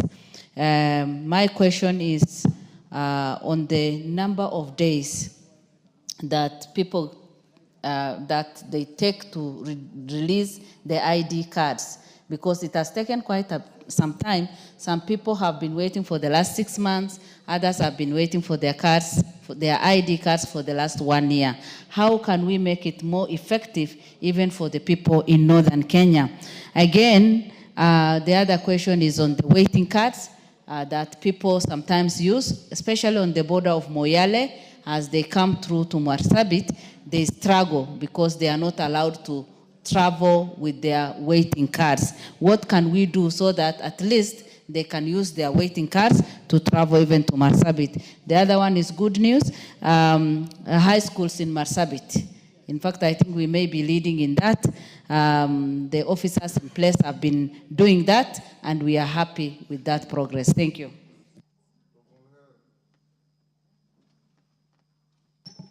Thank you, Speaker. Mine are also two quick questions that I had raised earlier. Yes, sir. Thank you, Speaker. There's a question I had raised 2 months ago on the missing cases of young men, and this particular case is of Abdurizak Kiale from Dadaab constituency. The statement through the chair was not very sufficient, but it almost answered the question. So the brother is back. He was released after 2 weeks, but his other brother, who they were abducted together by the police, is now missing for 2 years. On behalf of the family, I'm requesting for quick interventions and an answer on that. Thank you. Bogoyo. Thank you, Mr. Speaker. I rise to ask the CS and appreciate his efforts of subdividing Kajiado North into two operational sub-counties to have OCPDs. But Waziri, I have, in my efforts, made complete all your police stations built by NGCDF. All your chiefs, and the last one is going to be housed by NGCDF, 100%.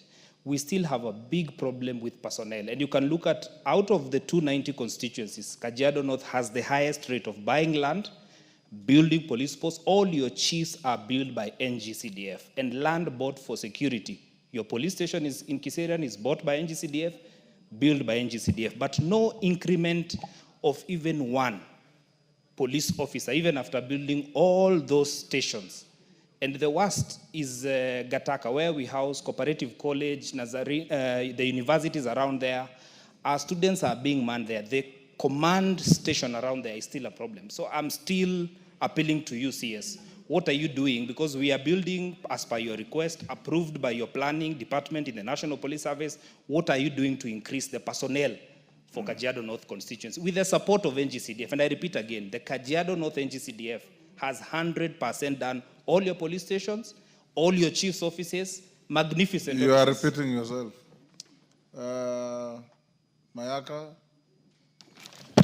Thank you, Honorable Speaker. Honorable Speaker, I just want to inquire from the CS because I recall a couple of years ago when you were finishing Form 4, we would actually apply for IDs while in school and get them by the time you're finishing school. I just want to know if that is still happening, because that then would be very helpful. You already for the young said it is happening, but it's not adequate. Oh, okay. So the issue is adequacy. You even had Naomi Wako boasting that Marsabit is doing very well. So what you need is to step up, Minister. Daoud, what's your point of order? Then Minister, I'll give you under 10 minutes to respond to all those. Thank you, Mr. Speaker. Mine is first to appreciate that the Minister has come to the House today to answer all these questions. But, Mr. Speaker, there are many statements we have asked in this House and responses given through the chair of the committee in charge of internal security. But the two statements that I sought, the responses were inadequate. You ordered that the Minister comes in front of the committee and answer them himself. Mr. Speaker, we have been given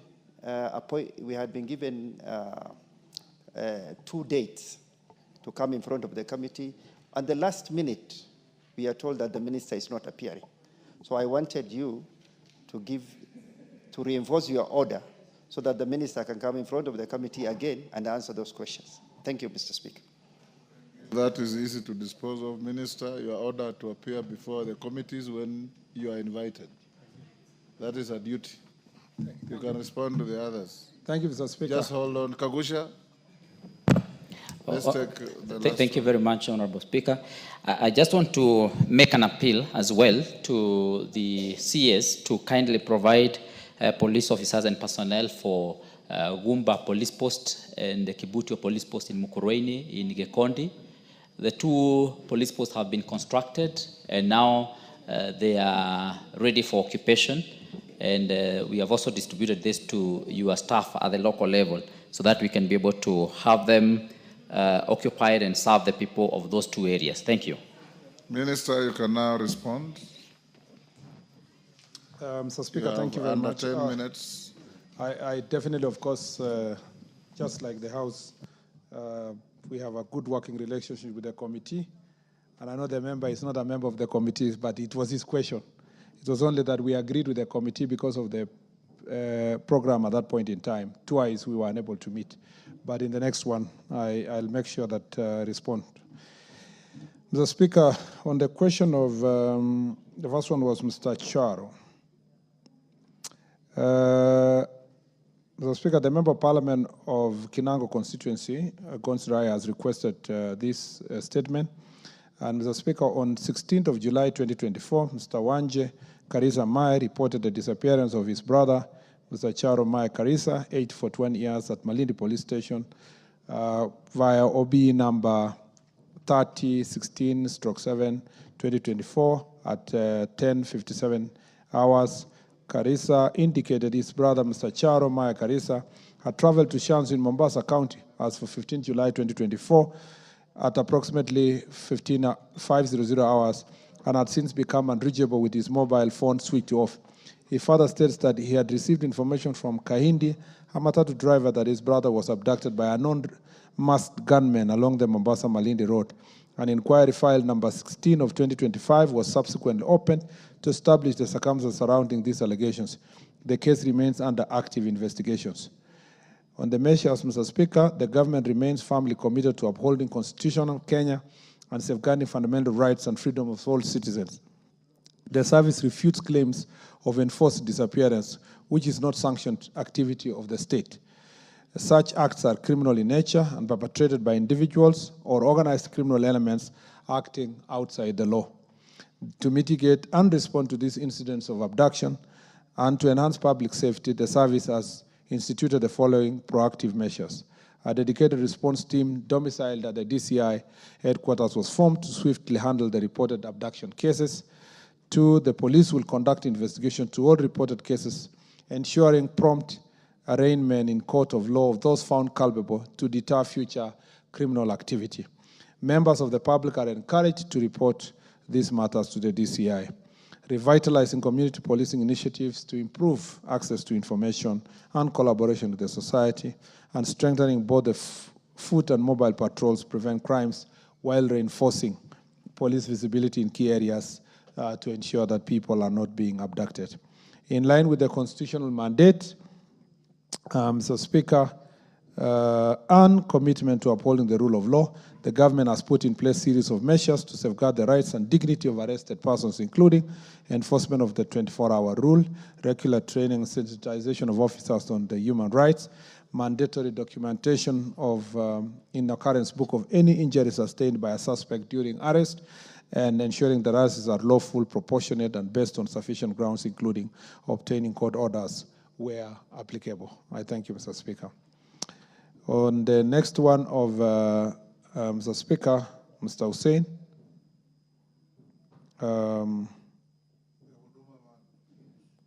Hussein is the Huduma man, right? Yes, that's correct.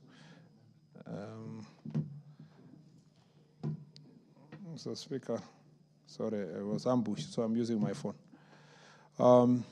Mr. Speaker, on the Member of Parliament for Wajir North Constituency, Honorable Ibrahim Sane, has requested to be apprised on the disappearance of Mr. Hussein Abdurrahman Muhammad, the manager of Wajir Huduma Center.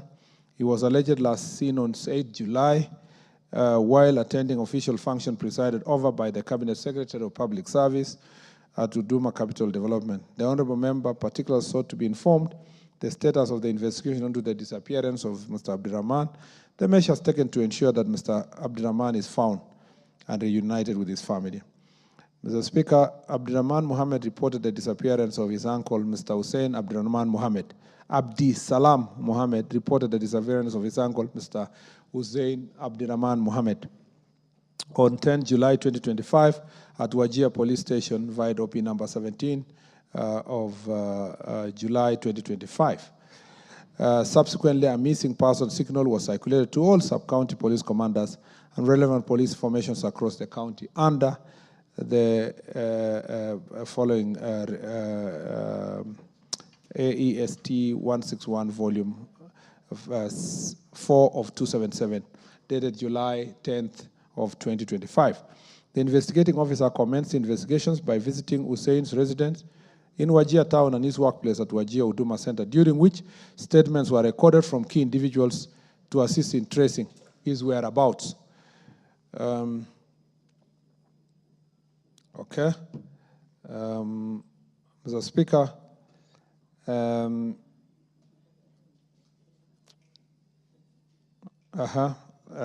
then on July, Mr. Ahmed Mohamed, a first cousin, reported that attempts to reach Mr. Hussein on 9th July were unsuccessful as his mobile phone was switched off. The family members contacted his mother in Isiolo and his wife, Ms. Fatuma Adan, residing in Ada Dijole, Wajir North Sub-County. Both of them confirmed that he has not been seen. Ahmed further disclosed that Hussein had previously suffered from mental health-related conditions and was known to occasionally go to Islamic missions, that is Tabligh. Mr. Hussein Made Arale, Deputy Manager of Wajir Huduma Center, confirmed that he had worked with Mr. Hussein for 4 years and described their working relationship as cordial. He stated that Mr. Hussein had applied for a 20-day annual leave beginning on the 4th of July, 2025, but was deferred to 8th of July due to the Cabinet Secretary of Public Service and Huduma Capital Development scheduled visit to Tarbaj on 7th July 2025. Mr. Hussein reported to work on the morning of 8th July, handed over duties to his deputy, collected his personal belongings, and proceeded on leave. Mr. Mode provided a copy of the approved leave form to the investigators. Mrs. Fatuma Adan, Mr. Hussein's wife, confirmed that he had traveled home on 4th of July 2025 from Nairobi, where he had gone to seek work transfer. He departed on Wajir Huduma Center on 6th July and was scheduled to commence his leave on 7th July. She noted that their last phone conversation occurred on 8th July at around 21 hours, that is 9 p.m., during which he promised to call back, citing that he was in a noisy environment. Subsequent attempts to reach him on 9th July 2025 were unsuccessful as the phone was off.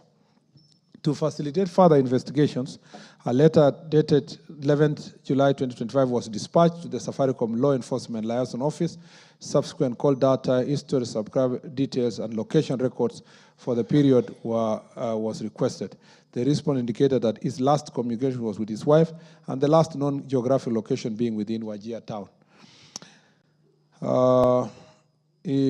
The further request was made to the medical superintendent of Wajir County Referral Hospital, and he responded, confirmed that Mr. Hussein was a registered outpatient client at their mental health department. He had been diagnosed with chronic mental health condition and was under regular pharmacological treatment. With his most recent clinic visit was 7th May of 2025. He had been scheduled for continued monthly follow-up. On the 18th of July, a letter was sent to the chairman of Jamaat Tabligh Makaz Hakam Malim Salat, Wajir branch, requesting a list of participants in Tabligh missions from Wajir mosques for July 2025. The response confirmed that Mr. Hussein's name did not appear on the list of the participants. The police inquiry file number 4 of 2005 remains active. Ongoing efforts, including tracing his known associates' frequent locations and liaising with relatives, colleagues, and friends. Importantly, Mr. Hussein Abraham Mohammed is not being held in custody or detained by National Police Service in any of its stations, facilities. The case is still pending under investigations. Mr. Speaker, on the service taken by the National Police Service, measures taken by the National Police Service, investigation, you can see all these measures have been taken, Mr. Speaker, to ensure that investigations are done, and members of public who may have information are encouraged to share with the National Police Service. On the steps being taken to improve the safety and security of residents of Wajir North, Mr. Speaker, there's a dedicated response team, as just like in the other answer, that deals with any cases of abduction at the headquarters, and police are investigating these issues. And we have the Fichuakwa DCI, and we also have active community policing engagements in the area. I thank you, Mr. Speaker. And then the next is Mr. Tubi, Honorable Tubi for Isiolo.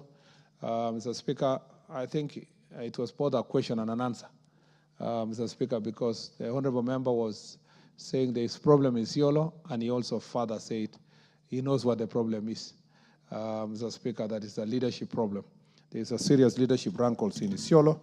And Mr. Speaker, Isiolo County has recently witnessed notable criminal activities, particularly during the months of May and June 2025, with incidents among them reflecting growing political instability. These include violent crimes such as assaults and homicides, and property-related crimes such as theft and robbery. The security assessment shows that crimes rate in Isiolo County marked slight decline with 201 cases reported in June compared to 221 cases of crime recorded in May, which representing a decline of 9%. Honorable Speaker, at 29 June 2025, approximately 3,000 individuals alleged to be supporters of the governor and the Speaker violently invaded both the County Assembly and the Governor's office. In response to the incident, the County Criminal Investigation Officer initiated investigation has since opened an inquiry file into the incident. Key officials, including the clerk of the County Assembly and the Sergeant-at-Arms, have been summoned to record statement. However, they are yet to comply. The case is pending and they are under investigations. Mr. Speaker, let me just say this, that because before I put the measures, Mr. Speaker, the problem in Isiolo, as the Speaker said, is leadership. In the Senate, when we served with you, I was tasked by the Speaker in our first term to handle a similar problem in Isiolo. At that time, Mr. Tubi was the Speaker. And Mr. Speaker, there was a serious rankles in the same county. But it was not at this magnitude that we are witnessing today. Today, this has turned out from the normal disagreements on governance that happened between County Assembly and County Executive to actually active violent acts. And many Assembly MCA members have even reported to me that they fear for their lives. And Mr. Speaker, because of the seriousness of this issue, the Inspector General of Police and ourselves, the Inspector General of Police made sweeping changes in the police service, including DCI officers, the National Police recently. And we are yet to get, we have seen some improvement, and I hope there will be greater improvement because of those changes. On the administration side also, we made sweeping changes with the administrators within Isiolo, just to remove the act of familiarity, Mr. Speaker, that had crippled in the county itself, and to see if the new team can put greater energy to deal with this issue. But also it is emerging, Mr. Speaker, and this is a function of the other house, but they cannot do it without the support of this house, that, Mr. Speaker, there is a lot of misuse of power in counties, both by the executive and the assembly.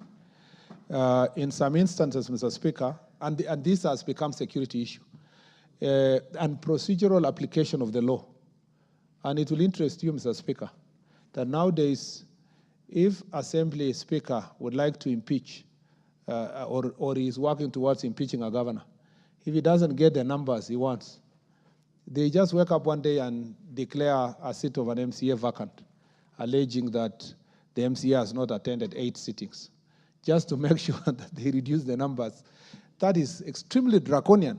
And a number of county assemblies have reported to us, MCAs have reported fear for their life, but also application of the same. The second, which Mr. Speaker, we must rein on, because this is misuse of power. Even in this house, we disagree. I was actually aware that you are mediating in one of them. And Mr. Speaker, this kind of draconian, here you disagree in this chamber, but I have never, for my period in Parliament, I've never had someone being de-whipped using your office, Mr. Speaker, to facilitate getting of numbers. And that is a very serious issue. The second issue is where a decision is taken by county assembly without any vote.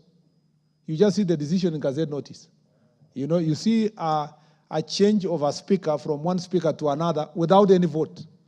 You will find a Gazette notice just gazetting that there has been a change of a speaker in Isiolo County. And I thought that was crazy, actually. And being a person who has spent a lot of my time fighting for proper governance, especially in devolved units, this has been an issue. So there are things that we will handle from the security sector, but there are governance problems in Isiolo that must be handled because they are spilling over to become security issues. Last, Mr. Speaker, these are some of other issues. The National Police Service is expediting investigation into all reported cases in view of identifying and apprehending, prosecuting the perpetrators according to the law. In fact, there was at some point in Isiolo, still in the last 3 months, there were self-abductions just to create chaos in that place, Mr. Speaker. There is intense efforts to sustain operations aimed at eradicating any criminal regroupings. Again, there is emergence of gangs in Isiolo. whose gangs are sustained politically. And this is something we are willing to do. We are actually on it, and the new team that has gone there must deal with it. And then the patrols that are happening. The following measures have been put in place to ensure safety of the MCAs. The National Police Service and the National Government Administrative Office are actively engaging with the local leaders and political leaders across the divide to promote dialogue, reduce political tension, and ensure peaceful existence. I discussed with the regional commissioner 3 days ago, and he told me that a lot of work must be done on that. Members of public are being sensitized on the importance of prompt reporting incidents of criminal activities within their areas, and we could continue doing community barazas, Mr. Speaker, to deal with those issues. On the question of IDs by Honorable Naomi, I think it was a compliment, more than a compliment. It was a compliment, and she was just asking that we need to intensify these issues, and she was also capturing the problem of drug menace Go to and so whatever. Who is Ijara? I think oh yes, the Ijara question. I think the honorable members worked out that there is a brother who was found and left. And Mr. Speaker, we will also continue investigation on the same. On Honorable Ngogoyo, I think I don't know, we were working very closely addressing these issues. It did not require, I don't know where I lost him on the way. But now that he has raised this issue. The mic.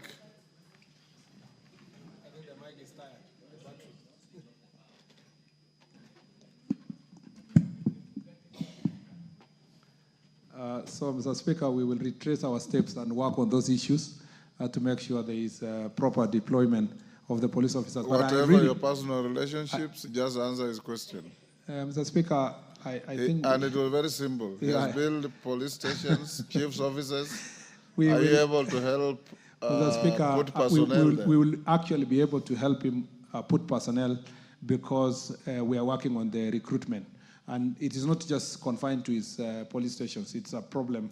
The reduction of strength across the country is as a result of failure to do any recruitment the last three to 4 years. And Mr. Speaker, we will mitigate those issues as soon as possible. And that applies to Honorable Kagusha as well. The area he has discussed or suggested is very well known to me. Irene Mayaka was and the relationship applies to both. Thank you, Mr. Speaker. And Irene Mayaka was asking about IDs in schools. You had already answered that. Yes, Kimani, I was closing this session. We started with you. We want us to close with you. Yes, I want to close. Mine is very simple. I want to urge the Cabinet Secretary for Interior. We have 3 police stations in Molo: Albagon, Mariashoni, and Molo Town. We do not have sufficient vehicles for access security in the area. And if you follow the questions around this room, the targets for security are very certain. The police stations that were targeting Nakuru were Molo, Gilgil, and Naivasha. And you can see the pattern. Countrywide, the most losses were in Kikuyu, Dagoretti, and Molo. So you can actually tell the pattern. So my urge with you is, as we prioritize allocating vehicles and infrastructure for police deployment, there seems to be a serious. So please act accordingly. Thank you, Honorable Speaker. You don't need to respond to that. I think just note and do it. Sane, I've closed this session. We now will release the minister. If you find your answer inadequate, follow up with Tongoyo. He will get a response for you. Bashir, I'm not giving you any chance. You can't sit out there the whole afternoon, evening. And then when we are closing, you come and raise your hand. Even you, Kipchumba, same. These members have been sitting here throughout. Yes, there is no provision in the standing orders for appreciating a minister. Minister, you are released to go. And your team, thank you. Next order. Order number 8, motion, resolution to hold a Thursday morning sitting. Majority Leader, where is Naomi Wako? She should not follow the minister instead of prosecuting business. Yep. Can you tell her to come and prosecute her business?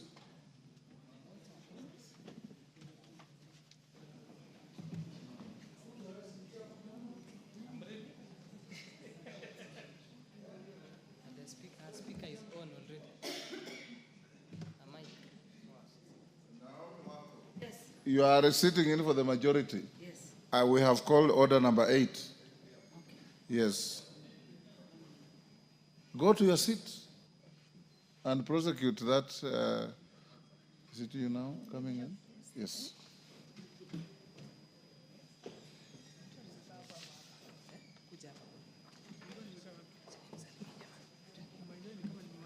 Are you moving that motion? Oh, Owen Bayer is here. You owe the House an apology, Owen. Can do it. Thank you. Sorry, Honorable Speaker, I want to apologize for that delay.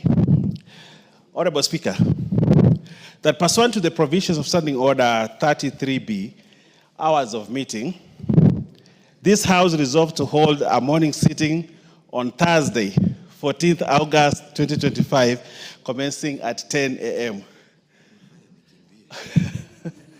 Let me catch my breath. Honorable Speaker, the intention of looking to have or moving to have a sitting on Thursday, Honorable Speaker, Thursday morning, Honorable Speaker, is that we have important business. And this business, Honorable Speaker, we have to offload. Taking cognizance that we're going on recess, Honorable Speaker, we would like to finish some important business and so that as we go to recess, we don't have any work remaining. Honorable Speaker, I beg to move and request the leader to second me. Honorable Speaker, I beg to second this motion on a resolution to hold a Thursday morning sitting. That is tomorrow morning, Honorable Speaker, and as the Deputy Leader of Majority has said, this is in appreciation of that there is important business that we need to conclude before we commence on our recess. Honorable Speaker, as members are aware, we were to, from our calendar before the alteration that we did last week on Thursday, our recess was to commence tomorrow evening after the sitting tomorrow, but we changed that to the 19th, which is next Tuesday.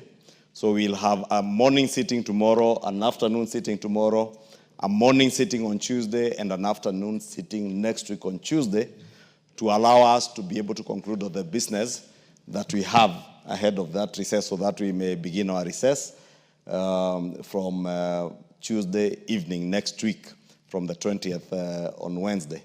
Therefore, Honorable Speaker, I beg to ask members to support this procedural motion so that we may be able to conclude all that business that is ahead of us.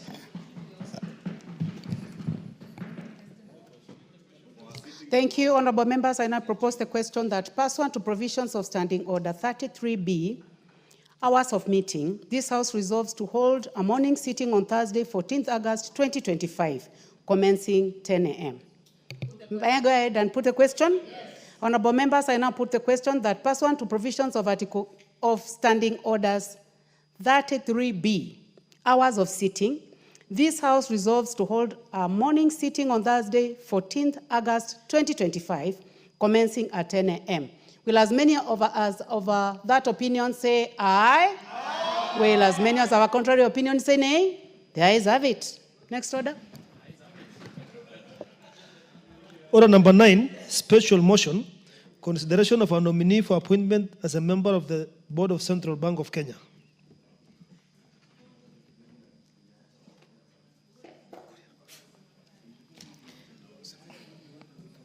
So Honorable Speaker, I beg Chairman, Chairman Finance, please proceed.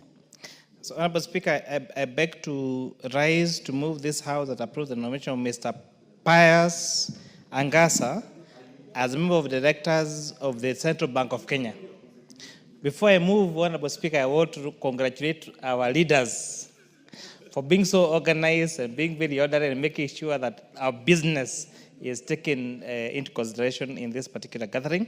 So, pursuant to Article 231 of the Constitution, Section 10 of the CBK Act, and Public Appointments Parliamentary Approval Act, that this nominee was forwarded to the Parliamentary Committee on Financial Planning by His Excellency the President. The Departmental Committee on Finance and Planning and that of National Assembly and the Standing Committee on the Finance and Budget of the Senate conducted a joint vetting exercise. Honorable Chair, the CBK Board is established under the Section 10 of Cap 491 and is responsible for the following. 1, determining the policy of the bank, excluding monetary policy formulation. 2, setting the bank's objectives and overseeing its financial management and strategic direction.